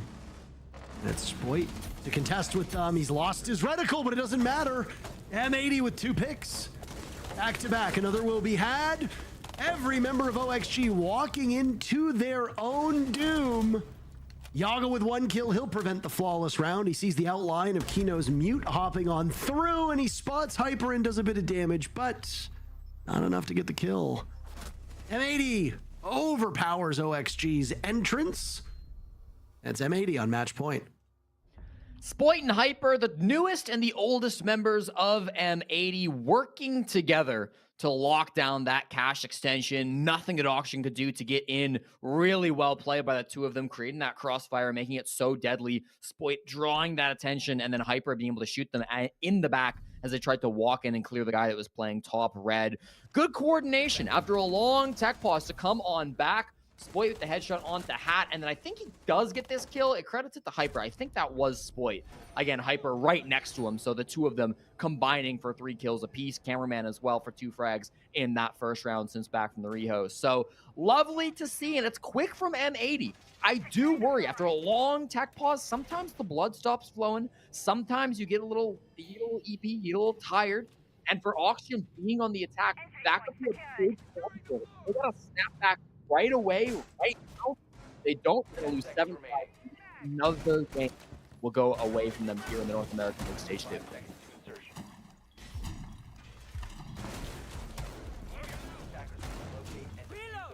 Very pivotal round. And boy, oh boy, how dreadful would it be for OXG, but not just the team, but also their fans to wait that whole line, come back, and still ultimately end up watching their team lose. That loss would be very bitter. But if you're an OXG fan, unfortunately, it would appear that you have become accustomed to losing based on their performance so far in this stage. And the problems for OXG are not going to go away. I mean, they can try to problem solve, but honestly, it's been a pretty good start to this round for Oxygen now as they get a pick on Nespoit, who is heading for the hills. And he's caught as he's barricading a door down near the bomb site. OXG draw first blood with still over 2 minutes to go. That's what we needed to see, some faster play. It's not even really a roam from M80, but you punish Spoit on that more forward position. The Electric Claw, that's a sneaky one. It's actually up top here. If they try to get that with maybe some of these X-Kairos, they might miss it. Usually you'll put the X-Kairos, a 2 X-Kairos on the floorboards, as the explosion will typically get it. It doesn't really matter. It looks like the EMP will go out anyways, and that will always hit the Electric Claw unless you throw it terribly off center, but they'll get it this time around. No worries.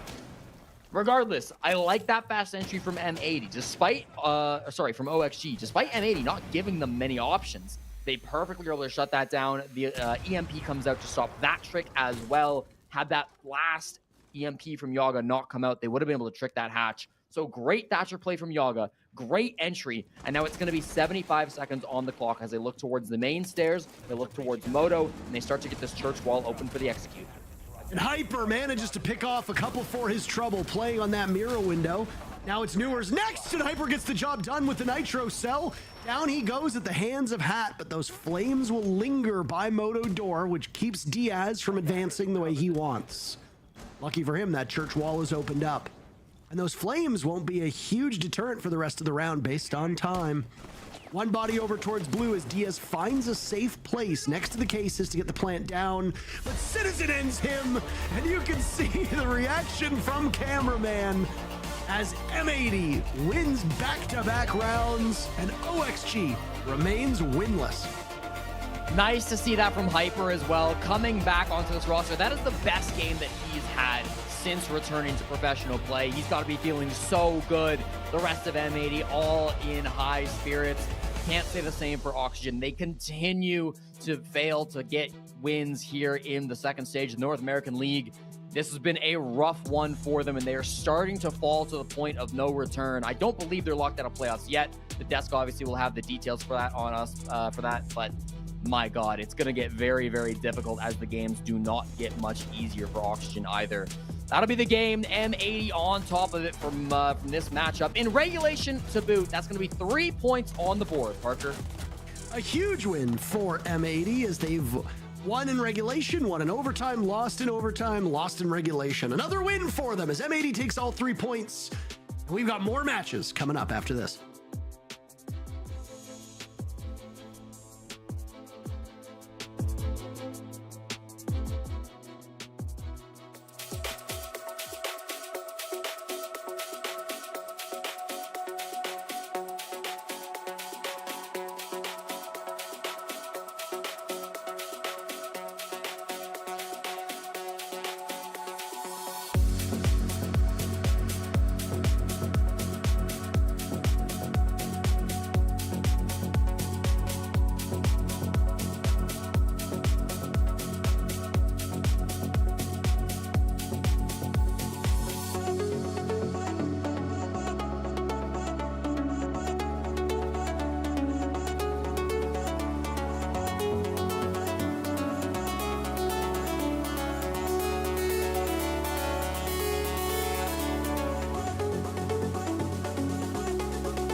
You might want to go back armor soon, okay, Cameron? Not yet. Okay.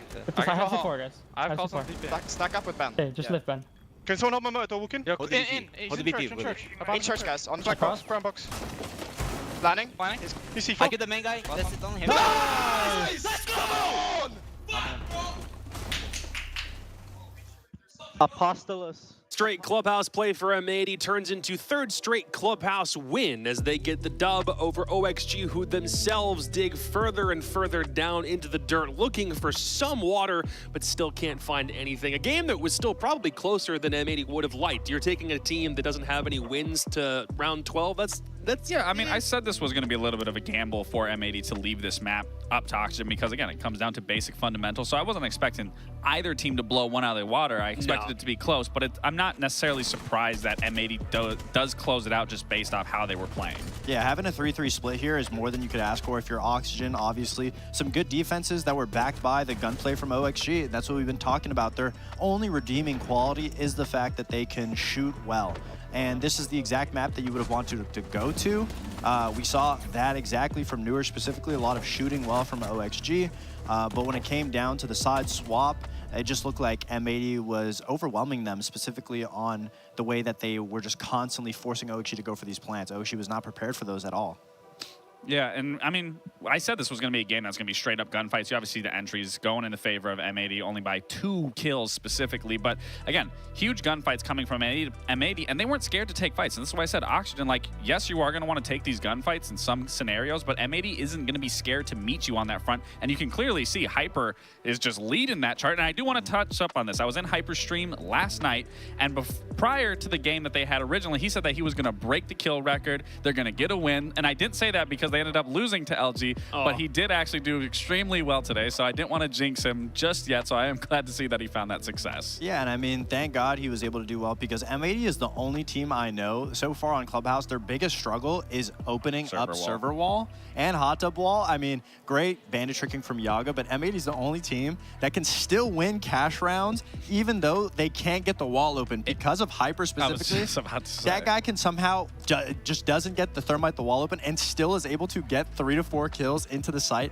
I mean, M80 just made that game a lot harder than they needed it to be. Absolutely. But I mean, they came out on top, so I guess it's just something to take out and make sure that you guys can work on, you know, work on the ace and the thermite charging at the same time. So you guys can get a server wall open, please. You would think after playing the map 3 times now that you would like have a general understanding of, all right, let's work together to get this wall, and you just seem to not be able to get it, but still manage to muster out the rounds. And even for Hyper to get those kills from construction into green, into top red, into server, wall banging someone, I mean, it just leaves you to question if Hyper wasn't on the team. I think we see that round easily going to Oxygen's favor in both the C9 game and both this game. M80 having problems against Hot and Cold opening up plat wall, you can say it's just Hot and Cold playing really good. M80 having problems against Hot and Cold and Yaga trying to open up plat wall. No, they look horrible getting that wall to be It's just the one thing that they couldn't do right. Also, debut of Scopos in North America finally. Every single time OXG either played it or played against it, they won. So they have a 100% win rate when Scopos is in the lobby. That's the one thing that they did win this time around. But how do we just Scopos general opinions? I don't think OXG used it in any way crazy. They just used it as a shield in sight, but I really loved how M80 used it in the bathroom, forcing OXG to have to clear it out, waste that utility, and then if they didn't, you could just get back up on the Scopos and go for a flank late round. I'm curious to think or to hear what Cameraman has to say about Scopos. Dude, congratulations on the win. It's good to finally talk to you again. It's been too long. What do you think of Scopos and pro play right now, dude? Oh, I think he's a great operator. Like, I just feel that the model, like, it's kind of like too thin compared to the other operators, but and the noise, like, also when you hit it, like, it doesn't seem like you're hitting someone. It's like metal noise. Other than that, I think it's good. I think like the whole idea of the operator, like, brings a whole different level of roaming and lurking, like you guys said. You know, like, you can go to third floor. Imagine, like, in my position, I was holding dirt. Like, it's a position that you cannot leave, you know, so you're just stuck there. But if they don't go for dirt, imagine now you're in third floor and you just, you know, just roam around. Well, I mean, you left Oxygen stumped. They looked at your scope. If you go back and watch the VOD, they looked at your drone just for probably, well, the operator for like a minute and a half and then finally clearing it. I was watching the game, okay, so you saw it. Question, so why would you guys go to Clubhouse? Obviously, Oxygen hasn't been looking very strong in their maps in general, and Clubhouse being a very fundamental-based game that leaves window of opportunity really for anyone. And I can't say that you guys look necessarily dominant on Clubhouse. You guys are obviously winning it, but what is the reason for leaving that map up and then obviously being so close? I think our clubhouse is pretty strong. We're just messing up with the walls. Actually, I don't know today how we didn't get the wall. What is going on with that server wall?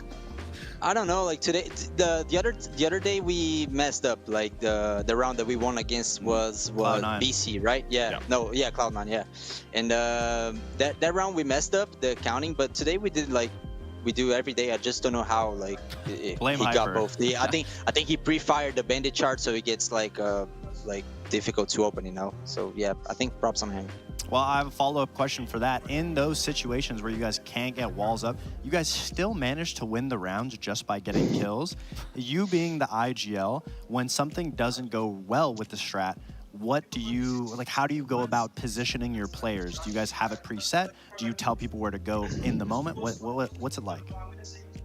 No, seeding actually helps me a lot with the IGLing mid-game, so usually we're playing different side of the maps, like we kind of do this on purpose. So if I don't, like, if I'm opening a wall, like what can I call, you know, like I'm just opening a wall, I don't see anything, I'm not, like, I don't have any intel inside the map. But then like I just heard like, oh, I had the gap here, you know, like he was working something else, and I was just like offering like help, like, okay, we don't have the plat open, so what are we gonna do? And then we just cooked the plan and it worked well. Yeah, beautiful. Well, congratulations on the dub again, dude. It's a really good bounce back after 2 straight games on Labs. Can we just pick your brain a little bit on why Labs felt like the play to go to twice last week and why it didn't quite work out? I mean, like, I feel the last week we were just not being ourselves, like, in game, you know, because I feel that we've been screaming really good, you know, and I think we just got a little bit scared, you know, like to play, to do our plays. I don't think it was like, oh, like our Night Haven is bad or something like that. It was just like Sonic's was a tough game, but I still think that we should play better and maybe win the game. But against LG was just not us playing like at all. So I was gonna say I don't know what they have. Like it's always like that. I don't know. I was gonna say we touched upon the desk and thought maybe it was a little bit. You guys just didn't show them the respect because clearly the game against Sonics to that game, it looked like you guys were just trying to cut corners to win rounds, where Luminosity was like really focused on winning those rounds and doing everything they could to stall you guys out. Yeah. I think we're just overthinking, you know. Sometimes like we need to push and we just kind of afraid to push, like do our plays, but we just need to do like what we do in our routine, like on our daily basis, you know. That's all we need to do because we've been doing good and we are very prepared for the whole tournament and everything. So yeah. You looked a lot more in your bag on this one, dude. Again, congratulations. It's a great way to bounce back after what happened last week. And keep that going, dude. You know, when we see M80 play, especially with Scopus, it's a lot of fun. So keep it going, man. Let's go. Thank you. So, M80 are back in the win column after last week. OXG still yet to find their way into the win column. Listen, Reddit has said it. Twitter has said it. We've said it. Twitch chat has said it. I'm not really going to say anything more to it. You just have to be better. Like, I don't need to hit any more nails on the head of this is what Oxygen needs to do. This is what's happening. It's just not working. It's not working. You're at 0-4 right now with 1 point on the board. I mean, it really puts you in a question where you have to ask yourself what's more important, your pride or winning.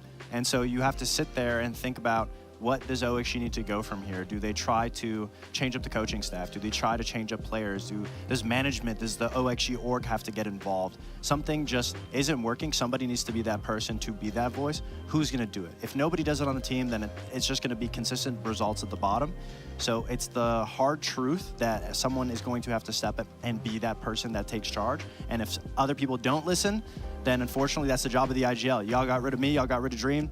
Somebody has to make everybody else work, and if they don't, that person's got to go. So it's just as simple as that. And if OXG wants to get to its prior glory, I mean, me, Lax, Dream, and Vert, the last time we made a major, all 4 of us are not on a team at the moment. I mean, so that may be OXG's only chance. We went through 1,000 iterations throughout, like I said, Reciprocity and Auction, and we still were managing to be at land. Sure, we didn't win anything, but we were very close to winning things. The fact that you still went to land? Yeah, I mean, we're still a competitive team with any roster change that we made, so I don't really think this is an excuse. I mean, it definitely doesn't help removing Fox or removing Dream and having those figures, But the fact that, again, you are starting out 0-4 versus your previous stage of a 5-0, and then for the past year, this is your worst performance by far. I mean, something's got to change. Do you want to be right or do you want to win?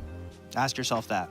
Tough start to the gauntlet this week for OXG. They have to play Sonics in their game tomorrow. So again, the quest to get for any dubs for that team, still something that they'll have to figure out. But they'll worry about that part tomorrow. We have another game coming up here. That's Los against C9BC to see whether Los can bounce back themselves after the break.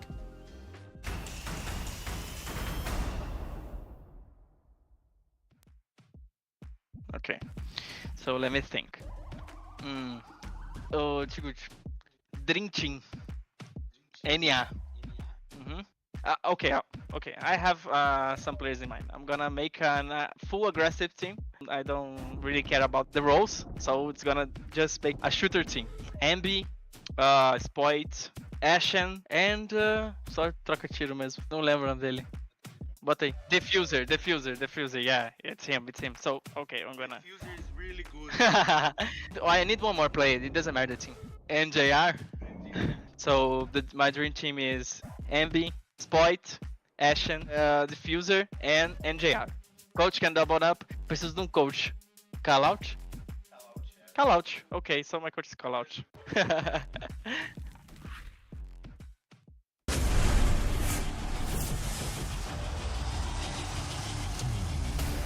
It's total calamity, total mayhem inside of the server.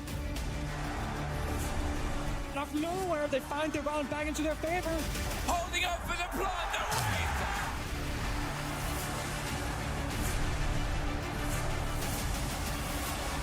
And I think he might just find it!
We're officially halfway done with the round robin, and we begin the second half by reminding you that since C9BC and Los last played each other, Beast Coast went on a run to complete the most improbable Cinderella story in Major history, and Los lost to an Academy team in Major Quals. If it seems harsh, it absolutely is, but remember, it's a new stage, it's a new Los team, or is it? Because we're still trying to figure them out. I mean, I still got some high hopes for Los. I mean, it's like the little engine that could, you know? You wanna root for them because they have such lovable personalities, and you can see the grassroots growing. But obviously, I mean, when it could it right now? In this game, in this matchup? I don't know. Little engine could. Surprisingly enough, I think this game of the day is the one that could be the upset of the day, just because Los is going to they're going to take a game away from one of the top teams. I got a feeling. I got a good feeling about it. I don't really see that happening. I mean, C9, like I said, they are just looking better and better. And it, you know, the first game we're just wiping that off. They just came back and then they immediately hit the ground running with the games right after. Beating Luminosity, beating Wildcard. Sure, maybe not the strongest opponents. I don't want to take anything away from Luminosity, but they are still looking very dominant nonetheless. Yeah, last time C9BC and Los played, that was back in Stage 1, and it was a 7-0 for Beast Coast. We're hoping, I mean, C9BC themselves are hoping that that same result comes up here. It would be a really nice way to get out with a very, very fast win against a Los team, but still trying to find their footing. But as far as C9BC is concerned, they're red hot with those last two games that they played. Oh yeah, absolutely, and they just look better and better with each and every single game that we've talked about. I mean, we talked about Gunnar in the interview. He's talking, you know, they want to work on their discipline, and not just discipline, consistency has been the forefront of this team, especially falling off of Major. We didn't see them at EWC, but they come back in here, and like I said, they have been improving. And to speak of consistency, there is a player we have to talk about. That is Gunnar Esports. It's Gunnar Esports, to say the least. I have seen on Twitter, who's your top 10 players? List that, and Gunnar has always been on top of it. And the reason why I love to be able to highlight Gunnar is because we haven't been able to highlight him throughout his career. He was on the old Sonics. He didn't get a lot to talk or, you know, acknowledgement of his plays. And truthfully, I thought he really did well in Atlanta, stepping into that IGL role, playing into the position that he did. And you look at the top 10 chart right here of all the players, Gunnar's leading that, and he's leading it by a pretty big margin compared to the bottom of the rest. Rexon, that, you know, they went to high school together. That's a high school duo leading NA right now. But I mean, I just love, again, to be talking about Gunnar. He's leading in EPS. He's second highest in KD, leading in entries, leading in cost. I love that we can give Gunnar the spotlight that he so much deserves, and how much he's improved throughout this past year. Yeah, he absolutely deserves his flowers because he was on a prior team that showed a lot of potential, but obviously didn't necessarily connect with SQ with the way that they wanted to structure their team. And him to find himself on C9BC with the likes of a bunch of players who have not found a home on their prior teams, it's nice to see them come together, be an entertaining team to watch, all have so much fun playing with each other. It's very infectious to watch the C9BC team play, especially since they're so entertaining in their play style as well. And it goes to say, just because you don't find success on one roster doesn't mean you can't find another. And Gunnar and the rest of the C9 Beast Coast roster are doing just that. Unless you're a Troy Canadian, in which case any roster that you touch, you end up winning a trophy with at some point down the road. But we'll talk about Sonics later. Let's get to Los, a team that's still trying to find their footing. The only win that they have so far on the stage was over OXG, and we know how that team's panning out. So now it's a matter of them finding their own identity, but it's still a struggle because when they played DarkZero last Friday, they lost 7-4 on Club. A struggle is the perfect word that I could use to describe Los, just because strategically, they're definitely got a little bit of baby steps going. So individually, their performance has been a lot better than Stage 1. Stage 1, they looked very disconnected. It didn't really look like they were playing off of each other. But when they're given those opportunities, like against OXG, they more often than not are winning those 1v1 situations. But here's the issue. We highlighted Luminosity needing to figure out their opening kills last week and that they could be more consistent. And now that's the same thing with Los. When it comes to their opening kill, opening death disadvantages, every time that they get the opening kill, they're able to play that step-by-step process. They go back down to site when they have the man advantage, they force teams to clear them out and go for the executes. But when they lose the opening death and they're a man down, they just constantly hemorrhage 1v1s. They continuously try to get that kill back by overexposing themselves to get some type of a Hail Mary kill. And when you play against a better team, a top echelon team that can understand that that's what you're doing, they won't give you those opportunities. DZ didn't give those opportunities. OXG did, because OXG currently, their only response is to give those 1v1s. So Los, when they play against the top teams, that's where they struggle, because they just don't give them you know, those fights in the first place. We talked about this earlier. It's weird seeing a Brazilian team have struggles adapting because that's usually what the playstyle demands. Does it feel like Los is playing more like an NA team right now or a Brazilian team? I'll say this. I think they're obviously all significantly better than what we saw last stage, but I also think it's adding Wizard and Arthur that you're now transitioning them from a Brazilian style of play and getting used to an all NA style of play that I think obviously as time continues, we will see them get a little more comfortable, get a little more used to how NA plays as a whole. But still, I think it does go back to your question of, is it more Brazil, more is it NA? I think it's still a combination of both, only because Arthur and Wizard just came over. Yeah, I think winning their 1v1 engagements is the base start of where you need to go. I mean, from where they were stage 1, there's no real upside to what they can do. Anything is possible. So now that they have Arthur and Wizard and they're able to just really focus on winning gunfights, that's the first step. Now that you're getting those kills, you can now add every layer of strats and strategy. And I mean, Consulate is not a map that we've seen Los do well on, but obviously they're comfortable on it. It's not Los I'm worried about here. It's the fact that last time C9BC played it, it was against Wildcard, and that was an almost flawless half on defense. So pick your poison if you're Los. How do you win this one? You have to attack first. That's immediately the weakness that we see here. What do you do? No, the weakness for I'll let Los, Fox take this. The weakness for Los is their defenses. Time and time again that we saw them play Consulate, they were so slow to adapting. And you talked about it. As a Brazilian team or a team comprised of all Brazilian players, you're not used to seeing them be slow to help each other, be slow to adapt. And on their defenses, that's exactly what we saw, specifically against Luminosity. Luminosity took advantage of the exposed areas in the sites, and Los, none of the members were coming to help the individual person put in those fights. And this goes back to Los just going for those 1v1 engagements. And on a map like Consulate, it's kind of spread out. If you're playing all the vertical floors, you really need to make sure that you're hugging onto your partner that you're with so that you can maximize or minimize the amount of individual 1v1s you lose. Where I don't disagree with that, but you got to look at who you're going against. You're going against C9BC, and at a fundamental level, these guys play it the best, in my opinion. And in terms of team play, like this, they're going to set the tempo on this map. And this is a hard map for you to set the tempo on when you're the newer team to this, when you're the one that's making these changes. Whereas again, C9 Beast Coast will set that tempo. They will force you to play their style of Siege and will force you to play into unwinnable positions that you naturally will have to piggyback off of and make work. And that's where, like, this map specifically, and seeing how C9 Beast Coast just played it, and you're Los going into this, I mean, you better have some crazy prep or just really understand what you want to do to thwart off these attacks and defenses from C9. If you're Los, the little engine that could, it's playing against a C9BC, little engine. You're definitely going to be put into the parking lot, wherever the trains go at night. I don't know. But you're definitely going to be parked when playing against C9BC. I mean, you're going to be back at the station. You're going to win when you play against teams that are gunfight orientated, but you're right, C9BC thrives in that chaos, and they play very well against each other in that chaos. So if there's a top team that Los will take a win against off of, I don't think it'll be Okay, C9. I was about to say, like, there's no way you're about to say C9. Nah, probably, maybe M80. I don't doubt the idea that an upset is definitely possible, but against a C9 BC team that literally just went to Consulate, just won really decisively on Consulate, maybe it's not here? I don't know. We'll find out. C9 BC would certainly love to get this matchup over with as fast as their game from Stage 1, so Parker and Jesse will walk us through whether Consulate is as bad as their Stage 1 matchup was.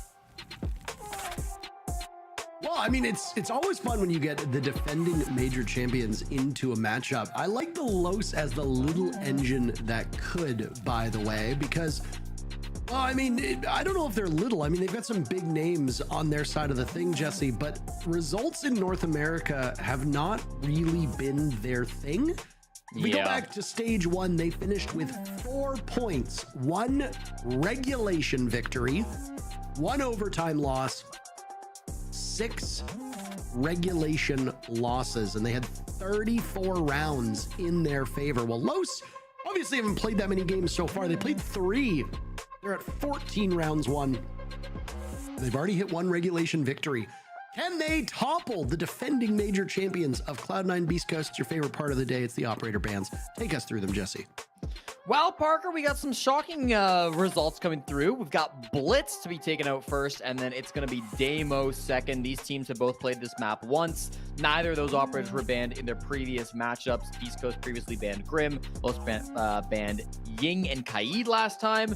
Finally, we see 1 repeated operator. Beast Coast will ban the Valkyrie just as they did when they played this map last week. So Some new operators being banned out for these two teams. I'm particularly intrigued by that Blitz ban. Blitz can be a really strong operator, especially for attacking Piano on this map. It can be really good to jump in and surprise the defenders, make a bit of a rush play. Also, any shields can be really good on that site just to plant if you don't have full vertical control.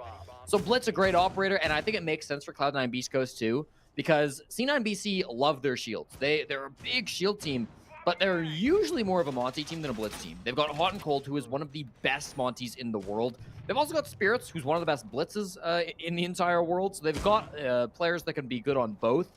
But with Monty being their key operator, being their operator that they've had the most success with, it makes sense that they want to see that one alive. On the same side, Los are really good at shields too. Expect to see Arthur on that Montaigne at some point during this game because he loves playing around on those shields. 5 seconds left before insertion. I'm just waiting. All right, he's locked in. You called it. Wow. Excellent job done. First shield ban of the day, by the way. Deimos being banned out, not really that surprising. He had a very high ban rate at Manchester, and then since then he's not really been banned as much in the regular stages as I thought he would be. In fact, he's still in like the single digits. One ban, I think this makes number 2 if my numbers have been updated in total, maybe number 3 at absolute most. But I mean, he's a tremendously powerful operator, and we talked a little bit about this in our second matchup of the day, but it should be repeated for this match too, in case people didn't watch. The teams will apply Deimos depending on the bomb site and depending on the way that they attack the site very differently. Whether you want to use him to gain quick control over a roamer or somebody who might be playing off-site, or if you think that you've got a pretty decent attack and you can keep him alive until the final 40 seconds and then use those death marks on the remaining 1, 2, potentially 3 players that are still on the board. Nice bandit trick here by Gunner, and it looks like everything missed out, and the electrification will continue with those double shock wires on the wall. Gunner taking a bit of damage from those Maverick holes, and honestly, the fact that Los didn't bother to open it up at the bottom does surprise me a little bit. Yeah, a little bit odd that they weren't able to stop that, but regardless, they should still get the wall. They are a little bit maybe petrified of this window. Some flashbacks coming in of C4s a couple weeks back. You'll remember that game. They've had some bad experiences on this window. There's no C4 on it right now. It's Spirits who's currently on the other side of it. Just playing the castle. Not going to be available. In fact, both C4s have already been utilized. I didn't notice any of them going out, but the HUD will tell us that there are no more C4s in the pockets of Cloud9 Beast Coast, so that'll be a relief. Spirits will still take down the first kill, though. It's Sexy on the Ram, whose whole job was to try to hold up above, take some of that ground, and he will not be successful going down first person. Yeah, no C4s, you still got to be careful, especially with the Monty having so much trouble getting through that breach. A little engine that could. And now they'll charge after the castle, but Spirits has lost his opportunity. Arthur will pull out the pistol, and the opening pick for Los will come in. But all that does is even the man count. Now Houghton needs to head for the hills, but there's follow-up. Farius right behind the Monty will get the drop. Monty is still up, by the way, even if Farius is dead. Arthur and Legacy are the last 2 remaining. Legacy has been a big standout for Los.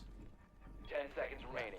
Needs Arthur to get that diffuser down. He won't get it done. Gunner, who was so pivotal the very first moments of the round, along with Gavin, will seal the deal on the first round, giving C9BC a victory.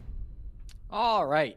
Not the most inspiring first attack. It is Consulate. You typically think of this map as defender-sided, but for Los, no map control was taken. They didn't manage to get in up above. They didn't have any horizontal control. They had no players over towards Piano. I think their game plan was, we're going to enter electrical, we're going to go down these back stairs, and we're going to hit inside of server. But they had so many problems getting the Monty in the breach. The Mav play that was coming out just couldn't make a hole large enough for the Monty to fit through, that they just decided, screw it, we got to pivot. They hit Archives. I mean, it wasn't the worst push I've ever seen. They certainly got a couple of kills going in there. I thought the Monty play was actually quite good from Arthur. Got them a couple of kills, got them some extra space, but when the collapse came through from Cloud9 Beast Coast, there was nothing that Los could do. The big weakness of Monty is shooting him in the back, and so when you've got multiple angles swarming down on that site, it made it really, really difficult for Los. I'd like to see some better pushes coming out than that. You know, sometimes a direct hit can be exactly what the doctor ordered, but perhaps some more map control would be needed next time if they go back to that bomb site in round number 4. Attackers are moving to defuse the bomb. Operators are locked in, and just as we did in our first 2 matchups of the day, we got to see a bit of Skopos in the second match, but we are on Skopos watch. The newest operator added to Rainbow Six Siege. She's a Greek defender who's got 2 robots named Colossus and Talos, or Talos, depending on where you put the emphasis on that word, that function independently. As you explained in the second match of the day, I will do so for the third one so you don't have to repeat yourself. Basically, you are one drone while the other Pantheon shell, as they are referred to as, though they do have their own respective names, sits effectively unengaged or disengaged, as you could say, inactive. It sits there like a bulletproof camera, and you can use it for information, but as we saw in that OXG M80 matchup, you can smash them, break them open, all that jazz. But if you die as the active robot, that's it. You're dead. Not in real life, but in the game, I suppose. Well, Cloud9 Beast Coast hoping to not be dead in this round. I like my transition there. They got to deal with this clash. They want to go for a classic kind of CEO repel in, jump out, bait that. It's going to be a wizard up the hatch, actually. I think they're going here, Parker. Yes, they are. In with the defuse kit, in with the Amaru shotgun as well. The clash, however, put in a bit of a problem on that. They're going to be aware of this Amaru position, and it's so awkward. They swing in from behind. It'll be the zaps from hot and cold to finally get it done. But the defuse kit went down, and we now find ourselves in a 4v4 post. Actually crazy to think that Wizard died to the shocks from Hot and Cold Shield. You don't see that every day. Gavin looks for a pick on the window. Diffuser ends up claiming the pick instead. Gavin bleeding out, but still salvageable at this point. Sexy Cake sees one body up towards top spiral. He gets hunted down by Diffuser, who'll now also be able to revive his teammate. Big round for C9 Beast Coast, but they are behind the times when it comes to this Diffuser. It's almost past the point of no return. What is going on here? Nobody from C9 Beast Coast will be able to get the job done. An excellent closeout as the defending champs are looking at all of the wrong players. The diffuser planted under their very nose, and Los gets the objective work done and wins the round because of it. Wizard, I'll give him the credit. One of the best rounds I've seen where the player gets 0 kills and doesn't really use much utility either. Up the Amaru hatch, the biggest thing he did in that round was he distracted. He was so attention grabbing. Nobody knew that that plant was going down because they were so focused on that Amaru that jumped up the hatch. The Clash was watching the Amaru. The smoke rotated over to deal with the Amaru. All of the operators that you would expect to be denying that defuse kit were distracted by Wizard. Spirits and Hot and Cold both making this rotation instead of focusing on the plants. And that's such a difficult choice to make because this is such a hard post plant for the defense to win, especially with Grim getting up on that rappel. It puts your team in such a good position to get that defuse kit onto the ground. So a good strategy from Los. The distractions came out perfectly. The Toxic Faves almost doing more harm than good there as it kind of made it more awkward to jump on the disable right towards the end of that post plant. So beautifully done with that execute. You know, it's not flashy, doesn't get a ton of kills, but it really does pull that attention from Cloud9 Beast Coast. And sometimes, Parker, that's all you need. Attackers are moving to defuse a bomb. Been watching the Hard Breachers today just to see where we're at for the attackers dealing with what the defenders bring. And, you know, Maverick obviously was a staple on Clubhouse. You've come to expect that. We also saw Maverick on the very first round. But this time, you've got Hibana, Thermite, and an Ace. 3 Hard Breachers being brought is not, I wouldn't say it's abnormal, but it's certainly not common. Yeah. Very quickly, the Ace of Wizard was able to open up Blue Wall. And now the focus will be to open up Garage Wall as well. Various will wait out the Twitch drone to zap away at the bandit batteries, and a nice spot for that drone to be nestled. Zoto canister goes out, and it won't stop it, but it will certainly freeze it as the Twitch drone shocks it away, and it gets opened up immediately. Really good utility use there from both teams, but Los comes out ahead. Yeah, I love that shock drone play from the IGL of Los. Making sure that that wall does get opened. The Hard Breach, they brought a lot of it, but it accomplished its goal. Everything that they could want is pretty much open now. You'd maybe like to get the hatch. inside of Garage, and that one might be a little bit difficult because you haven't actually entered the map. Wizard is technically in electrical room, but that's about it. Everybody else still up above. It's going to be likely a pretty horizontal take anyways. The main breach might be where the plant goes down, but a lot of this focus will come down inside of server. Means that Spirits might be the first point of contact. These Toxic Babes could really stall out, especially if they bring the Monty over, and that's exactly what they've done. But not if his head gets blown off first. Spirits not able to do anything with denial on that smoke. The first casualty being on the side of C9BC does not bode well for the North American team against this Brazilian behemoth in Consulate. Los win the round flawlessly. That was very quick. And honestly, it looked a little bit easy for Los. C9 Beast Coast, or Cloud9 Beast Coast, we use the terms interchangeably here, isn't having what I would call a championship hangover, but is certainly not excelling the way that some people might have expected. It is worth noting that when they just played under the Beast Coast banner by itself, they had a bit of a slow start to stage one, and it took some time for them to find their footing, figure other teams out, and most importantly, have other teams try to figure them out. I don't know if it was because they relied so heavily on shield plays or not, or maybe they were just the best to adapt to a new meta, but the start for this stage for Cloud9 Beast Coast has not been without its struggles. 2 regulation victories, 1 overtime loss. Most teams would be exceedingly happy with that stat line. But Cloud9 Beast Coast have not made it look easy, despite the fact that they've won in regulation twice and only lost in OT once. That OT loss, by the way, suggests it should be very close scoreline-wise. Cloud9 Beast Coast only has a +6 round differential, which admittedly is better than a lot of the other teams above them in the standings, but it doesn't really show dominance. What we can see from the standings in North America, though, Jesse, is all of these teams are so evenly matched, with the exception of maybe the bottom 3, that we expect all these games to be bitter contests. Los is in the bottom 3. And I think some people were a little surprised with their matchup against DarkZero. And now, even though it wasn't a victory, it was still a decently exciting match. And now Los has the advantage on attack on Consulate against C9BC, and it prompted a very early timeout to be burned, it appeared, on the side of C9BC. What do you think the troubles are that we see the defending champs dealing with? I mean, a lot of it's been this Monty. You know, it's been brought twice now from Los. Once it was successful, once it wasn't. But in both rounds, it had an impact. You know, it feels like they don't have great answers to the Montagne that's coming out. I'm sure they were expecting it, right? Arthur plays this operator so often. Everybody knows that he's a good Monty, so it shouldn't be a surprise from Cloud9 Beast Coast. But I think that's one of the things that they've been likely talking about in that tactical timeout. I'd also like to see Spirits getting a better handle on some of these rounds. It feels like he's been a little bit lost on some of these rounds, playing the smoke role. He's over to the Ella now, and we've seen some cool Ella tech recently where you toss the Grismont mine mid-plant going down. I saw it on Bank, I believe it was this week, I believe in EUL, to stop the plant from happening. I'm not sure if that is the plan from Spirit, but I don't know if he's utilized all his utility already.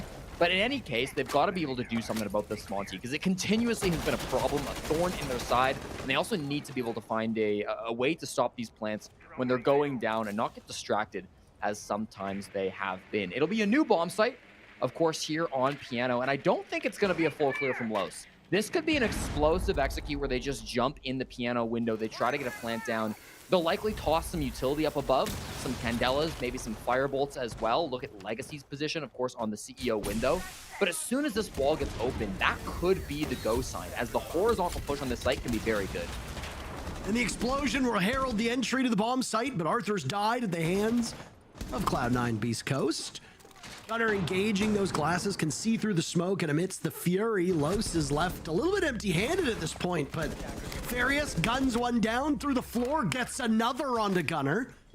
All this damage and destruction being done by the Thermite holding on to that diffuser. Now it's up to C9BC to get to the site. Spirit's on a jump out, anticipating an easy kill on Legacy. He won't get that. All the strategizing from C9 Beast Coast, and they're getting bowled over at the moment.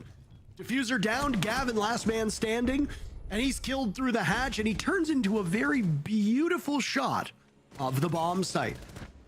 The bleeding will continue. They have not cauterized the wound. Los with yet another, and they're up 3-1.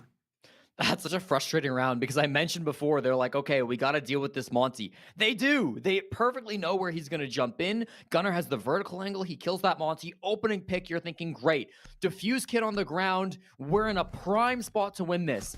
And then Farias just says, you know what? What if you didn't win this? He walks in, he kills the anchor of Hot and Cold, and then beats Gunnar on the vert angle. Another vert angle comes out in that clip you just saw, taking down, I believe it was Diffuser up above. So, I mean, we saw some really good play from Los in terms of just walking in and adapting to things going a little bit wrong. Immediately, their plan was thrown out the window. Immediately, Cloud9 Beast Coast countered what should have been the crux of that push. But Los just said, well, we may as well commit. Let's hold W. Let's take our gunfights. And Cloud9 Beast Coast just did not respond. So, yeah, I mean, we're starting to see these rounds tick past a little bit faster than I think Cloud9 Beast Coast would want to see. The lead is starting to grow to a point where you're actually getting a little bit worried here. Many people would say that this is the battle between the best and worst teams playing in the North American League, but right now, the underdogs are on top. Underdogs is a correct way of putting it, in my opinion. You know, again, you talk about parity in all of these leagues, and I'm a firm believer that while there are usually one or two teams that are just better and one or two teams that are a little bit worse, the bulk of the teams competing in either the NAL or the EUL or MENA or OS or whichever region we're looking at, Brazil included in that, most of these teams on a good day can beat any of the other teams when they're having a bad day. So if you're Los, not all hope is lost. It's not like you load into the server and expect things to go badly. This round, maybe. Gunnar and Diffuser tear through 3 of the 5 Los players. Legacy, the lone kill for Los at this point, as Gunnar is huddled down by the car. And unfortunately for Sexy Cake, he misses a lot of these shots. That could have been another opening for Los to take advantage of. Just the Glaz and the Monty remain. Things will get tough because if there's a flank, there is nobody to watch it. And that's what Legacy is suspecting might happen on Yellow Stairs. Good call, by the way, as C9 Beast Coast have not relinquished control of that main floor. Both Spirits and Diffuser are ready to drop at a moment's notice or flank over towards Yellow. Smoke their one advantage. This will be the last one that they likely have. Looking through to try to find a head, but nobody's peeking them. In this 4v2, Cloud9 Beast Coast are showing a lot of respect. The soft wall, there was someone behind it just a moment ago, and there's the flank. You called it, Parker. It'll be Spirits taking advantage of it, leaving just the Monty in a 1v4, an unwinnable situation, doing what he can with the pistol, but you got to imagine that Legacy, despite over 60 seconds on the clock, probably won't be doing a whole lot with it. Pistol in hand, Diffuse Kit in the middle of the site. He's the loudest operator in the game, too. Like, they're going to know wherever he goes. He can't really get sneaky with it, try to go for a rotate. He has a drone, he has a smoke, but, I mean, he's really just fishing for feet and coming up kind of dry. You said fishing for feet, and I heard a collective moan from a certain portion of this community. What's that supposed to mean? You'll figure it out on your own. You know, it's weird to put it's weird to put Legacy on the Monty, given that he is by far the best fragger on Los. He's one of only 2 players in the North American League, averaging more than 1 kills per round. Arthur, usually the Monty player to come on in. I don't know that was the big issue there. I think fundamentally that push was a little bit awkward for Los. One thing that is very consistent with this team is they don't map clear. They are not going across and finding these kills all over the place. It's always direct. And I think Cloud9 Beast Coast have really read into that, and they feel very ready for the pushes that Los have been going for. Now that we're in round 6, for Los to try to expand their lead into a 4-2 advantage, I would love to see them go for a full clear. I'd love to see them take a bunch of map control, because there's been pretty much 5 direct hits in a row, Parker. And while they've worked out thus far, it is getting a little predictable. Yeah, I mean, if you're a one-trick pony, it better be a pretty good trick. And for some of these teams, I mean, it works. You've seen Finka one tricks, you've seen Shield one tricks, etc.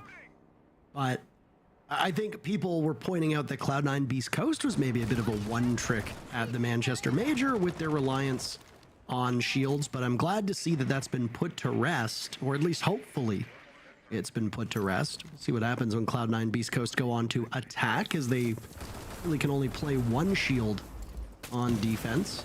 I mean, I suppose Skobos is kind of a shield operator, given that you've got one character that sits stationary, but you can't actively use the shield. So, but either way, Blitz is banned out, so Monty's all that can be brought, and Los has brought the operator a couple times, but not with the same reliance that we had maybe expected. Right now, the main focal point for the attack, Jesse. Visa. Clear it out, get towards that bomb site, but easier said than done because you're only a step or two away from the actual bomb site. Yeah, still looks like they're not going to full clear the map, so they do like their direct hits, and with the focus around Visa, it seems like that's going to continue to be the game plan. They've got good drones up on the mid floor. They are finding these players inside of Piano. If they do clear this Piano players, that's actually a lot more control than they had last time. This was a big problem that halted them, but no, we're right into the bomb site, and it might be a free pick to start us off, although we're whiffing. Farius goes down. Spirits with the secondary shotgun will take him out, and that could have been the gap, but again, they're just not able to capitalize off of it. Arthur will give comms now as he looks for maybe more of a direct hit as well towards Zulu, or benches as some will call it. Instead tails off. Multiple windows close to the bomb site as Legacy is waiting for the all clear, still over towards Visa. Losing Farius is a big deal for Los, but what have they done? They've sent Wizard downstairs, and if nobody is watching that position, he could find the jump on them. Right as I say that, though, hot and cold, sitting in this position. No! He looked away right as he walked past. We call it siege timing for good reason. Wizard has made his way undetected in that position. It might all be for naught, though, as every other member of Los is getting taken down. Gunner eliminating Wizard, and there's a flawless answer back by C9BC. Again, a weird little push. They have one guy get sent straight towards the bomb site at the start. Farius ends up going down in that position. Then everybody else just tries to play really solo positions around the map. They're trying to lurk through and find cheeky one-offs on players that aren't looking their direction. And although sometimes the timing did go to their favor, a lot of the times they were just getting picked off. And when you're playing so individually, when you're playing so solo, it's impossible to trade. So it'll be a 3-3 half. I think after that tack timeout, I think Cloud9 Beast Coast were able to have a bit of a conversation about the play style that Los were bringing. And they're going to be able to go into the second half without giving Los an advantage. And that's important because Los, it was brought up on the desk, have struggled so far on defense. 2 weeks ago against LG, Los lost every single defensive round that they played on Consulate. Again, a map that we talk about as one of the most defender-sided maps in the game. Meanwhile, for Cloud9 Beast Coast, when they played this map just last week, they won every single attack that they played against, I believe that was Wildcard. Not the highest of overall rounds played. I think it was 3 for Beast Coast, 4 for Los. But even still, this second half, if you look at the statistics historically, should be favoring Cloud9 Beast Coast. And I think Los were really hoping they could end that first half with some sort of a lead.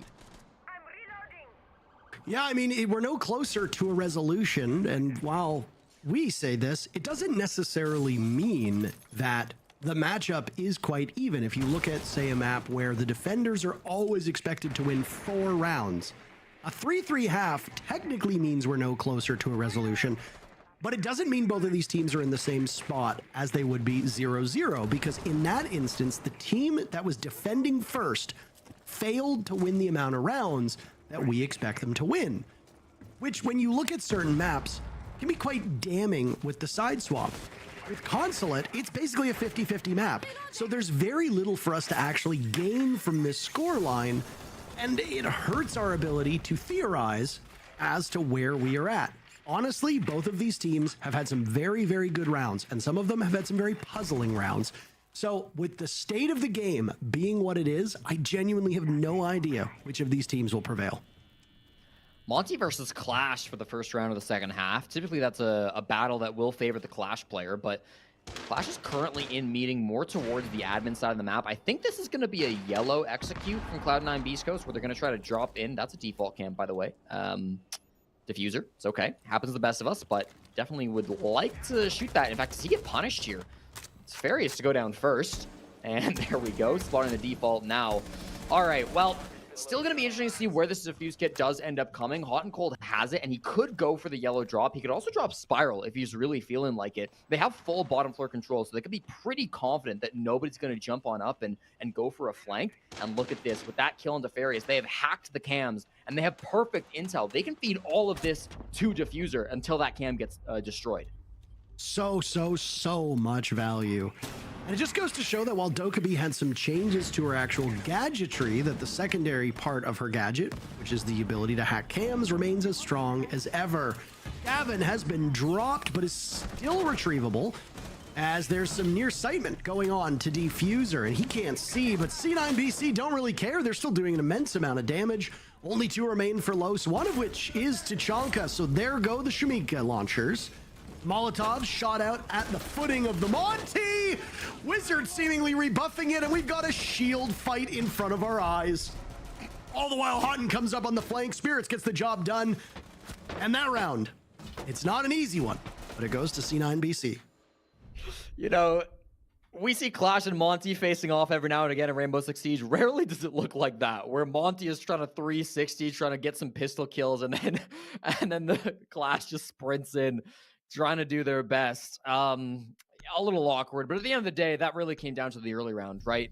Getting that opening pick not only put Beast Coast into a 5v4, but it also delivered that information. The default cam was a little bit humorous, but at the end of the day, it wasn't capitalized on by Los, and so that play from down below from Diffuser, even though he didn't directly get any kills, I don't believe, his ability to disrupt positioning, right? Make Los move around, make them panic, certainly was effective. And then I don't think Los were expecting the Monty drop to come down through the spiral skylight. So loved seeing that coming out of Cloud9 Beast Coast. They clearly had a good game plan coming forward. Not traditional. You know, usually on that site, you see maybe a full admin clear, maybe you see a CEO execute, maybe you even see like a Monty yellow drop. For them to bring that Monty towards spiral and then have supporting players push in through kind of break room and then come into the bathroom was really, really neat. And I think that was a great execute from C9BC, showing that there's still a lot of room to be creative here on one of the newest maps into the pool.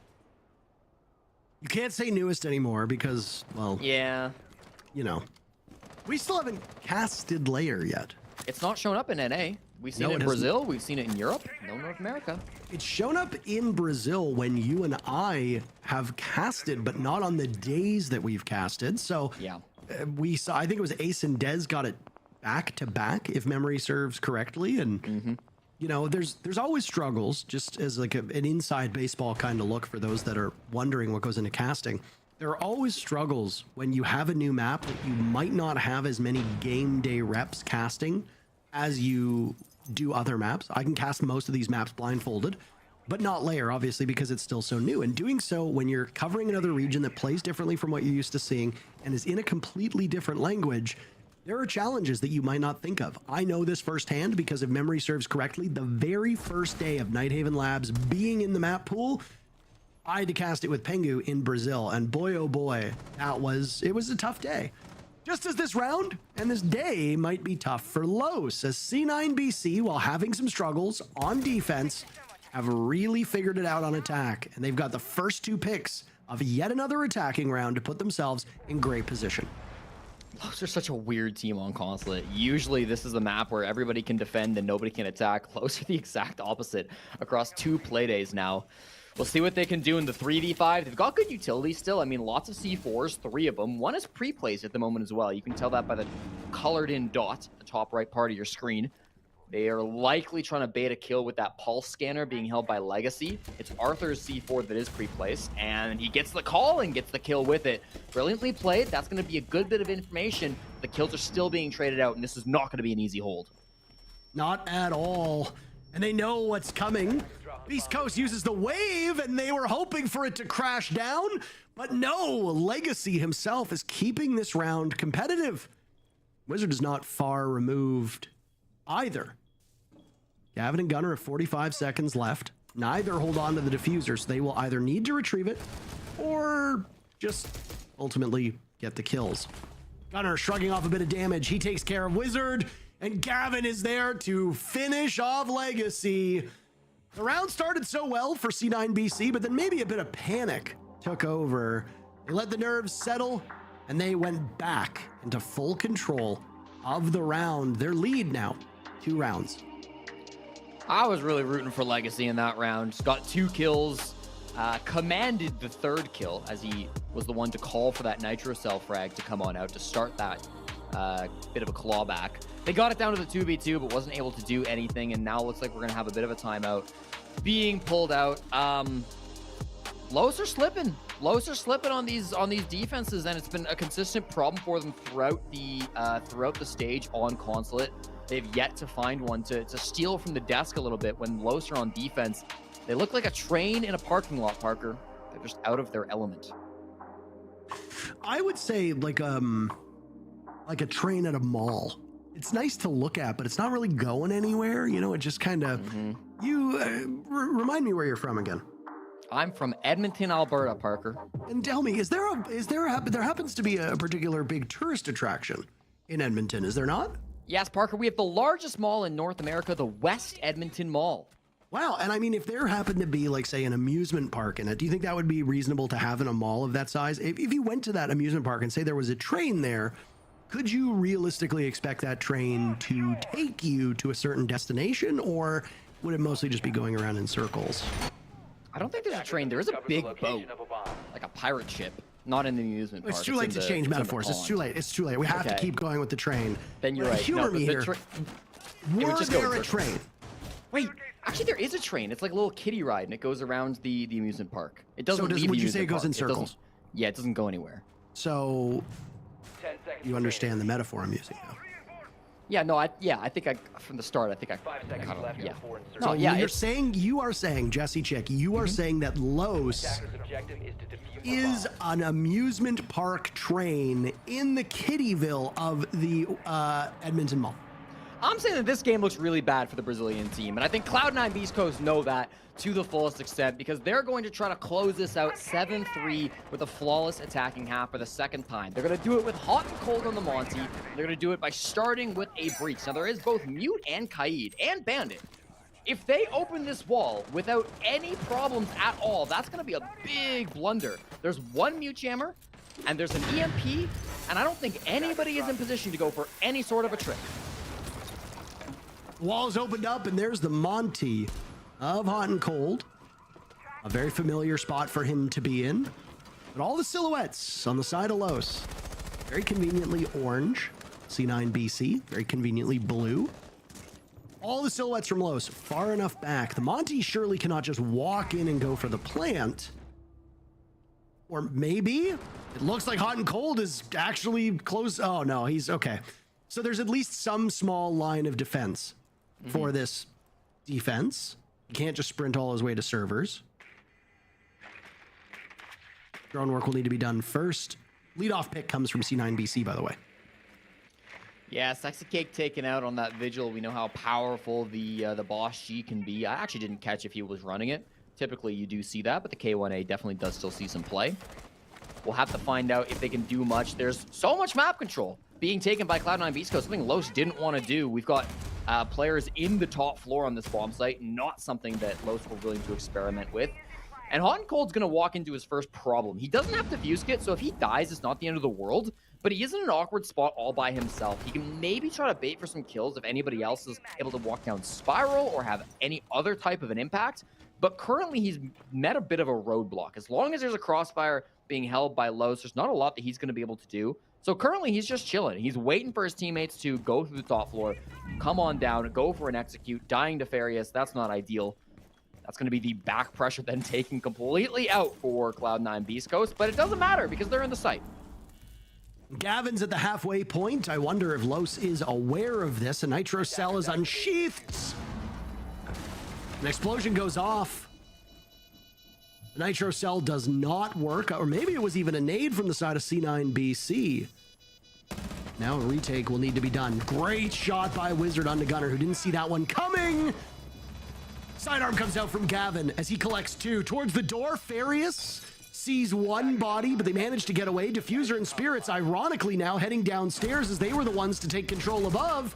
Diffuser securing a kill on Nefarious, and Wizard will die at the hands of Spirits. What a second half for Cloud9 Beast Coast. They're on match point. I'm not sure if they were just distracted by the Monty or what happened, but you can't be letting the plant go down not in a 4v4 situation. They had C4s down below. They tried using some of those C4s, but without any information, they weren't able to stop the plants. They didn't bring a pulse like they did previously. They didn't bring a Valkyrie or any type of operator that could get intel. There was a bulletproof camera in the site, but I don't believe it could actually see where Gavin was planting. And so Gavin said, screw it, I'll just sprint past this BP and I'll go plant inside of the corner. And there was no response from Los. Yes, they tried to push up the stairs. They tried to make that two-man push come through, but it was already too late. The plant was already down. So Cloud9 Beast Coast will continue their undefeated streak on Consulate attack. This was a 3-3 game. It was a 2-1 lead. It looked like Los could be maybe making the upset the desk thought they were capable of, but it seems like that has very quickly slipped away, and I don't know if they're going to be able to run defense back to force an overtime now. Yeah, I mean, this is quite the comeback that Los will need to pull off. If you look at their record so far through this stage, 3 rounds against Luminosity, a victory over OXG. OXG, who sits at the bottom of the standings, the only team so far without a victory. Then Los had the day off. They didn't get any points. They didn't win any rounds. They didn't lose any rounds. 4 rounds against DarkZero, and right now they're on track for about 3 to 4 rounds here as well. If you consider the matchup against OXG to be an outlier, this is a team that averages 3-ish rounds a match. That's pretty much on par, if not a little bit actually behind where they were in stage 1. And do keep in mind that Los went out of their way to make 2 big splashes by picking up Arthur and picking up Wizard, both joining their fellow Brazilians, formerly on Brazilian teams. Wizard was on Ninjas in Pajamas, Arthur was on E1. E1 looking like one of the best teams in the world right now in terms of interregional play. And yet it still hasn't changed the identity of this Los team. It's at the point now where we've watched them play, what, officially 11, 12 matches in North America. And I mean, I heard the desk talk about them. I've heard other players talk about them. I don't think there's even 1 or 2 big things to highlight. There's just so many issues that Los has to deal with that, well, I don't know if they can problem solve before this stage is over. Han hops in, and that's why you bring it to Chanka, right? Bank the Molotovs off into the common plant spot. Hot and Cold gets immediately out of there after taking about 30 damage. I like that bounce. You notice he's actually bouncing it off the desk to deny the plant spot. It means he has to be a little bit less exposed, and notably, he can sit on the hard floor. He doesn't have to be exposed like you otherwise would be, but they're not necessarily landing where he wants them to. Hot and Cold, I don't think they realize the plant's happening. If they do, they can't deny it. There's nothing to come on out, and we know how strong a post plant can be on this bomb site. Parker, this is going to be tough to pull on back. Yeah. I mean, the Monty is spotted, and Spirits doesn't seem to understand that those kill holes cut both ways. Good line of sight by Wizard.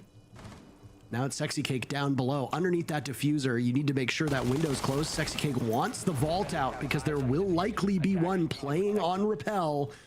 Hot and Cold takes out Faria. Sexy Cake going for the vault out, but Hotten's watching that one. It's all up to Wizard, and boy oh boy is he gonna have to cast some magic. He gets a kill, but the timer is too late.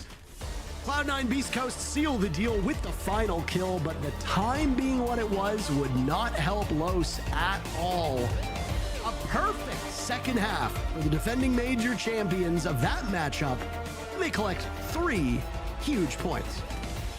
That's back-to-back games where Beast Coast have been undefeated on their consulate attacks. Ridiculous stat line coming out from them for Los. They now have not yet to win even one of their holds. Not a huge surprise, but still you've got to feel very good if you're Cloud9 Beast Coast. And that's it for our third matchup. You'll get to see the replays between these 2 teams, but one match stands in the way of us and a conclusion. It was the team that started the day in first overall, the Sonics. They go up against LG. Just a couple minutes. Sit tight.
Pick up your last. You took my clay kill, man. Don't peek. Don't peek.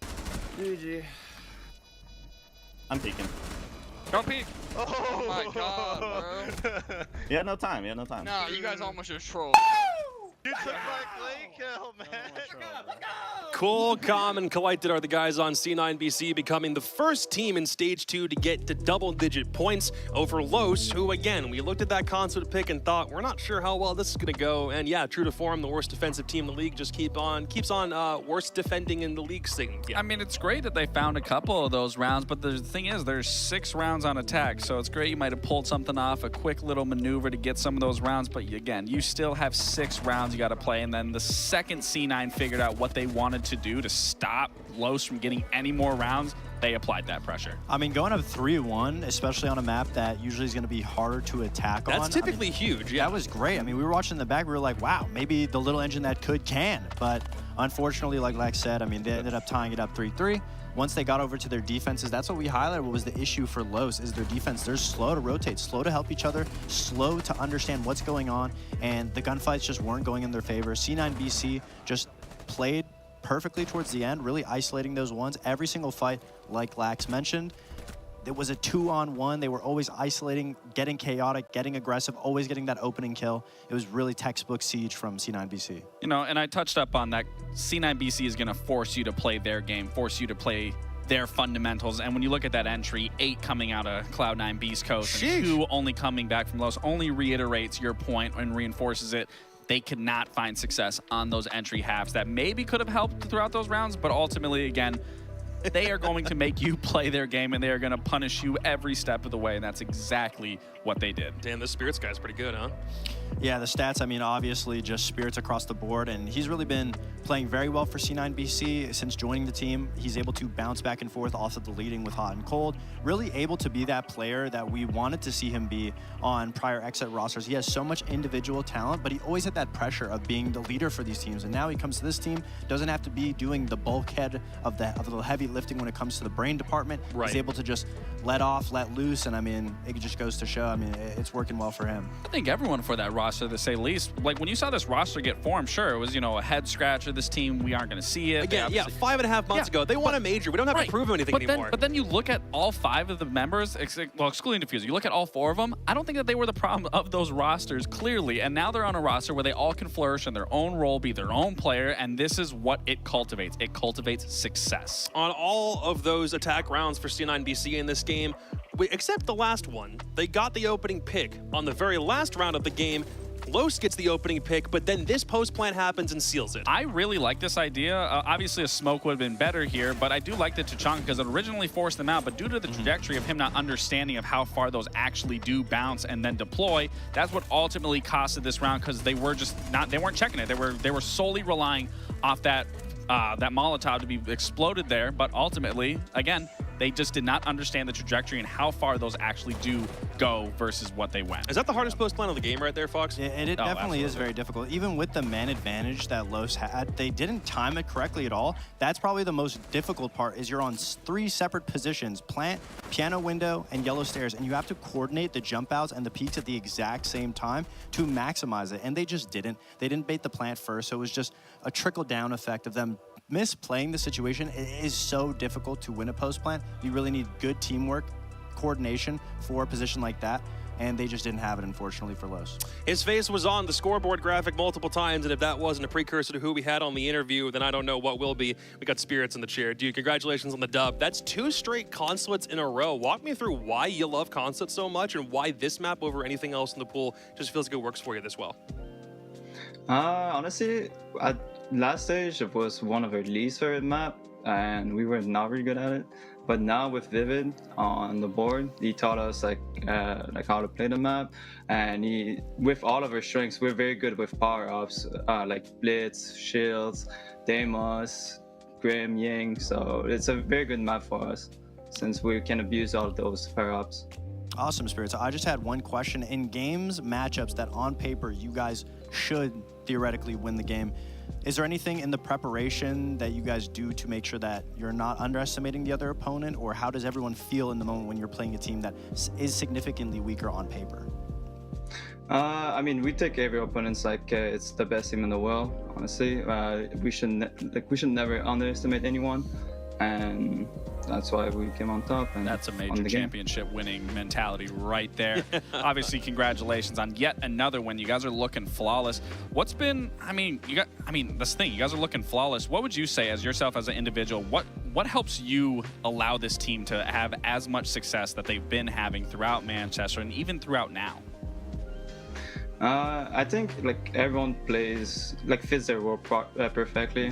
We're all like versatile. We can play everything, and we listen to each other. That's the most important things. Everyone listens to each other. Everyone brings their points and brings like their positive things of the team, and it's something we can take.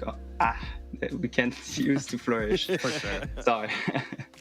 We had that little vignette play yesterday of Gunnar singing in the lobby, and you were the only one who like wasn't grooving with it. And you're just like, dude, can I please just get an invite? Talk to me about what the vibes are like with this team, because I know that clip out of context is super funny, but just what is it like internally from when you started with this original team 5 months ago to what it's like now?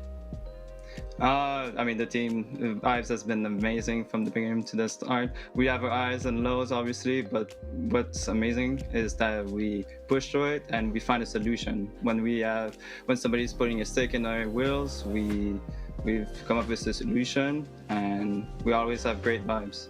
That's the most important thing: having fun and work hard. I got another question for you. How imperative and how impactful, obviously you talked about Consulate specifically, but obviously losing Fett, now transitioning to Vivid, how much of a difference has that been helping you guys outside of even just Consulate? I mean, Fett was an amazing coach. I can't lie. Like, he was definitely my favorite coach when I first met him. And Vivid brings a lot of things that Fed lacked, and Vivid is also an amazing coach, and we learn a lot. But they're both nerd emojis. I'm a nerd emoji, and we put a lot of time in custom games and learn and like come up with new things and just be above everyone else. That's the most important thing. That's really paying off for you, dude. First team in the league to get to 10 points. Congratulations on how that goes. You got DarkZero tomorrow, though, so get back in the lab, do some more nerd emojis, and see what you come up with in that game, dude. Again, congrats. We'll see you then. Thank you. Man, what's going to stop this team? Are Sonics the only team that can stop this team? Again, reminder, they don't play one another until day 9. So yeah, I mean, I think obviously by the time day 9 rolls around, we'll know who's first. First and second, then obviously who's sitting in playoff spots, nonetheless. Yeah, I mean, I think everybody's play style when it comes to the top set of teams, like we've talked about before, it's like a kind of a rock paper scissors. Every play style can, in a circle, beat each other based off they play. C9BC is very aggressive. They have ops players that can play these crazy ops and succeed in them. And then there's teams like SQ that are a lot faster but methodical. And it's nice to see the diversity in playstyle when it comes to the top teams. It's not just one playstyle reigns supreme. If you thought we had a really good day so far, you ain't seen nothing yet, because the game I've been looking forward to the most, Luminosity and Sonics, ends day 5, and we'll get to write that after the break. I guess I'll do this for the setup tour. It's a new mouse I got and I love it. Ignore the design. It's like it's a WL mouse. It's from China or something. It was actually sold out, so I couldn't get a normal color. That's why all these weird like dog designs are on it. I'm not like a big fan of that stuff. I won't say it. I play with this WL Beast X mouse. It's a new one for me. I like it very much. And of course I'm using the Woodsing. Just need this to play. Mousepad I don't like. Whatever. It's just bad, man. But ever since I got her, I won a major. Before I didn't have her, I didn't. So she has to be good at. People would say I was narcissistic, but this is me. And then this is my beautiful team, and I have that sitting right next to me, and I look at it every time we lose a round. So I know that it's just temporary. If I make the major, I'm taking this with me right here. This is like my deluxe. I'm right here. I'll do Mayor McCheese, obviously. I always have him with me. I'm not like superstitious really, so I don't want to say good luck charm. Bears are my spirit animal, I would say. And I also think this is it's funny. It's a little bear in a can. I actually get pulled over at security all the time because like they'll see my backpack and they'll be like, "Oh, you got like canned food in your bag," and then I literally start laughing and I pull this out. And especially in Canada, they always find it funny. So.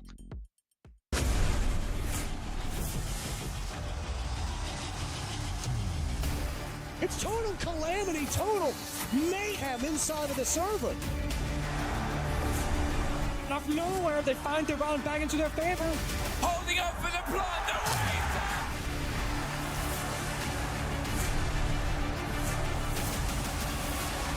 And I think he might just find it!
Luminosity and Sonics last met in a game at the tail end of Stage 1 where both teams' fates were essentially sealed and it didn't really move the needle on anything.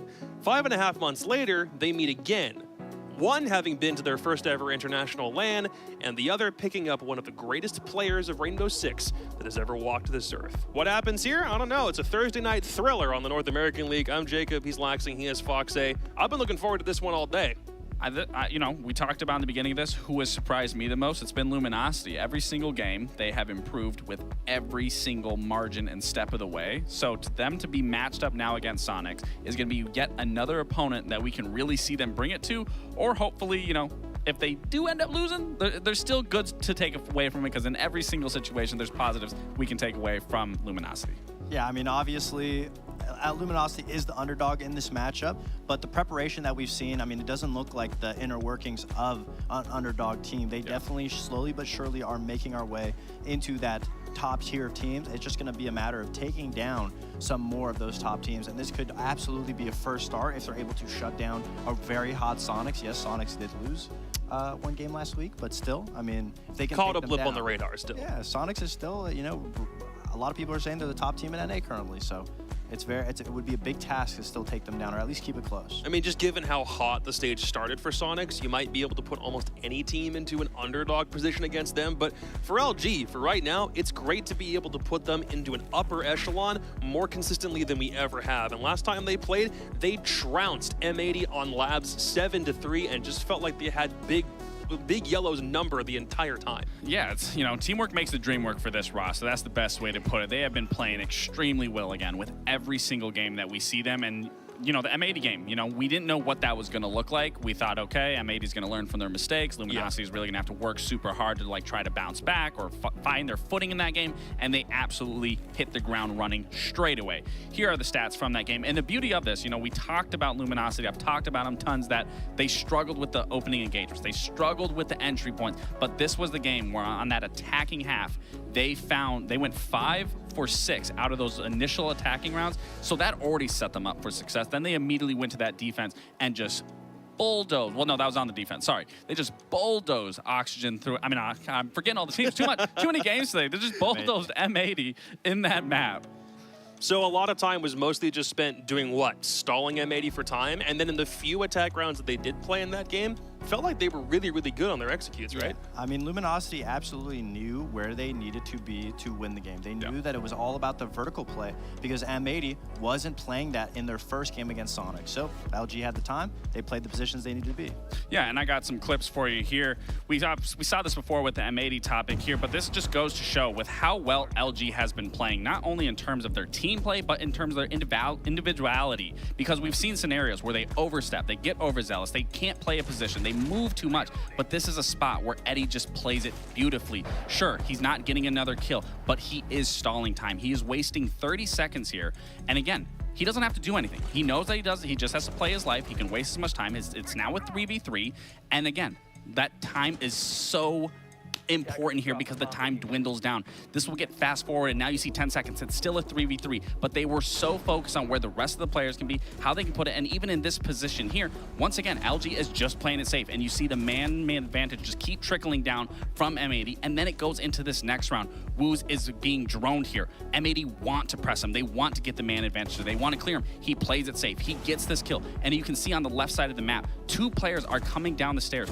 to help Wooz here. They immediately get the man advantage back. They immediately fall back to site, whereas before maybe you see them split up, but now you see this attack ground. They look flawless in this. They understand what they want to do. We talked about M80 when it was in this map. They weren't playing the fundamentals, but LG was doing this. You have someone covered in garage. You have 2 people playing storage. You have a 4th up top to watch through this breach in the floor to make sure this bomb can go down successfully. And it's because of these basic fundamentals and because of how LG has been improving throughout each and every single match that we are seeing a night and day difference team from this roster, and it's plays like these and rounds like these that is setting Luminosity up for so much success and looking far better than we've ever seen them before. And a lot of that comes from the prep that we keep highlighting. I mean, Luminosity, obviously, in each one of those clips, you can see the exact position that they know that they can win. Once post plant's down, they can play it from above. They take the blitz down. Eddie can stall their time. They're understanding the game at a level that top teams look at it. They're able to win rounds without needing to do too much. They just do enough. They get the advantage that they need, and then they force the other team to make the mistakes. And it really is a night and day difference from LG stage 1 to LG stage 2. It's been a long, hard road for them to do it because where most of these guys were in the T2 to T3 slums for a really long time, now getting Woos, who was just one in Element 3, onto this roster, it feels like everything is gelling in a way that it feels really good. Seeing where this team started, now where they're at, they're just on Sonic's doorstep tonight, which might make things a little bit difficult because they only suffered their first loss in an overtime match against Space Station just last week. But of all of the things for a playoff favorite to lose, an overtime game, again, should just be a blip on the radar here. Yeah, and SQ has one of the most adaptive teams. They have a little bit of everything. They have the aggression. They have an IGL who's able to rally the troops and force everybody to slow down. Ambi said in week 1 that there was no growing pains when it came to this team, and we listened to him, and we saw the growing pains in their games, but they were fixed round after round within the matches. But last week, in week 2, SQ looked human, and we'll show you exactly how they looked human. In man advantage or man deficit situations, SQ was so slow to helping each other in these clutch situations. They weren't connecting the dots and making sure that they were in positions to trade each other, and that just has to go with, it's not about the map, it's not about the way that SQ played. I believe that going up a 6-3 round advantage was the issue with Sonics. I believe they got overzealous, and this round is a beautiful one where Sonics is in a 3-on-3. SSG reads the defense beautifully. They know that Surf is on blue stairs and Canadian's bottom main. 3 SSG members rush into the site. Great read from SSG, and where is the rest of Sonics? Grixer's going to go down in the site, but where is the rest of Sonics? They're still crouch walking around to get to their sites, and that just is a little bit of a hiccup, and it is still growing pains, but it just, to me, it looks like SQ got overzealous. They believed that they should have won the round at 6-2, 6-3, and they just stumbled and kept fumbling rounds, and there was no adaptations that we saw in that week 1 SQ. Yeah, and I think the overzealous is definitely the main reason why we just didn't see the success come out of Sonics. Because when you looked at it, that we talked about, you know, that they were making those mid-round adaptations throughout games, that was on an attacking side where Troy really can facilitate that and rally the troops. Where on defense, that really comes down to every player at an individual level to really understand what is happening. How are they approaching the site? What are they going to do next? Where can I move? So it's important that, yes, you know, you learn from this loss. Yes, you learn that it was just an individual mistake and not, you know, oh, this team's just playing better than us. They're just doing this better than us. That it really does come down to your own self and your own flourishing of just, okay, I played that wrong. I should have doubled up with you. I should have helped you. So I do expect to see a lot better transition from Sonics. Sure. But again, it is very easy to get overzealous, but it's important for someone to just be there and just be, hey, let's focus on the round. Don't look at round count. See it as 0-0. Let's get this job done. Ooh. I remember there was a time where Sonics absolutely did not want to play Cafe under any circumstances. Times are different. That was a couple years ago. In this case, though, LG having final say between Bank and Cafe, and they go for this. Thoughts? I mean, I think both maps would have been maps that you haven't seen Sonics on yet. And your Luminosity, you thrive on the prep. You're just going to go to a map that you probably feel comfortable on and that you can limit what the other team is able to do out of surprises. And Cafe is a map that you can't do too much diversity on. It's a very linear map, very default areas to enter the map. We're going to talk about Clubhouse playing the same way. People have been saying that about Cafe for ages. Yeah, exactly. So the areas that you enter the map, it's very limited. So if you're Luminosity, it's a good way to put a muzzle on a very loud SQ. Yeah, I agree with that. But starting on that attack half, it's really going to be hard trying to get into the site, get into the map, because Sonics are no slouches. They like aggression just as much as LG has been playing. And we've seen LG, they've been doing really well with getting aggressive and then knowing how to set that tempo and tone it down a little bit. But Cafe is a whole other beast, especially when you're on those top floors and mid floors compared to basement. There is a lot of teamwork that you have to do with clearing from a top down, or even just clearing if it's a middle floor that you have to get a general idea of, can they be in the basement? Can they be in the top floor? Yeah. So it's really going to come down to Luminosity here to read the map a lot better than what we may have seen from previous maps. This will be a really good test to Sonics' new playstyles that they've learned. Because when I look at a previous SQ roster, none of these players, to me, stand out as passive enough players to thrive on a map like Cafe. So I'm very excited to see how this new and improved SQ will handle it, especially with having Canadian leading everyone. You both picked Sonics for this one, but given how much we talked about LG, how begrudging was that pick? Like, would you have picked LG under any other circumstances if it wasn't Sonics here? I don't think I'm going to switch my prediction, but No, I I'm not saying definitely think switch, but if LG are doing this good, you're like, oh man, I know. have to pick against this them. Is, like, this is the best map I think LG could have went to, in my opinion. Okay. I just think no matter what map it was going to be, it's going to be a slugfest. I don't see this just being one-sided nonetheless. But again, I'm just more excited to keep seeing LG improve. And if they can get an upset here and beat Sonics, great. If they can't, I think there's still going to be a lot that we can look and take from this from a watching perspective and be like, I really like what Luminosity did. I really like what they tried to do. But I don't want to be like, oh, I don't really like what Luminosity didn't do there. I don't like that they're not improving. Because again, they have kept a trend of performing every single game, every single step of the way. So I want to see that consistency. You want to know what I also just realized? I remembered that this is the team that Surf played for just previously. Didn't play it in the NAL, but did just play it overseas with this roster, and now he has to face them now here in our final game of the night. Parker and Jesse are going to walk us through this one, and I hope that this is just a preview of what playoffs have in store for us in a couple of weeks. Yeah, I think this will be a pretty good matchup, Jesse. I got to be honest with you. I am missing my Canadian flag in the back, but you have red and white in your background, and I have a red and white mushroom that looks kind of similar, but the people have already lost it because now instead you've got a beautiful snowy shot of Russia. Isn't it crazy how Cafe's always snowing? 12 months of the year and the season never changes. That's wild, isn't it, Jesse? Oh my God, it's your favorite part of the day. Yeah, you know what? The cafe never changes, neither do the bans. Sonics will ban out Dokkaebi, which is what I was expecting from them, and LG have banned the same two operators every game so far this stage. They've been Monty and Azami. They are playing against one of the best Monties in the world, so they will take that out. Interesting to see if they ban Azami. I know that's one that Sonics have banned a lot as well. I expect they will stick to their guns and take that operator to the board. It can be so powerful. Oh! No, that's a pulse ban instead. You see Canadian actually went, ooh, he was a little bit excited by that one too. Definitely catching some players off guard. We'll see if Sonics then answer back with their own Azami. I kind of think they will. They will take out Azami instead. I wasn't sure what they would ban because historically Sonics have banned Azami themselves on Cafe. Sonics have banned a lot of Azami throughout this stage, so yeah, I kind of thought that we might see that, but nice to see the pulse coming out. That can be a really powerful operator, especially for like mining, dining. There's some cool strats you can do.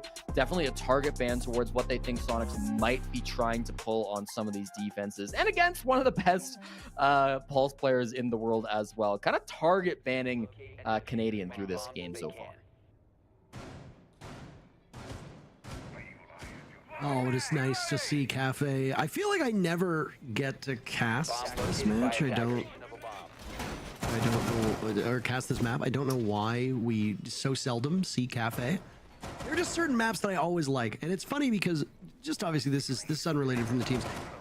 I used to despise this map. Like I used to really hate it. I hated playing it. I hated watching it. Skyscraper was in the same vein as it. And now after the reworks, Skyscraper and Cafe are consistently two of my favorite maps. It is crazy how much just a couple more hatches and changes to kitchen and stuff like that can make a map more viable. So I honestly believe Cafe is the best rework so far of all the competitive maps. I know people will probably dog on me for that or think otherwise, but the beautiful thing about opinions is that mine is always right. So yeah, it's a really great little fun fact. So off to the races, by the way. Is Eddie on the blitz? Nothing really abnormal that we see from either side of these teams in regards to operators. Yeah, this blitz, I was wondering if they were going to use it to try to clear VIP. We've seen teams do a bit of a strat like that before, often with a Sens, but you could do it with a smoke grenade as well. That's not going to be the case. They're going to go full top down, which means that we're likely not going to really see a gunfight until the final 60 seconds or so of this round. So settle in. The one thing about Cafe is sometimes it can be a bit of a slower map. Obviously, it's not a bad thing. There's a lot of very interesting strats that can go around. A lot of good utility play as well, which is exactly what we're seeing out of Wi-Fi. One Flores drone taking care of not just a Goyo canister, but an Evil Eye as well will feel very good for LG when they eventually get to their execute.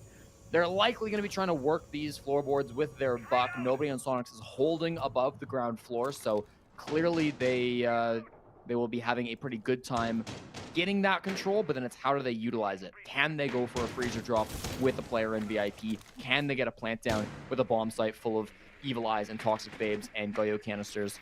The Flores will definitely be a good start to help clear out some of this util. Flora is always a great operator for opening up walls, taking care of castle barricades, barbed wire, which has suddenly become not a new addition, but has had a rebirth in terms of effectiveness. I think that's the hatch inside a freezer that's been opened up, as you just saw from the ride along. The Buck can establish himself here and continue to tear away at the floor. 1 minute remaining. Right now, LG setting themselves up for a freezer take. Yeah, I mean, Eddie has the defuse kit outside of garage. He's likely to try to rush down Ambi, playing on the tuber out here. If he can get this kill cleanly, then they're going to be able to drop very, very easily. But you typically expect the defuse kit to be dropping through that hatch. Still, they will get an opening pick, and they might be able to capitalize on that regardless of whether they drop the hatch or not. There go the flashes, and a nitro cell as well. Looked like it would maybe do some damage, but it's a bit of a misplay by Ambi, who had several players from LG breathing down his neck. 2 losses from Sonics do not bode well, but hold on a second. Surf has not been accounted for, and he picks up both Woos and Wi-Fi. Grixer eliminating Eddie means that it's all up to Canadian inside of the site. He's in a 1v2, 6 seconds left. Canadian has no choice but to get off. But where, oh where is that diffuser? Doesn't matter. Silent finds Canadian before Canadian can find Kixro, who had that diffuser in hand, and LG start off this map with a victory. A crazy push. I don't know if I've seen that before, where you bring the blitz with the fuse kit into the garage door, go all the way around. He didn't even use his own ability to take down the VIP player. Had his teammate do it instead. Now, he did die to Grixer, and I really thought that Surf, the former team member of most of the players on LG, playing by the front door, was going to be able to really stop that push, but he got traded out, and they hunted down Canadian towards the end of it. So really nicely done by Luminosity. That didn't look like an easy execute. They lost a lot of bodies at the beginning of it. Losing their blitz was certainly going to feel like a rough situation, but Kixro and Silent really pushing through that bomb site, finding the kills that they needed to, did a great job there. And you, again, cannot downplay how important that utility play was at the start from Wi-Fi. Using that Flores drone to deal with a lot of the utility in the site was so important as they went through the execute. Cannot believe how close it came. And Canadian, honestly, if he'd had an evil eye in the right spot, could have potentially knocked them off their stride. But then, of course, you had Silent unaccounted for, making his own way in. Getting that last pick, Ambi really struggled in that first fight, though, over by VIP. That Nitro Cell could have done some serious damage to the shield, which would have allowed him a nice 1-2 punch on the follow-up. And honestly, would have taken some of the pressure off of Surf, who was playing over by that coat check, over by door. But instead, things fell the way they did. Now it's Canadian playing another very important intel operator off of the Maestro, but this time on the Echo, and immediately using those yokais to scout for information. And he gets a good read on some possible jump out drones. As he says right now, he just sits safe inside of reading. Fun little yokai play. Can they do anything off of it? He's pinging, and yes, they will. Ambi jumps on out, gets the free headshot as well, and no way, he finds the second as well. A long angle onto Woos, finally punished as Silent will pick up the trade, but my God, you are more than happy with that. A much better start to the round for Ambi. Opening kill instead of the opening death. And honestly, that was enabled by Canadian's yokai. So you saw every time the Canadian would skirt that yokai out through the drone hole, he had a read as to where the drone was on the reading door, and also could gain information that Ambi could capitalize off of. That's the type of thing that these intel ops can do. And I mean, there's no pulse on the board. It was banned out. Canadian was a bit surprised by that one. But there's still other options. Valkyrie, she's unbanned. You can run with the Maestro as you did in the very first round. Surf, Splatter, Silent, who looked for just a nice leisurely stroll up white stairs. He can't manage to find that. Eddie and Wi-Fi is last two from LG. They're fighting their own demons down on this first floor. Very disconnected from the actual bomb site, which is up on that middle floor, as you can see, inside of mining and dining. If Eddie goes for a drop, will somebody from Sonics be watching this one, Jesse? That's the real question. I don't see any silhouettes on that top floor, so at least leads me to believe that they've managed to gain control on the side of LG. At least at the top floor, Canadian is asleep at the wheel downstairs inside a freezer. Wi-Fi gets a kill. only the second kill so far for Luminosity. 40 seconds left, and Wi-Fi finds himself in a 1v3. It would be a tremendous clutch if he pulled it off, but the barbed wire will not make it any easier. Could give away his position with a bit of that sound. We'll throw a drone up the brown stairs, but then move white for a bit of distraction. The barbed wire here has already been destroyed. Actually could be catching someone off guard. He finds Grixer. Will the counter swing come on out? The smoke grenades will get him into the bomb site. A toxic goo mine will stall him momentarily. He's got to pick up the defuse kit. Is it being watched? Surely it is, but no. Now he's found his way into the other bomb site. He's not looking to be very obvious with this play. Only 8 seconds. I don't think they know where plant's going down. Rexon finally gains information. He's picked off by Surf. A nice joint effort from these two players, and it was a possible win for LG if they'd flicked well, but a bit of a celebration on that diffuser as Sonics are eager to equalize. They get the job done. And a better round through and through, but both of these rounds, I think it's safe to say, were nail biters. They were very close. So immediately, the gut shot is neither of these teams will run away with this, at least not for the first half. You gotta wonder if the original plan for Sonics was to put Canadian on Pulse on that bomb site, because he was playing in the basement, he was playing an intel operator. It would make sense for him to pivot to Echo if Pulse was the original game plan. Regardless, the Echo looked really good for Canadian. I remember back when Ambi was interviewed a couple of weeks back about Canadian joining the team after one of Sonics' many game wins throughout this stage. He said that Canadian being on the team just makes his job easier. Somebody who thinks for him, who tells him what to do. And in that round, Canadian said, Ambi, jump out the window and get a bunch of kills. And Ambi did exactly that. So you love to see that teamwork coming in. The old and the new, the young and the old working together just as they should to get a big early lead in that round and eventually snowball to a victory for the Sonics. You said old with such malice in your voice. Ain't nothing wrong with being old. All right, How old are you? I'm 25 years old, Parker. You're 25 years old. I'm How old is 25. Canadian? Canadian is the ancient 28.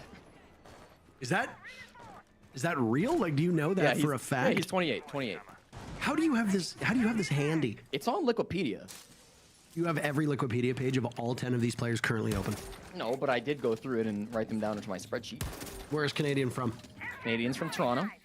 Okay. Started playing Siege in 2015. Started Boy, on PC. His spirit animal is a bear. You've got it all. I know. This is just simply information overload. What would we do without these little fun facts, these little FFs that you sprinkle like toppings at a Pizza Hut ice cream buffet that a lot of people, especially your age, probably never got to experience, but they were really great. And I'm promising you they were really great if you've never been to a Pizza Hut. I went to a Pizza Hut buffet. I remember those. Ice cream buffet. They were really, there was magic. I don't remember there It being used to ice be a cream. real country. And then they closed the Pizza Hut ice cream buffets, and then that's when really we descended as a society into chaos. But either way, I like those little fun facts. Thanks. I was gonna say, if Canadian is old, then I am basically dead.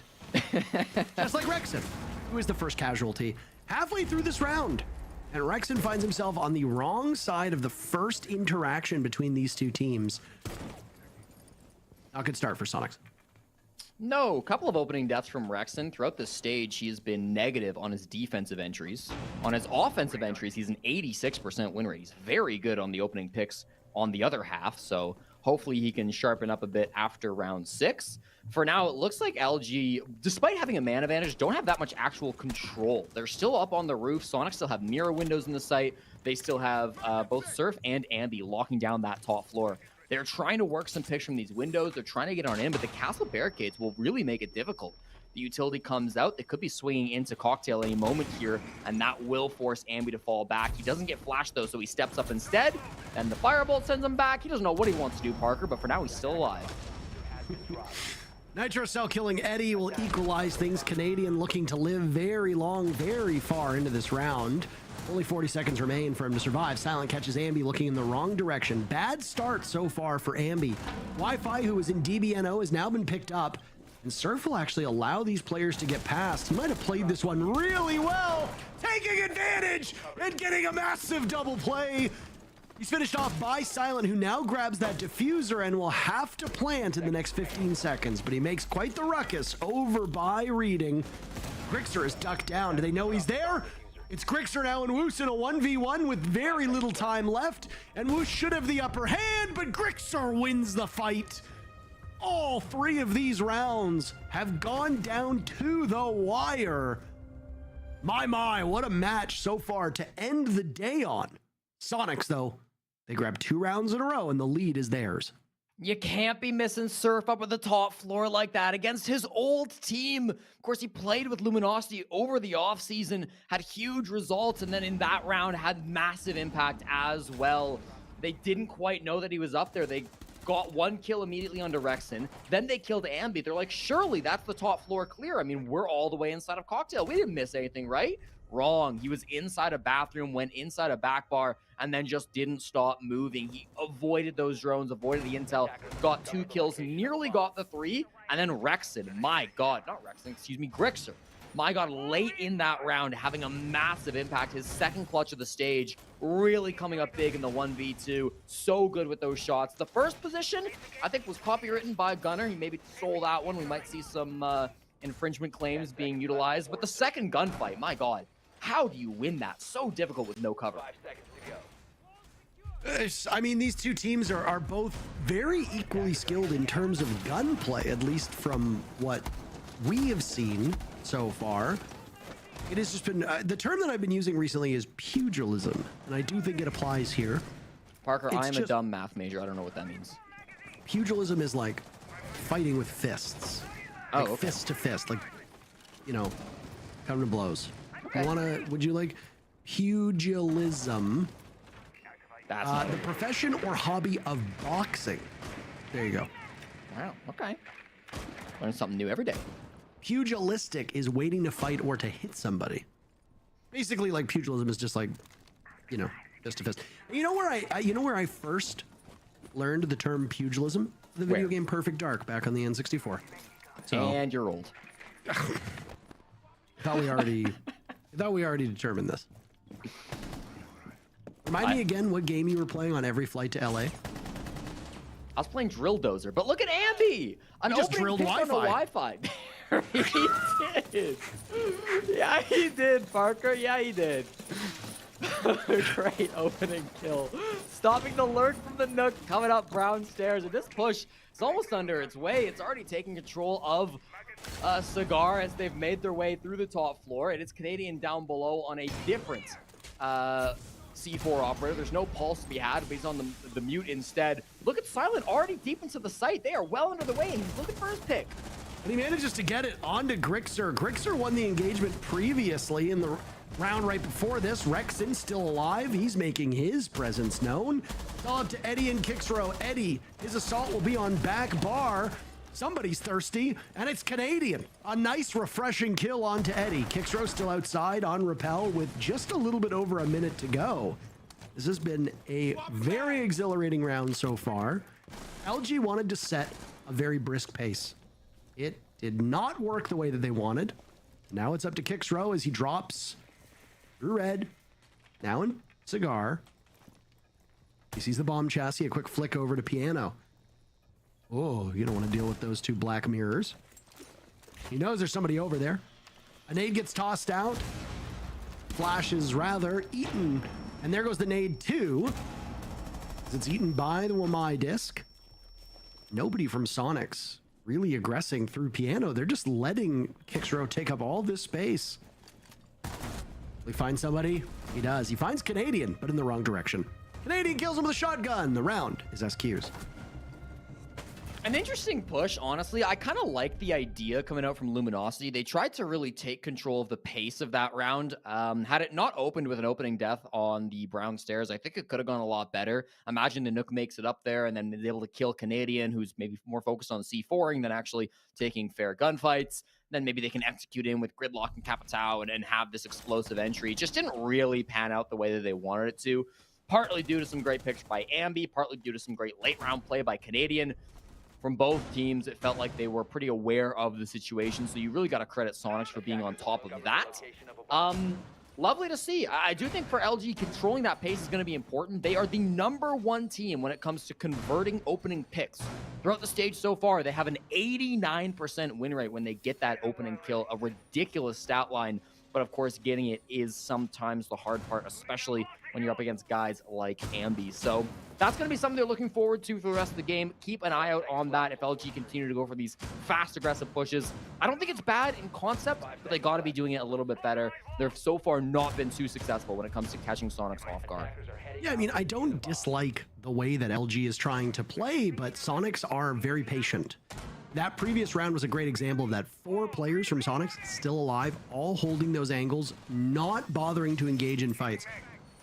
That's a very different look from this team. And I say that because in previous iterations of Sonics, we have seen players maybe get a little bit too antsy. Maybe Grixer goes for a swing when he shouldn't. Maybe Ambi does the same. Better patience was displayed by Sonics in that round. And I think obviously the 2 big changes for that, Super stepping in as a coach, and Canadian stepping in as the IGL. Both of those people have been on the record multiple times about hating over-aggression. Play your role, do your job. Just as we saw LG do. Canadian on Solus, given a bit more freedom, roaming on that top floor. He goes for an engagement. It does not work out his way. Sonics now in a 4v5, and Luminosity is inches away from striking the bomb site. Woos will pick up his second now with Rexon dying. Ambi trades that one right back, but amidst the smoke, Eddie's looking for a defuse plant. He has to wade out of the way of those toxic canisters. He's picked off from Ambi from above. Those kill holes still very much working for Sonics. And as we see with lots of linear takes on this site, Jesse, if you do not focus on that top floor or do not go fast enough, you will get picked apart. And they don't have anybody who can go up there. That said, Silent finds it regardless. Takes down Ambi, didn't even have to rotate up above, got the vertical kill, so that's going to put man advantage back in their pockets. With these Candelas, they find another entry. Surf goes down, and so does Grixer. Kixrow, great entry to come on into the bomb site and find the final 2 frags. That was looking very deadly. It looked like Ambi had all the control that he needed, playing up above, 2 vertical kills, but it didn't matter. He gets traded on the same holes that he used to get his first 2 frags, and then in horizontally came the Ying, ending that hold as soon as it was getting going.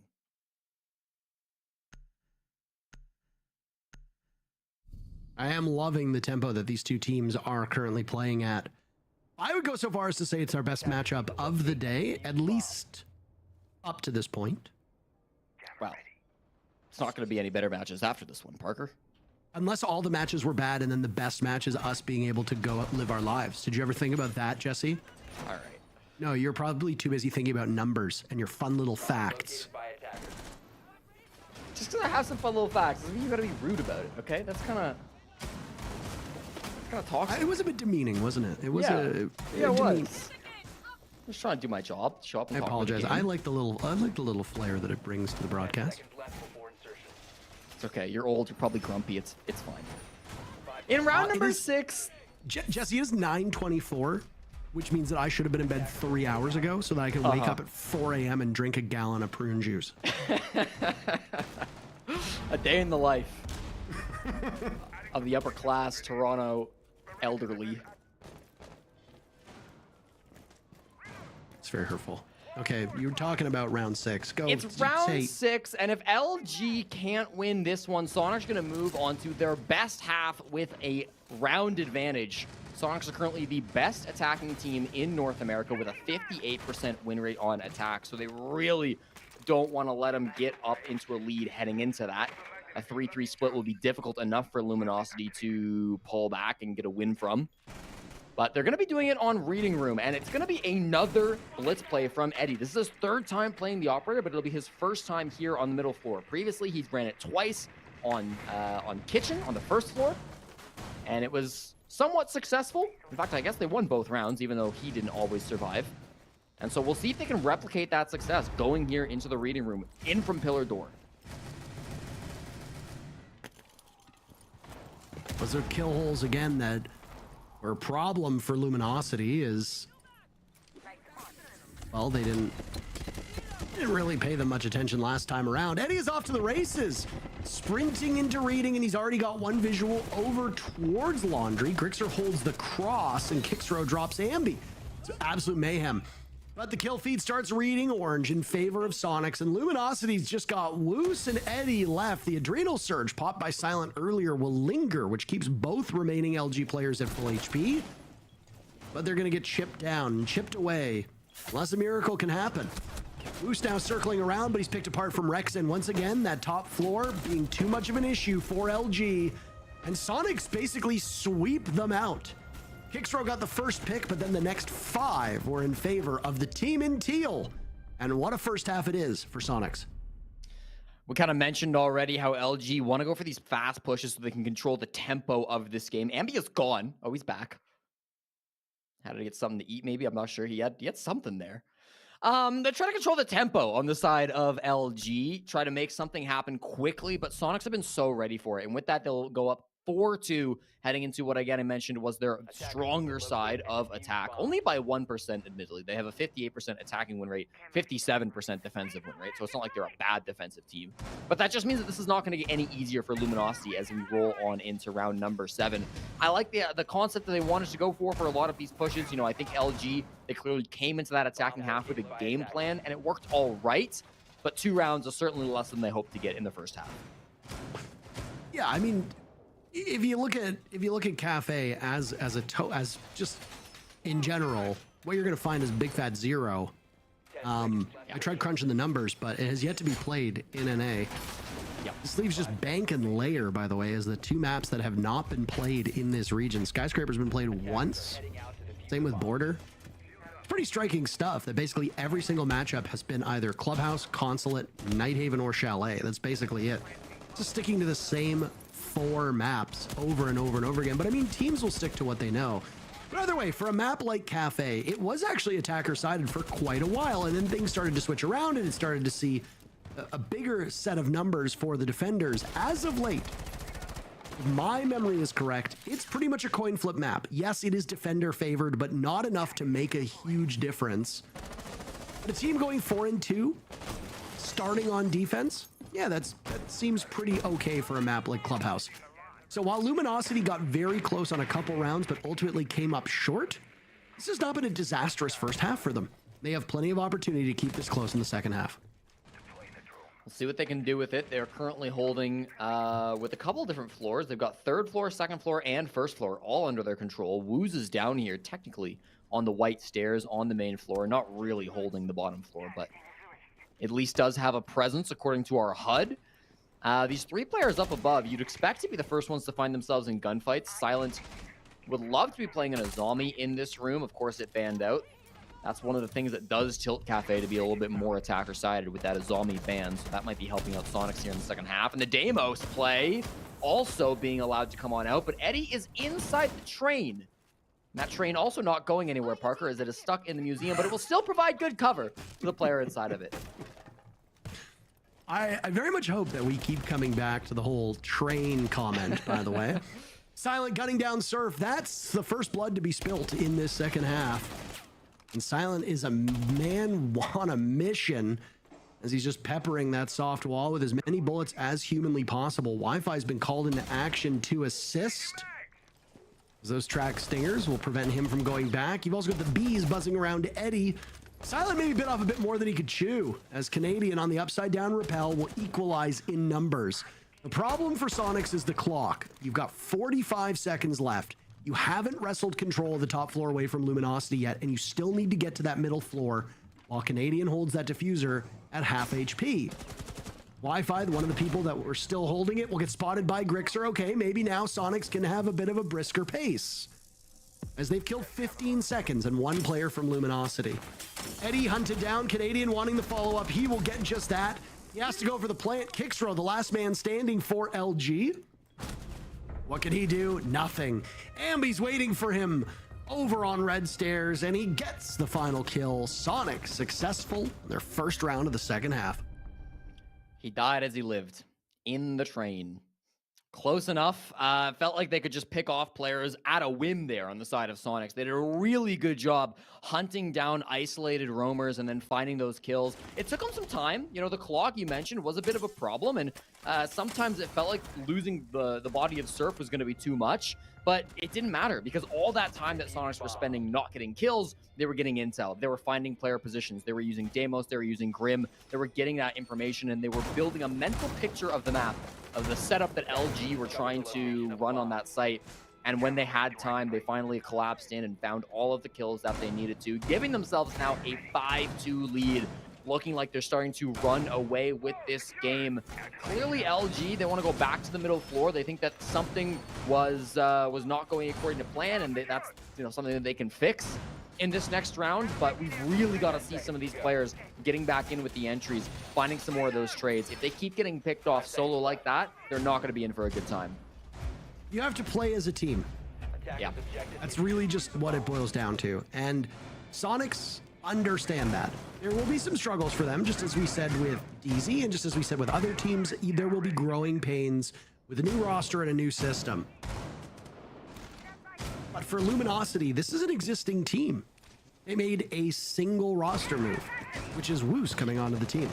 Yep. Luminosity should be relatively similar to where they were before. The problem is that if you stay the same and a couple other teams make upgrades, you are actually falling behind. And maybe for a team like LG, that is what's happening. I mean, this is a team that right now is dead middle of the pack. 5th place at 6 points, tied with M80. Well, tied with M80 to start the day. Luminosity's now slipped technically to 6th. So if they lose here in regulation, they're in the very bottom of that playoff window. Sonics looking to regain the lead after Cloud9 Beast Coast got all 3 points today. Sonics could pick up 3 big points and vault up to 12.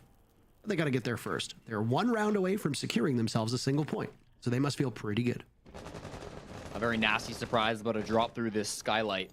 Silent and Cigar could be the victim of Canadian, although they're hesitant to drop just yet. Eddie played a lot of blitz in the first round. He didn't get a single kill through the first round of play. Canadian is hoping that he can have a bit of a better performance. The castle barricades kind of help him out. It makes him a bit safer as he now drops on in. A C4 will kill Ambi, but Canadian escapes unharmed. That's 1 kill going down. Where does he go, though, from here? Every option for him to leave this top floor instead of bar has been castle barricaded off.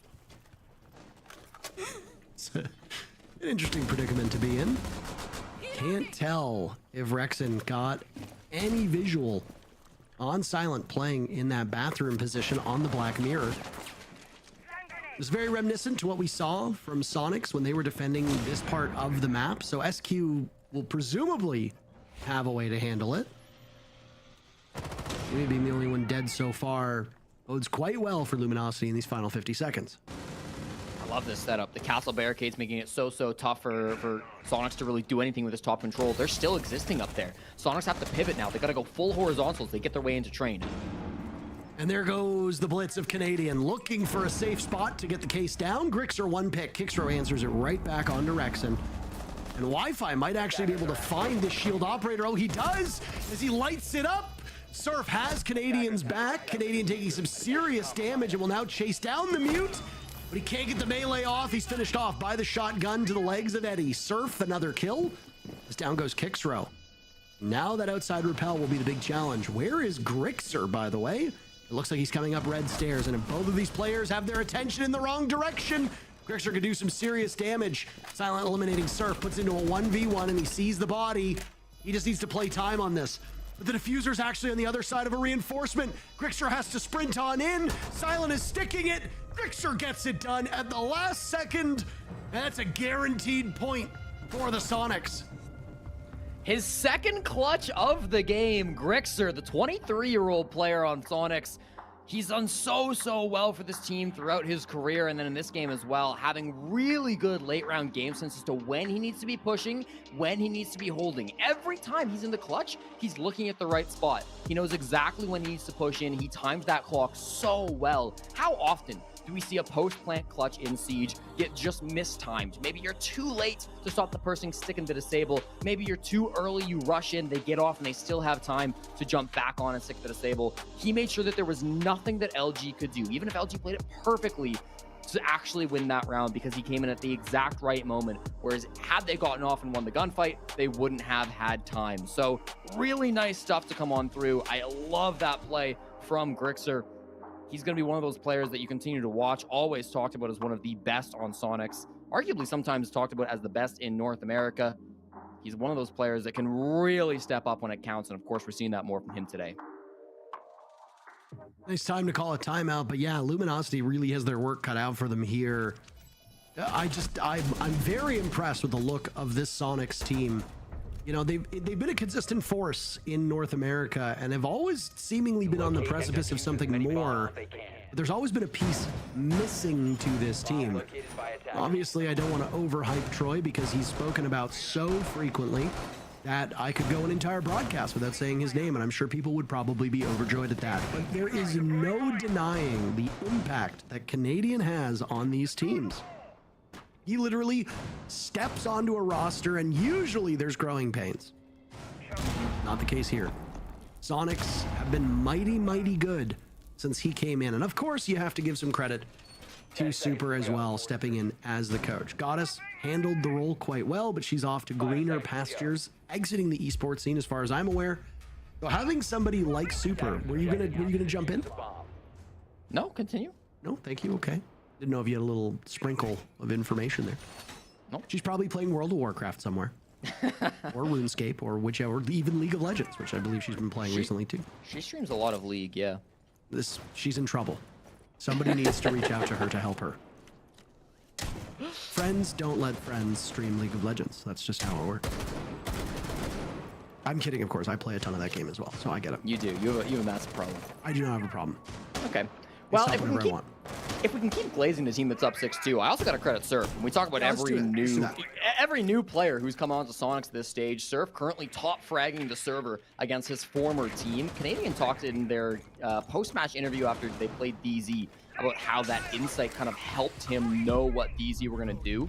I wonder if any of the same strats have been carried over for Luminosity, and if Surf has been able to feed any of that intel towards his new team to kind of tilt the scales. We've had a few playdays, so there might have been more things changed at this point for Luminosity than DarkZero had time to adjust. But even still, he's having an excellent performance against his former squad, and it really does feel like everything is coming together with this brand new Sonics roster.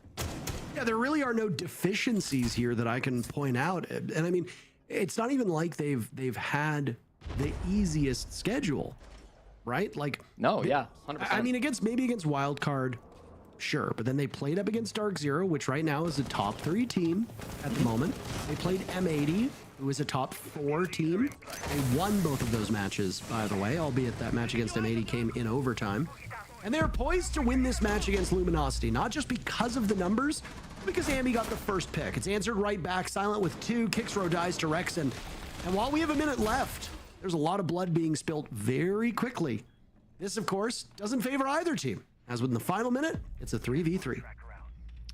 They're hunting the smoke now inside of VIP. Silent up above might be the bigger threat.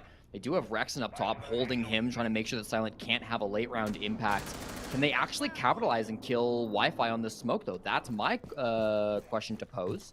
Rexen's going above. Again, Silent is inside of Train, so he's a player that if they know his position could be deadly, they can scan him at any point. They haven't pinged on the Deimos gadget, but I think they already know where he's at. Will they find this opening pick, or is the boss G too strong? Well, he sees one, unloads both, gets the down on the Rexen, sidearm comes out. That's a secure. He doesn't overstay his welcome, though, or at least he tries not to. His third kill is all Silent will get. Grixer finishes that one off. Case in the hands of Canadian as no death marks remain. Grixer spiked, he can't run too fast. Canadian dies the shotgun of Wi-Fi, and it looks like Luminosity will hang on for at least one more round. All comebacks begin with a single round, and LG has at least shown that they can start, but can they finish the comeback? That is the question. Perhaps all you need to do is crutch one of the most powerful guns on defense with the boss G up there on the roam. I think Silent obviously did a great job with that. It's a gun that takes a lot of skill to use. You know, only 2 shots. If you miss, it's high risk, high reward, of course.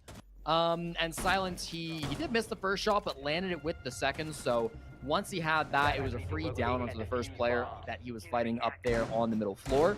And I think that did enough damage. Not only getting that kill, but also just drawing attention away from SQ. They knew that he was still lurking up there. That really kind of drew the attention away from their push. They wanted to go in through VIP. They wanted to just push Freezer and have a normal, regular top-down execute. But that thorn in their side, the vigil up above, really made them kind of reconsider what they wanted to do on that execute. And so I really got to credit Silent.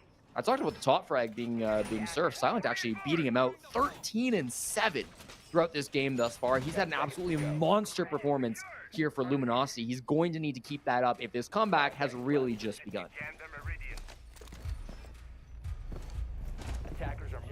13 kills for Silent. Good lord.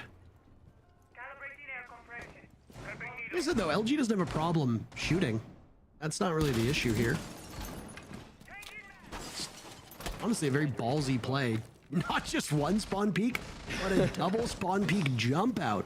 As Silent and Kixrow both look for a potential early knockout punch on Sonics this round. Nobody on SQ dies. Surf has taken a tiny bit of damage. That's about it. I kind of like that, though. You know, going for aggressive plays together rather than alone. Typically, that has a bit of a higher success rate. They're unlikely to be watching every angle, so if you throw everything at the wall, you're more likely to come away with something, but not this time. Still a 5-on-5 as we approach the first minute mark in this round, as we get to the 2-minute point. I really do think that for Luminosity, if they want to make this comeback happen, they've got to be able to win their ones. They've got to be able to win their entries.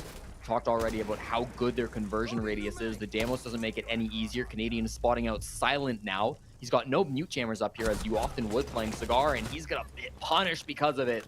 Rexon on the window, off the calls of Canadian, finds the opening pick onto the best player from Luminosity. And that's obviously going to be a bummer, but Silent will sit on cams, his own cams, to give these calls. There's 2 bulletproof cameras on the board as well, so lots of intel for Luminosity to play off of in the final stretch of this round. As much as you have that intel, though, it can be snatched away from you, and that's Grixer's job on the IQ, gaining great value from the gadget, is brought with the German operator. Maybe can follow up with this, and sitting on the roof, given that this is a top floor hold right now, not where the bomb site is, but where the defenders of LG are currently playing, the amount of intel that Grixer is going to get is huge, and it will aid the entry point for all of these Sonics players. Wi-Fi being hunted by that death mark. Kixrow's been dropped. That could be another domino for Luminosity. A bit belated, but striking the domino in front. That's Kixrow bleeding out inside of Freezer, and it can be a cold end to Luminosity's chances if he's not retrievable. Sonics are within striking distance of pulling this off, but there's still more work to be done before they can get to the bomb site. The intel is so good. They've Damos tracked the Warden. They had Grimbees on Woos. They know everybody's position. The only one they didn't track or get direct pings on was Eddie. Again, they know Wi-Fi's spot up here. They knew he was here previously. They're pretty confident he hasn't left, so I got to imagine they're going to very carefully clear this out. Surely they don't just forget after Damos tracking, but it looks like they have. They completely forgot that he was here. They must have thought he dropped, but no, he's still fragging up on the top floor, and in a fury of kills, LG get all of them back. They're still in this game, Parker. I thought for sure that round was a foregone conclusion. Yeah, that looked like it was all but over, but a small bit of information somehow slips through the cracks. It's not relayed to the rest of the team, and Canadian's going to try to settle them all down. Sonics are very close to still being able to close this one out. They've guaranteed themselves 1 point, so even if they go to OT, they get something for their troubles. Oh my, look at this. I mean, that wasn't just Wi-Fi doing well on his own. He relied on Woos having his back. That's 2 players trusting each other and winning the round off of teamwork. We were critical of Luminosity for not playing as a team in that first half. It's harder to play as a team on attack than it is when you're defending. When you're defending, it's relatively easy. The site will often work for you. But Luminosity, if their teamwork continues at that level, it might be enough to send us to OT. Now we're going to have the comeback continue. Notice the kills, Rexen, the bottom of his team at the moment, only 6 and 6. Not a bad stat line, but Rexen led the entire league in kills coming into today. He was the first person to hit 50 kills, marking that last week. Now a couple other players, I believe, have hit it with their previous matches, but he hit it a week ago, and now he's trying to extend that lead up to 56 at this point. For him not to be having the greatest of starts, that's definitely going to put a bit of a damper for Sonics. I wasn't going to bring it up because it didn't seem to matter. They were crushing this game. But if LG start this comeback, Rexen coming alive could be just what Sonics need to put a halt to it. We'll watch and continue to see if that does prevail, if that does come through.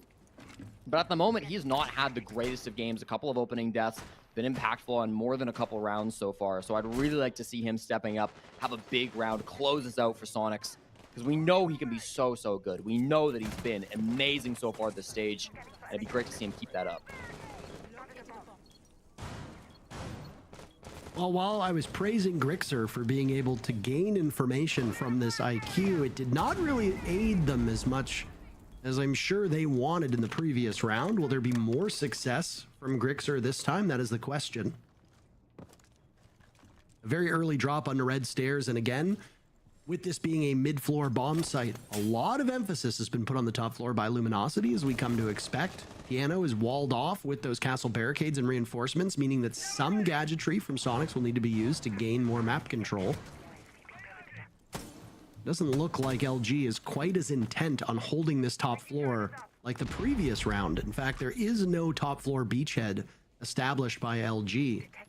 So Sonics, if they've determined that the top floor is free and clear, it can be pretty quick for them to cut through all of these gadgets and use as few of their own gadgetry as possible.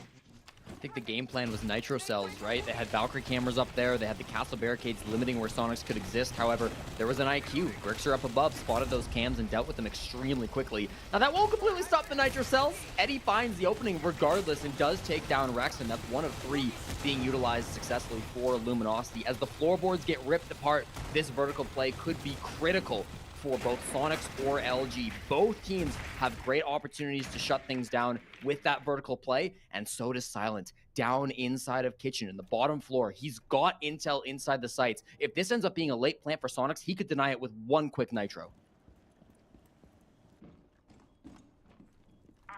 Silent's name right now is defining the sound of this round. You wouldn't believe there's 15 seconds left and 9 players still on the board. This is going to be a hellish nightmare for both of these teams. If Sonics prevail, they get all 3 points. If Luminosity wins 1 more round, closer to overtime. There goes Kixrow. Canadian getting Diffuser down. Is it stopped in its tracks? No, Sonics dominating the kill feed. Canadian doing most of the work himself on the Ram. R4C in hand. Not the old Ash that he used to play, but still a familiar gun. And he's racking them up. Wi-Fi. 1v4. Sonics sitting on that diffuser. And the signal's cut. Sonics win it in regulation. 3 big points. Love that plant spot from Canadian. Of course, the team letting him know at the end. Canadian so good on those plants. He gets it done. Manages to find a plant spot that the Valkyrie's not expecting. That managed to get the plant down. Perfectly done on that execute. It was getting a little scary. They didn't have man advantage. They didn't have the time, but it doesn't matter when you have all of the kills going your way. When things are so perfectly executed and commanded by Canadian, that is exactly what you want to see. The Sonics avoid the comeback. They put an end to it, and they will get a full 3 points to start this week. Yeah, I mean, other than the stumble against Space Station last week, which of course Canadian losing against a former team, go figure, right? We wouldn't have been surprised if it had happened against DarkZero as well. Other than that stumble against SSG, this has been a great start for the Sonics team. They have been exceptionally good, and they still picked up a point in that loss. So what more can be said from us? Not much. At the desk, they've got way more insight. We'll let them take over. I'm flipping. Yo, one lower red. Valkyrie, coming up red. I got it. I have your 90. Vert. No flashlight. It could be top on Vert. Red. Yeah, red. Nice. Let's go, guys. Shit, yo. Who wants to do the interview? Immediately saw C9 Beast Coast take their lead momentarily away from them on the scoreboard earlier in the day and decided, nah, we're gonna do whatever it takes to make sure we climb the scoreboard once again. And they do. They're back in first place. That win over LG's gotta feel good. And it does make me wonder how much impact Surf had in this game just because he played with this team from before. So I wonder how much insider knowledge he had in there. For sure. I think there was definitely probably something to take from Surf here, even if his time on the roster was short. But, I mean, again, Luminosity, sure, they did lose this game, but there was so many redeeming qualities from them that had they not messed up or had a little error or a little blip in some of these rounds, we possibly could have been seeing an overtime right now or even a match won from Luminosity. I was gonna say, you kind of got what you were looking for in this game. Absolutely. Even though they lost, it still wasn't too bad. No, absolutely. I mean, LG kind of came out the gate swinging, especially round one, and it took a lot of problem solving from the side of Sonics, and Sonics just had a really good defensive split, and they did as well as we could have expected them on a map that was made to be limiting against SQ. That's why Luminosity went here, is to kind of lock Sonics up and maintain their aggression. And Sonics did a really good job at still being able to find those gaps, find those jump outs, find those aggressive trades to be able to constantly get picks over LG. And then every single post-plant or plant situation that SQ was in a even playing field, it looked like Sonics just knew exactly what they needed to do to either stop the defuse or get the defuse down. I mean, their post-plant late game is just literally the best in North America right now. Any thoughts, Lex? It was looking scary. I mean, it almost looked like Luminosity was going to, you know, have that comeback. Had he just had he looked in the right position in both situations of that post plant in mining, that easily could have went in Luminosity's favor. But unfortunately, it didn't go that way. And again, it just came down to small errors for Luminosity. But overall, I mean, I'm just going to say it. I think Luminosity is up there with these upper echelon of teams with how well they've been playing. If they can get a couple more points at the back end of this stage, then they might be in really good contention for playoffs. But Sonics, 4-2 half on defense, made the swap over, only allowed a couple of things to slip through the cracks at the very end. To your credit, that was the reason why LG had the ability to come back in a couple of those rounds. But again, Sonics on attack, that was the killer in this game. That's the reason they won. Yeah, they were able to close it out. And of course, yes, it did almost look like Luminosity was mounting a comeback. But we know SQ to be able to problem solve within the rounds and figure out what's going on. And there was a lot of back and forth, especially on the, not the last round, but the round before it, where you thought Sonics was going to win the round. They wanted to push in the site, and Luminosity, just the individual playmaking from them as well, was able to shine through where they got their picks back to shut that round down. But Sonics knew it. They just slowed it down. They brought it back to basics, and that's what took them away. I mean, you heard Rexon at the end. He said, "Who wants to do the interview?" You know, it was like same old, same old. And the guy who we have on the interview is the guy who just played his old team in this matchup. It's Surf on the line. Dude, congratulations on the victory. It looks like a really good bounce back from the previous loss just a couple of days ago. But talk to me, dude. We heard specifically that you wanted this interview. Is there anything in particular you want to get off your chest, dude? I did not want this interview. They told me to go do the interview. I see. did not want that. I see. Never mind. Sonics were just like, yo, can we get Surf? I'm like, sweet. So yeah, no problem then. But you just played this LG, or played with LG, win overseas with this team. Now you're in a situation where you're playing them at all. Did this game feel bittersweet in any context because you literally were just playing on land with these guys not a couple weeks ago? Not really. I mean, to be honest, going into the game, I kind of, obviously I didn't just know I was going to win, but I had a good feeling that we were going to win. To be honest, I think they're a good team, but I definitely don't think they're better than us. So going into the game, I just was pretty confident, to be honest. Well, I got a kind of follow-up question with that. Obviously, congratulations on the win and your performance so far on SQ. Are you impressed by how well LG has improved from playing with them up until now? No, I don't really think it's that, like, I honestly think that all those guys on the team are really good. Obviously, I can't speak for Luz, I've never played with them. But as for the rest of them, like, I would vouch for all of them. I think they're all really good. I mean, they all want to win. I enjoyed my time on the team. If it didn't come down to other things with the with that team, I would have probably never joined SQ. But SQ just obviously had been offering more. So. Well, it's working out in your favor, so I think you made the right decision nonetheless. Plus, turning down a chance to play with Troy would be absolute career suicide. So it looks like at least right now you made the right call, dude. So. Yeah, as for you talking about Sonics in the first place, now that you've joined this team with players that you've been watching play at the top for a while and you're only just breaching into that upper echelon of players, is it kind of a surreal moment to finally play on a team with some players like Canadian and Rexon and Grixer, or is it just where you felt like you've always been meant to be? I definitely think that I've always had the ability to be on a top team. It just kind of came down to the opportunity. For me, I think it is pretty crazy to play with these guys. I mean, I've watched these guys since I was literally like 12 years old, like just watching them play. I mean, I remember watching Troy Potato on the White Stairs. I remember like all these games, like, and it's just like crazy to like actually be on a team with him and like see what he actually brings to the team, which is just insane. Obviously, with your time on Luminosity coming to a close a couple months ago, was there anything about this matchup that you knew from your time playing with LG that you were able to take into this game? Anything on how they strategize, the way that they play, what their pacing is like, and did that come to fruition in this matchup? Honestly, before the game, I just told the guys, get ready for the aggression, get ready for them to be in our faces. I don't really think we should worry about anything too strategic, like on the strategic side of things. Sure. It was more so just worrying about like winning the initial gunfights versus them, and basically just letting the round play out after that. Gotcha. Also, one last question before we let you go. What's the cat's name? Luna. Hey. Yeah, right there. Luna. Real MVP of the day. I mean, hey, if Cat's not there, there's absolutely no way that you pop up with the performance that you did, exactly. dude. Congrats on the dub. Hope to keep this streak going, brother. We'll see you tomorrow. Take care, man. Yep. See you. Thank you.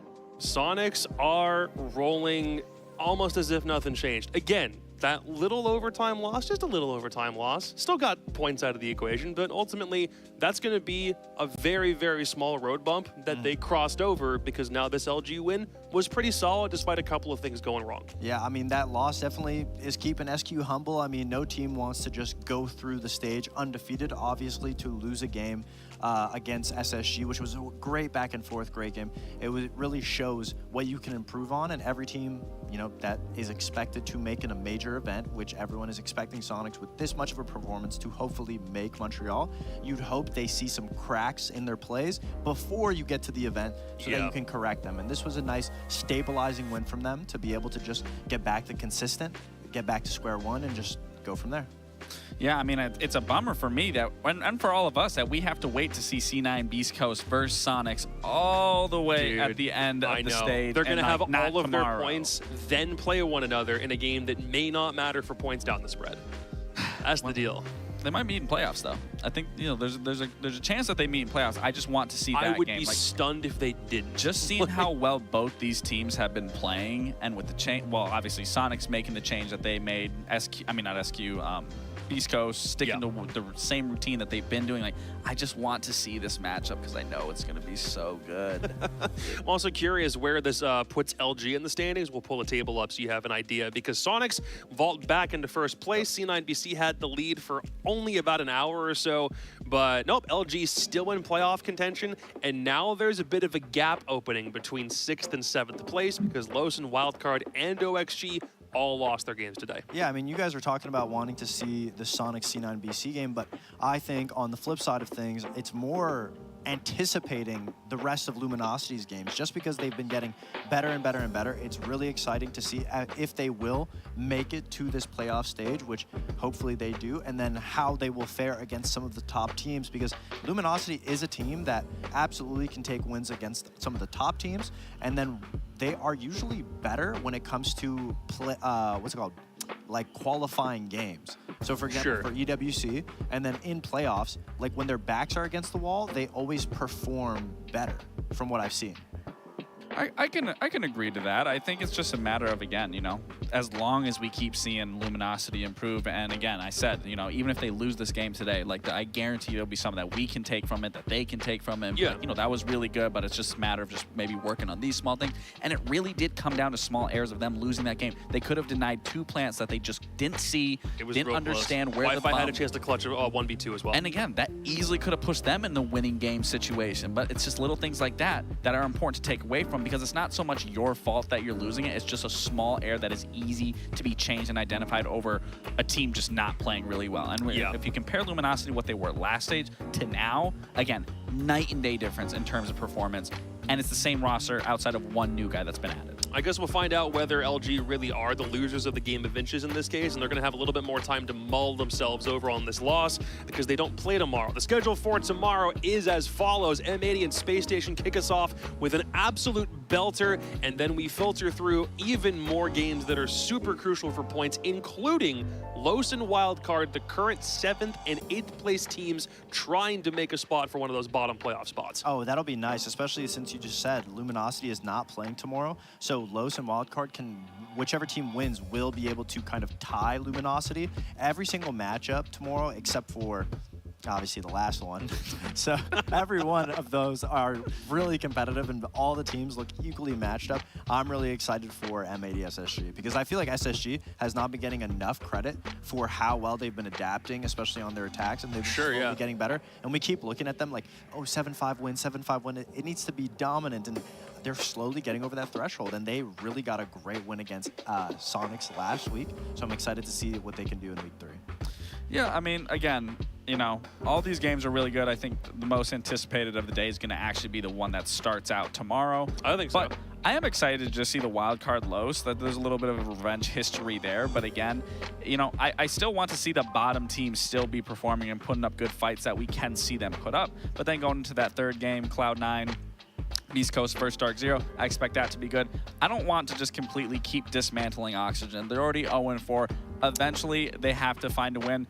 Can it be Sonics? It's a possibility. They are a strong, you know, Sonics are a strong team, but he doesn't agree. Again, it's, you know, I don't like to just keep. Huh? It is a possibility. I mean, their games are close. They aren't getting blown out of the water. Let's be real here. It's not like they're getting 7-1, 7-0, 7-2. Like, the games are close. It's just they aren't getting past that threshold of winning. Are they going to do it against Sonics? I don't believe so. But it's a best of one. Anything can happen. Anything can happen. Anything can happen. Anything could happen. Anything can happen.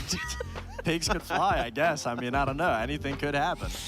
Well, Oxygen are still going to have, I mean, they have everything to prove to us still at this point, but I think every other game on that docket is going to be close, even if the reasons why Los and Wildcard is a close game might not be for the exact reasons that you expect.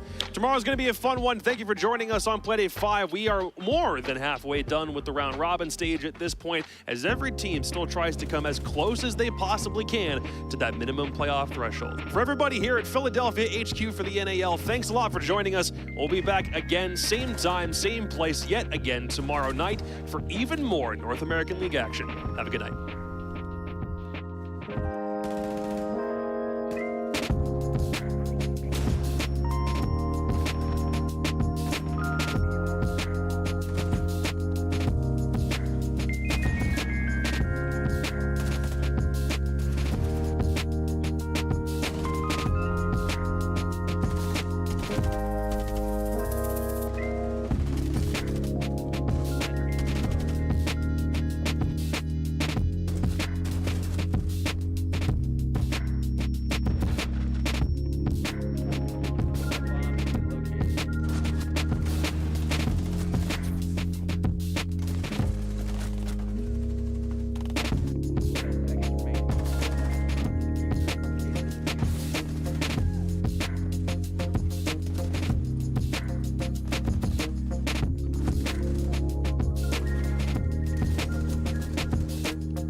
This one could be a real slobber knocker of a game.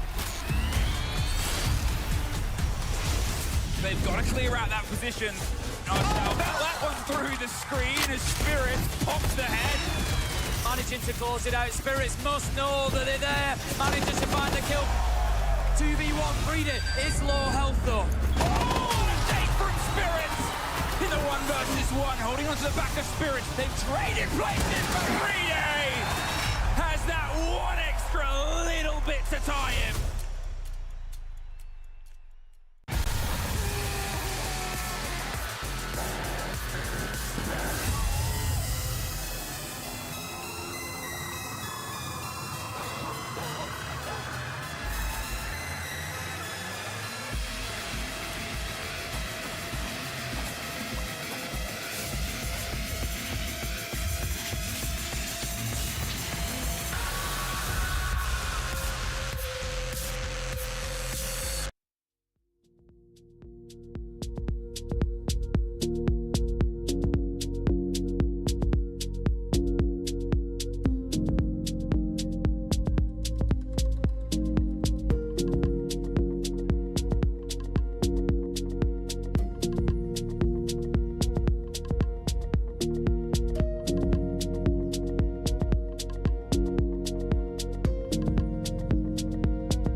you